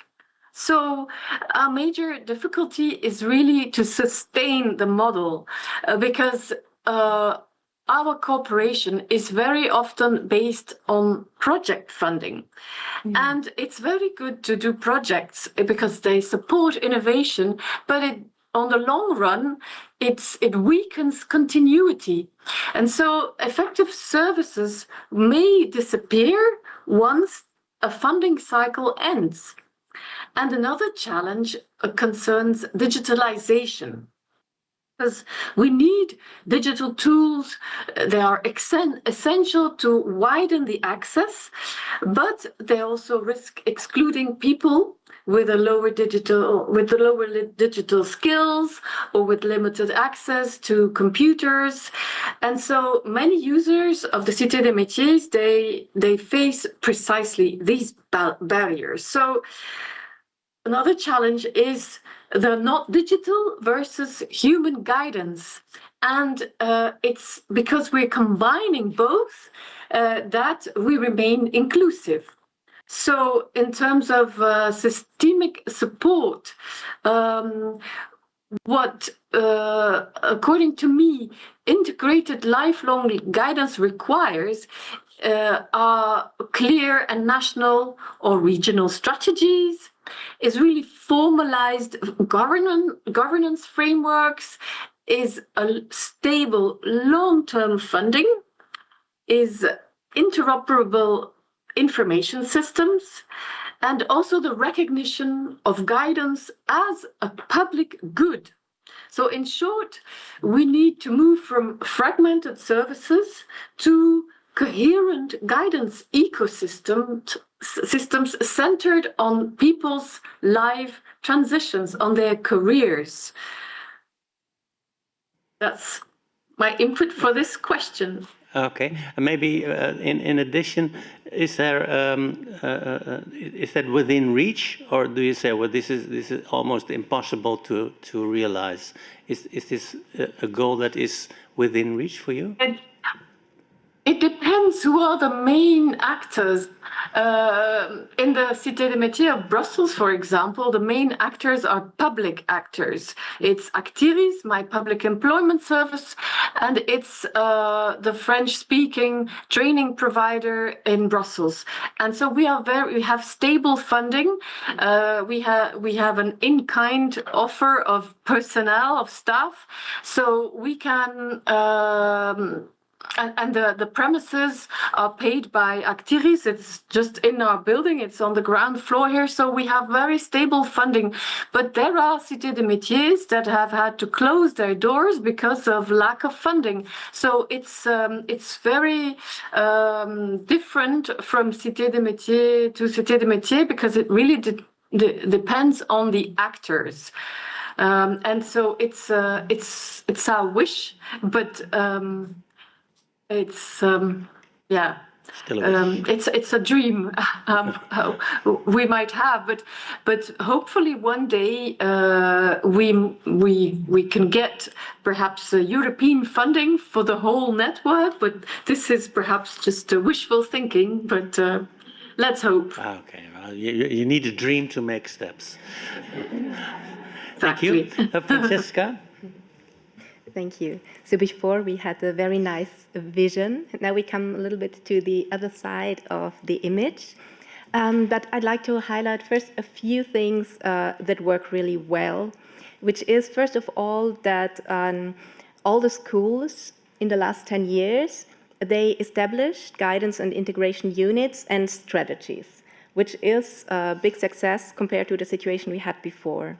Then what really works well in the schools is the provision of age-relevant information, and they have different practices how to bring the information across also to parents, and also through kinds of information material they provide themselves. And then the partnership with the world of work and with other institutions is really well developed. And we have been able to support this also at a systems level by organizing different schemes where the professionals from the schools and the professionals from their partner services could meet. Especially we had like one speed dating meeting, and now still 2 years after it took place, people come to me and they say, I was there and it was so helpful because now we have this partnership with the Chamber of Commerce and we can do these things for our 13-year-olds, for example. And a third thing that leads to the challenges is that the more and more practitioners of guidance in schools have developed a more holistic vision from providing advice, providing information, to allowing students to have meaningful experiences and journeys. But yet the big challenge is that it is very unequal. So I heard this before, I think among the developing countries, there are big gaps between them, and we have the same situation in between among schools in Luxembourg. So there are schools who made guidance and with great measures part of their identity, and it's carried by the school leaderships. And then there are schools that have it really a minimum provision still. So that would be the first challenge, to harmonize it. The second challenge is professionalization. We have been able to put in place training schemes, also with Euroguidance founding, based on a cooperation with Austria, for example. But they have always been on a voluntary basis. And what is the case for most people providing guidance in schools, it's an additional task for them. So it's not their main task. So we clearly have to move on in this direction to have more and more professionals who provide guidance as a main task in schools, and to link this to training requirements, initial and continuous. And the Third challenge is equity, and we have heard about this already, so I won't go into detail about this. Of course, there are many more, but I would see these as the main. In a preparatory talk, you also talked about a possible fourth challenge. Yes. You remember the one? What did I want to say something again? About in many European. Yes, countries. It's true. It's the popularity and the stereotypes regarding vet provision. So this is especially when it comes to lower secondary education, and it is interesting because equity and making vet more popular. These are policy areas in which there is a lot of effort flowing.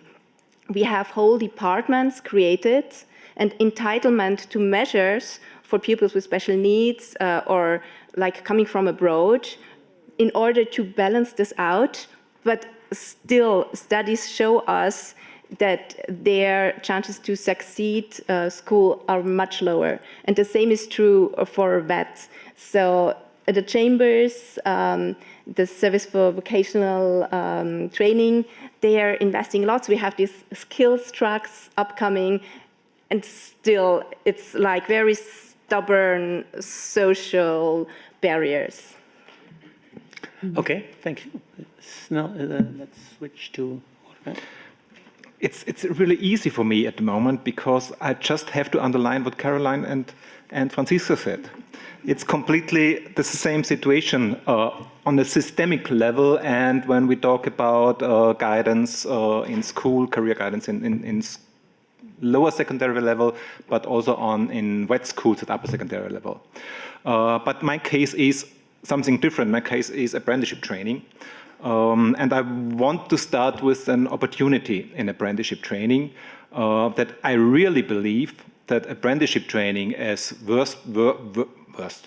work-based learning has everything to create career management skills. Mm-hmm. It is a perfect surrounding to create career management. It is daily practice in apprenticeship training to create career management skills. But, big but, and that's the challenge, there is no structure for it. We do not know what is happening in the companies. There is no curriculum. It is not in the curricula. Of course, it happens in the companies, but we do not know what is happening in the companies in regard to developing career management skills and career guidance. We do not know in which companies what is happening. So what is really the topic is how can we give within apprenticeship training a well-formulated structure to create career management skills as a specific area, but to support young people in not only young people, also adults in apprenticeship training with career guidance measures. So that's, in my opinion, really a big question for the future of career guidance in Austria. Okay, thank you. Emma? Yeah, thank you. Well, actually, it's a trap to be lost, maybe. But anyway, actually, most challenges were already said, but maybe I would continue with those that speakers before were telling about. We have a big challenge, I would say, how to join different databases for monitoring the guidance. For example, this is a big challenge that we have as well in the country.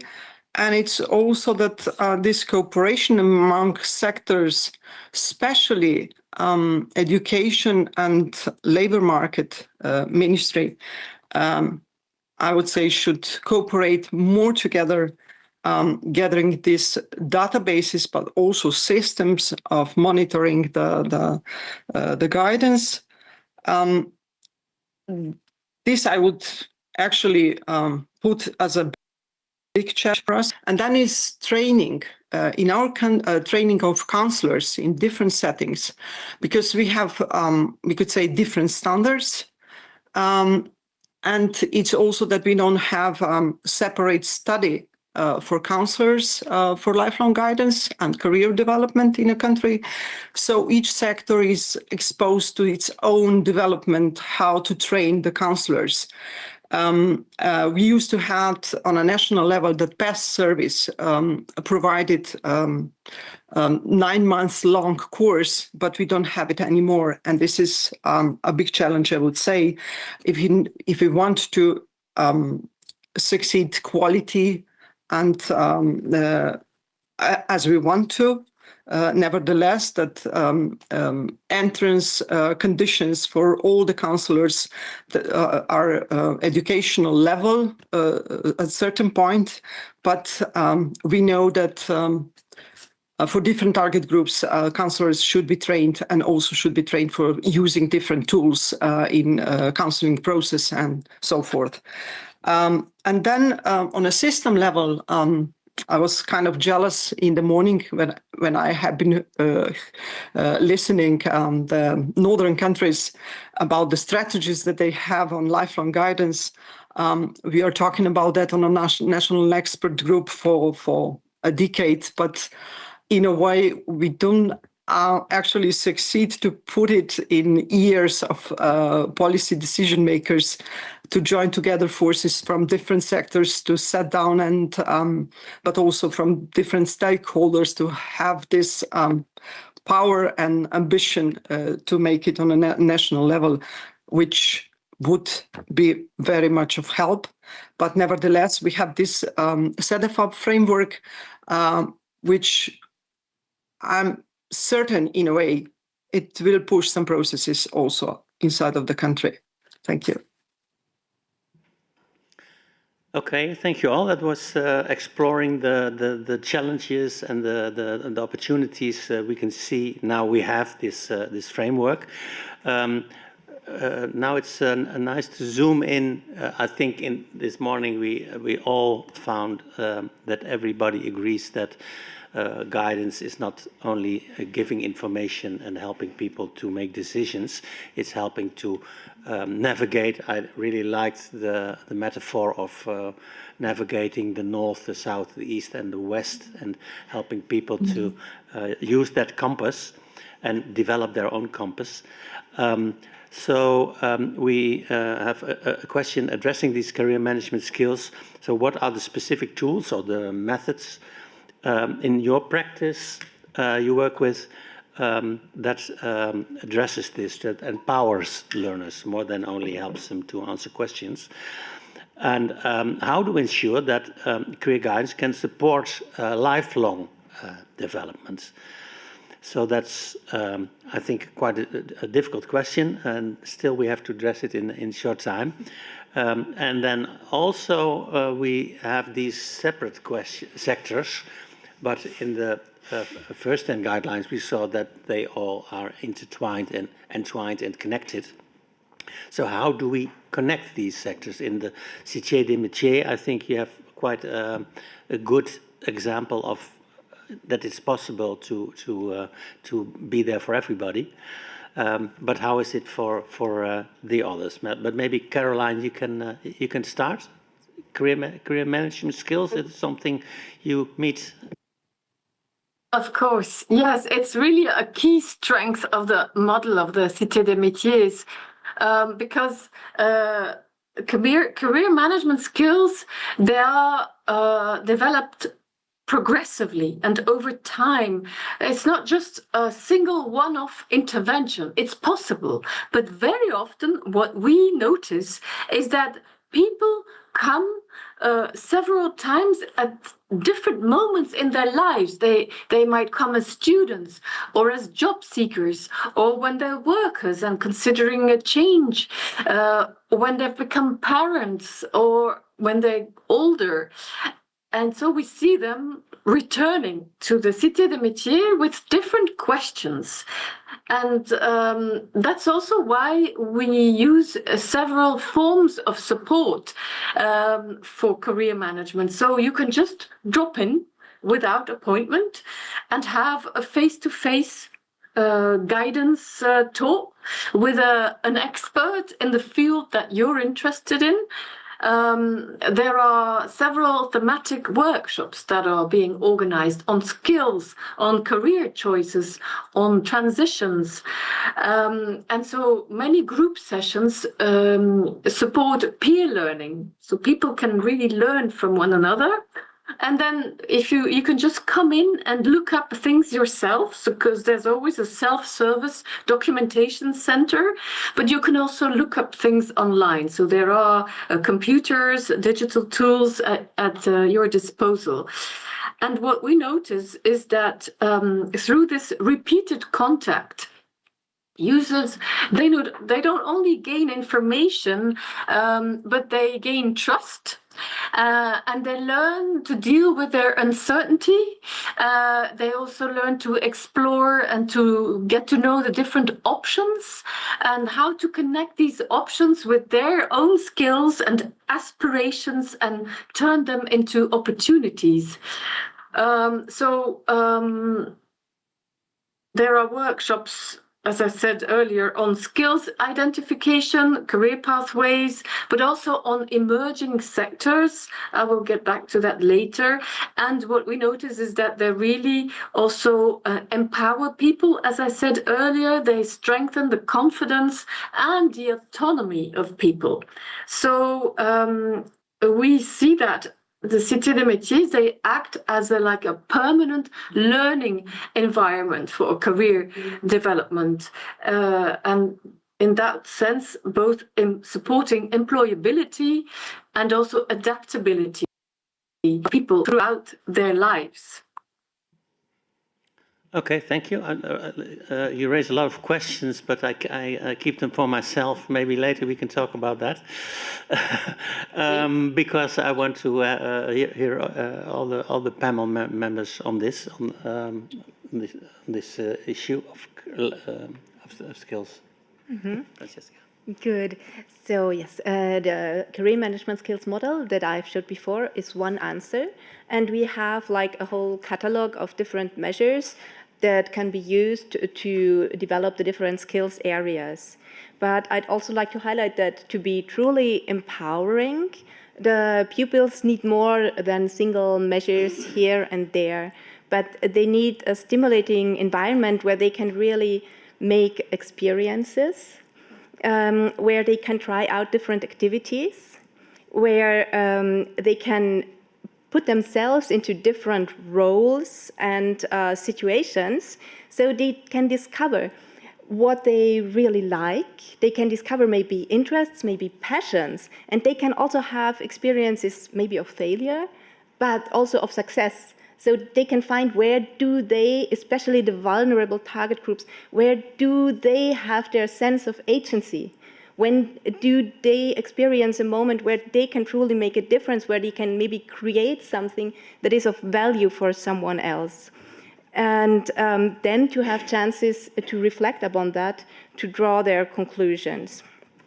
And in Luxembourg, there has been a structural reform that aims at turning schools more and more in such stimulating living environments.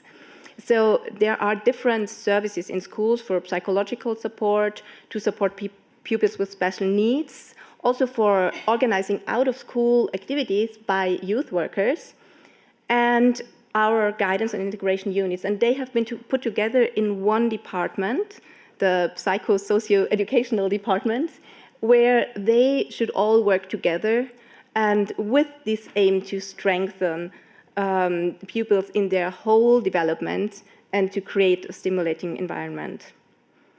Then to ensure, just 2 small points, to ensure continuation, like one very punctual good practice, pupils at risk of dropping out, many schools create contacts with responsible persons from out-of-school youth work organizations, so they know whom to turn to, they have a face they can meet.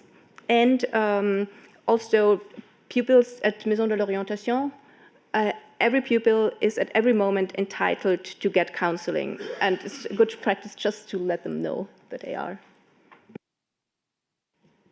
Thank you. Wolfgang?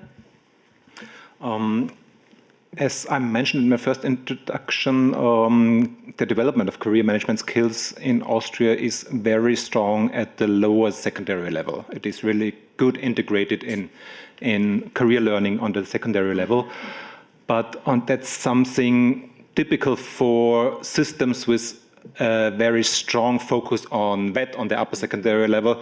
After lower level, the competences are developed, the decision is made, they are in VET, and that's it. That does not mean that there is no further development, but it is not structured like I mentioned in the second question. So what I was thinking about when the question is on specific tools or methods, my first reaction would be we don't know. We don't know what tools, what methods they use, because it's in the companies and they are not responsible to tell us how they train. They're responsible to bring results, but how they train, there is no responsibility on it. But when I go a little bit deeper in my mind, I realized, of course, there are some methods and tools we already know which are in place and which are a very good possibility to create career management skills or to develop career management skills within apprenticeship training. For example, there is the promotion of mobility abroad. It's a wonderful possibility to create skills beyond practical skills. There is a measure we call career ambassadors, where the apprentices, mostly they are some participants in World Skills and Euro Skills, but in principle it can be any apprentice going to schools, to lower secondary schools, maybe also to upper secondary schools, vet schools, academic schools, to bring from their perspective the reality of training, the reality of the labor market, of a job into the schools. And that's for themselves, it's not only a good way for the schools, it's also for themselves a good way to reflect about what am I doing, what is my job about, what is my situation in my profession, what is my training about, what are my future possibilities, and so on. And that, I think, are good possibilities within apprenticeship training, but also within other training circumstances to develop such career management skills. And I realized in the end, we do have a tool to make this visible. We have a platform for training companies to share good practice. And it's not only on career guidance and career management and so on, it's on every good practice in training, but it's also on career guidance. And there are some examples what they do in career guidance, what they do in developing career management skills. Okay, thank you. On this issue of labor markets, career management skills. Sorry, Emma. Yeah. Okay. Yeah. Focusing maybe in Slovenian situation, I would say that we are doing some progress as well as other countries.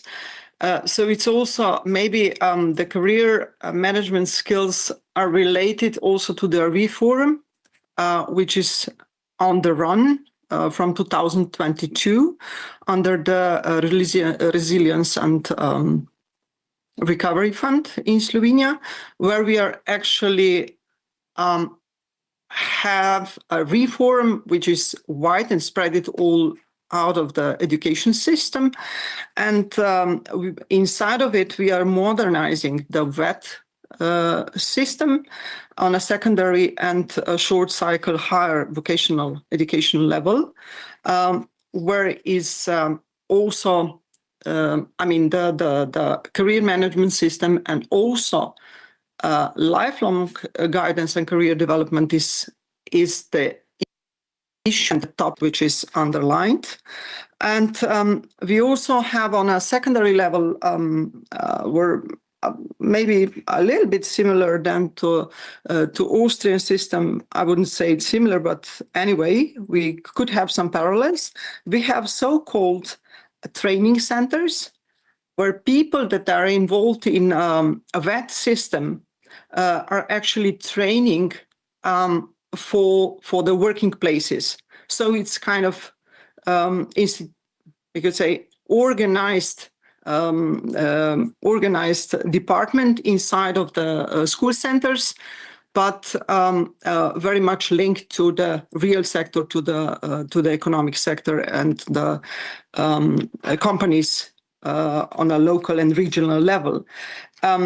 So there are also we have also ESF fund projects which are lasting for a few years in this period of time, and they're actually organized in a consortium that are not part of the schools, but they are providing different kinds of services for schools and for school kids and young kids inside of the schools with different models. And one of it is also a mobile model of testing the cognitive and sensitive and motoric skills, which is actually developed with the Talent Center from Graz. So those are, we could say, activities that we could say that they are part of the system, which should be actually developed forward.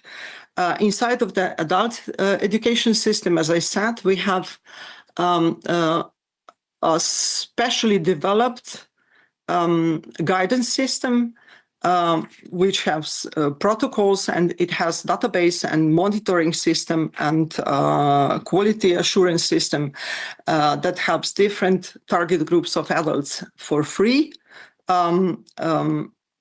to actually to plan their learning pathway, educational pathway, and then to link to labor market.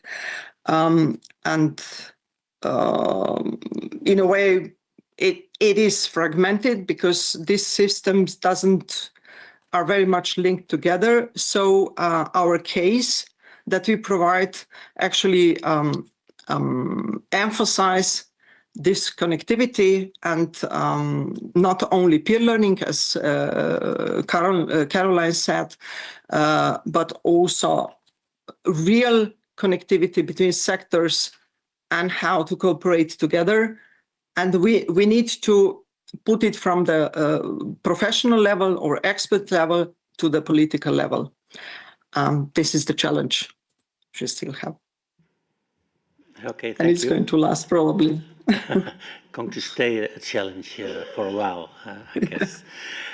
Looking at the time, I decided that when it's okay with with you, Cynthia, that we skip the last questions to have some time. Yeah, left whatever you think for Ilse sure. to address. We had some questions on the issue of AI. Of course, it's a main issue, and it's important to also address that. But maybe we can discuss that during the reception amongst each other. And the other question was addressing labor markets intelligence and skills intelligence. And I think those two issues are too important to only discuss briefly, so it's better not to discuss them at all and then find a moment later on. So I would like to hand over the microphone to Ilse as our discussant to reflect on what she heard this afternoon and what questions that rises or what new issues come up. Okay, so a very warm thank you to all of our panelists for sharing your insights and the diverse approaches and systems that you represent in your different countries, and also as people coming from focuses in different sectors in the understanding of the guidelines. If I've heard you well, then it seems that there are some common concerns that we can identify, even though you've presented a diversity of experiences. And I would say that these different aspects are crucial to ensuring quality of services, and they would be understanding, a common understanding and observation of standards, what you expect guidance services to ensure. This is, of course, inextricably linked to professionalization of guidance practitioners. And another issue, if I'm not wrong, is access to stable funding. Especially since in Latvia, also in the context of my work as a Euro Guidance Program Manager, we have addressed the question of a standard and the professionalization of guidance practitioners in the form of a recent updating of our National Guidance Counselor's occupational standard. I wanted to share that with you because initially in Latvia, we didn't have career guidance in the education sector. It was more, or rather, we had professional orientation, which we've already discussed today, is a more directive approach that was a legacy of the demand economy, but in the context of developing a market economy after regaining independence, we understood that people need to learn how to direct their decisions about what they will do with their lives and how they will get to that place by choosing appropriate education and training. So we had a European Social Fund project in 2007 to 2009, which developed an initial standard. There was a review of the standard in 2011, which was also informed by work being done at the time by the Network for Innovation and Counseling in Europe, also known as the NICE network. It is very nice. And however, over time, the methodologies and approaches and philosophy and regulations also concerning development of occupational standards changed. But at the same time, because there was initially, the occupational standard was developed by university representatives. But increasingly, in terms of occupational standards, our national regulations require the labor market to be the main force behind developing standards. And there wasn't anybody really able to take on this role. So we saw that as a problem, being the Euro Guidance Network. And we managed to organize the expert working group in our country in cooperation with our National Guidance Association. We also took inspiration from our recent work of the NICE network, and we also coordinated our activities with the Ministry of Education and Science, who were doing research on guidance for adults to identify what the tasks of guidance practitioners are and how they've changed from the standard, which was last updated in 2011. And so now, through this coordination and European support and efforts of national experts, we have a new standard as of April last year. So if we talk about pooling resources and combining the efforts of experts in different sectors, it can be done, but there needs to be somebody to pull for that. So I would encourage this approach to continue, and I think the framework also really highlights the importance of coordination. And the European Social Fund has also been supporting the development of career guidance in the education sector in terms of staff training, in terms of development of methodologies and tools and guidelines. We also have the most recent generation of ESF-funded projects is now establishing experiential learning, a quality-checked, centralized system that helps students explore STEM and civic engagement skills, and these experiential learning activities are linked to school curriculum, but with the objective of helping people actively explore fields that might help them make career decisions. So I would say that I agree very much with what was mentioned about positive cases in active learning as a way to support career management skills development. I really applaud the mindset that careers management skills should be a way to empower individuals, that it's not just about learning how to do some sort of specific task, but about learning to create a life for yourself, which is fulfilling and manages to support you and contribute to society as well. So I would say that the cases we've heard and the framework, they are beneficial and helpful in creating more development. Do we have any time for questions for the panelists, or are we? Jan, I would just need about 3-4 minutes to give some information to wrap it up for tonight and tomorrow, but we could. Maybe it's good to ask the questions and that we can talk over wine.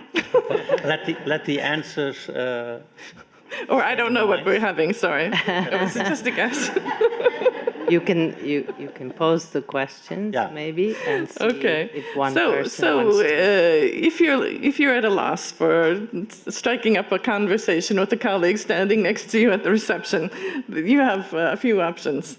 One, you can talk about the different challenges that we've heard from the different sectors. Do you have challenges in common? Maybe you've come up with solutions in your own context. Not everybody was able to come up to the panel to talk to us. Another issue is how you deal with career management skills in your countries. I would have asked the panelists, would they borrow from each other? Maybe you can make this a wider discussion amongst yourselves. And then another question was, we've heard also about the importance of social inclusion and what you see as the steps forward to step up the inclusivity of guidance in your context. So take it or leave it. You may find better questions like, what are you doing for holidays this summer? But you're welcome to use these as conversation starters. Thank you very much. Thank you. I think if I may have 1 minute, Cynthia, and then of course, your turn. I think what I hear is that there are a lot of challenges, and these guidelines raise more awareness of what the challenges are, and that lifelong learning is not only something for the individual, but we as I call it a career community, also have a learning process. And I think the examples we heard in this session, but also in session 3, is that there are examples of people trying and struggling, but also showing good results. So as a community, we also need to peer learn. And here we have some examples of what we can learn from each other. And I think it's a very big chance that we are with so many countries, so many examples, that we can all share what we do and what struggles we have. Thank you. Over to you, Cynthia. And thank you. Thank you to the whole panel. Really, thank you so much to everybody.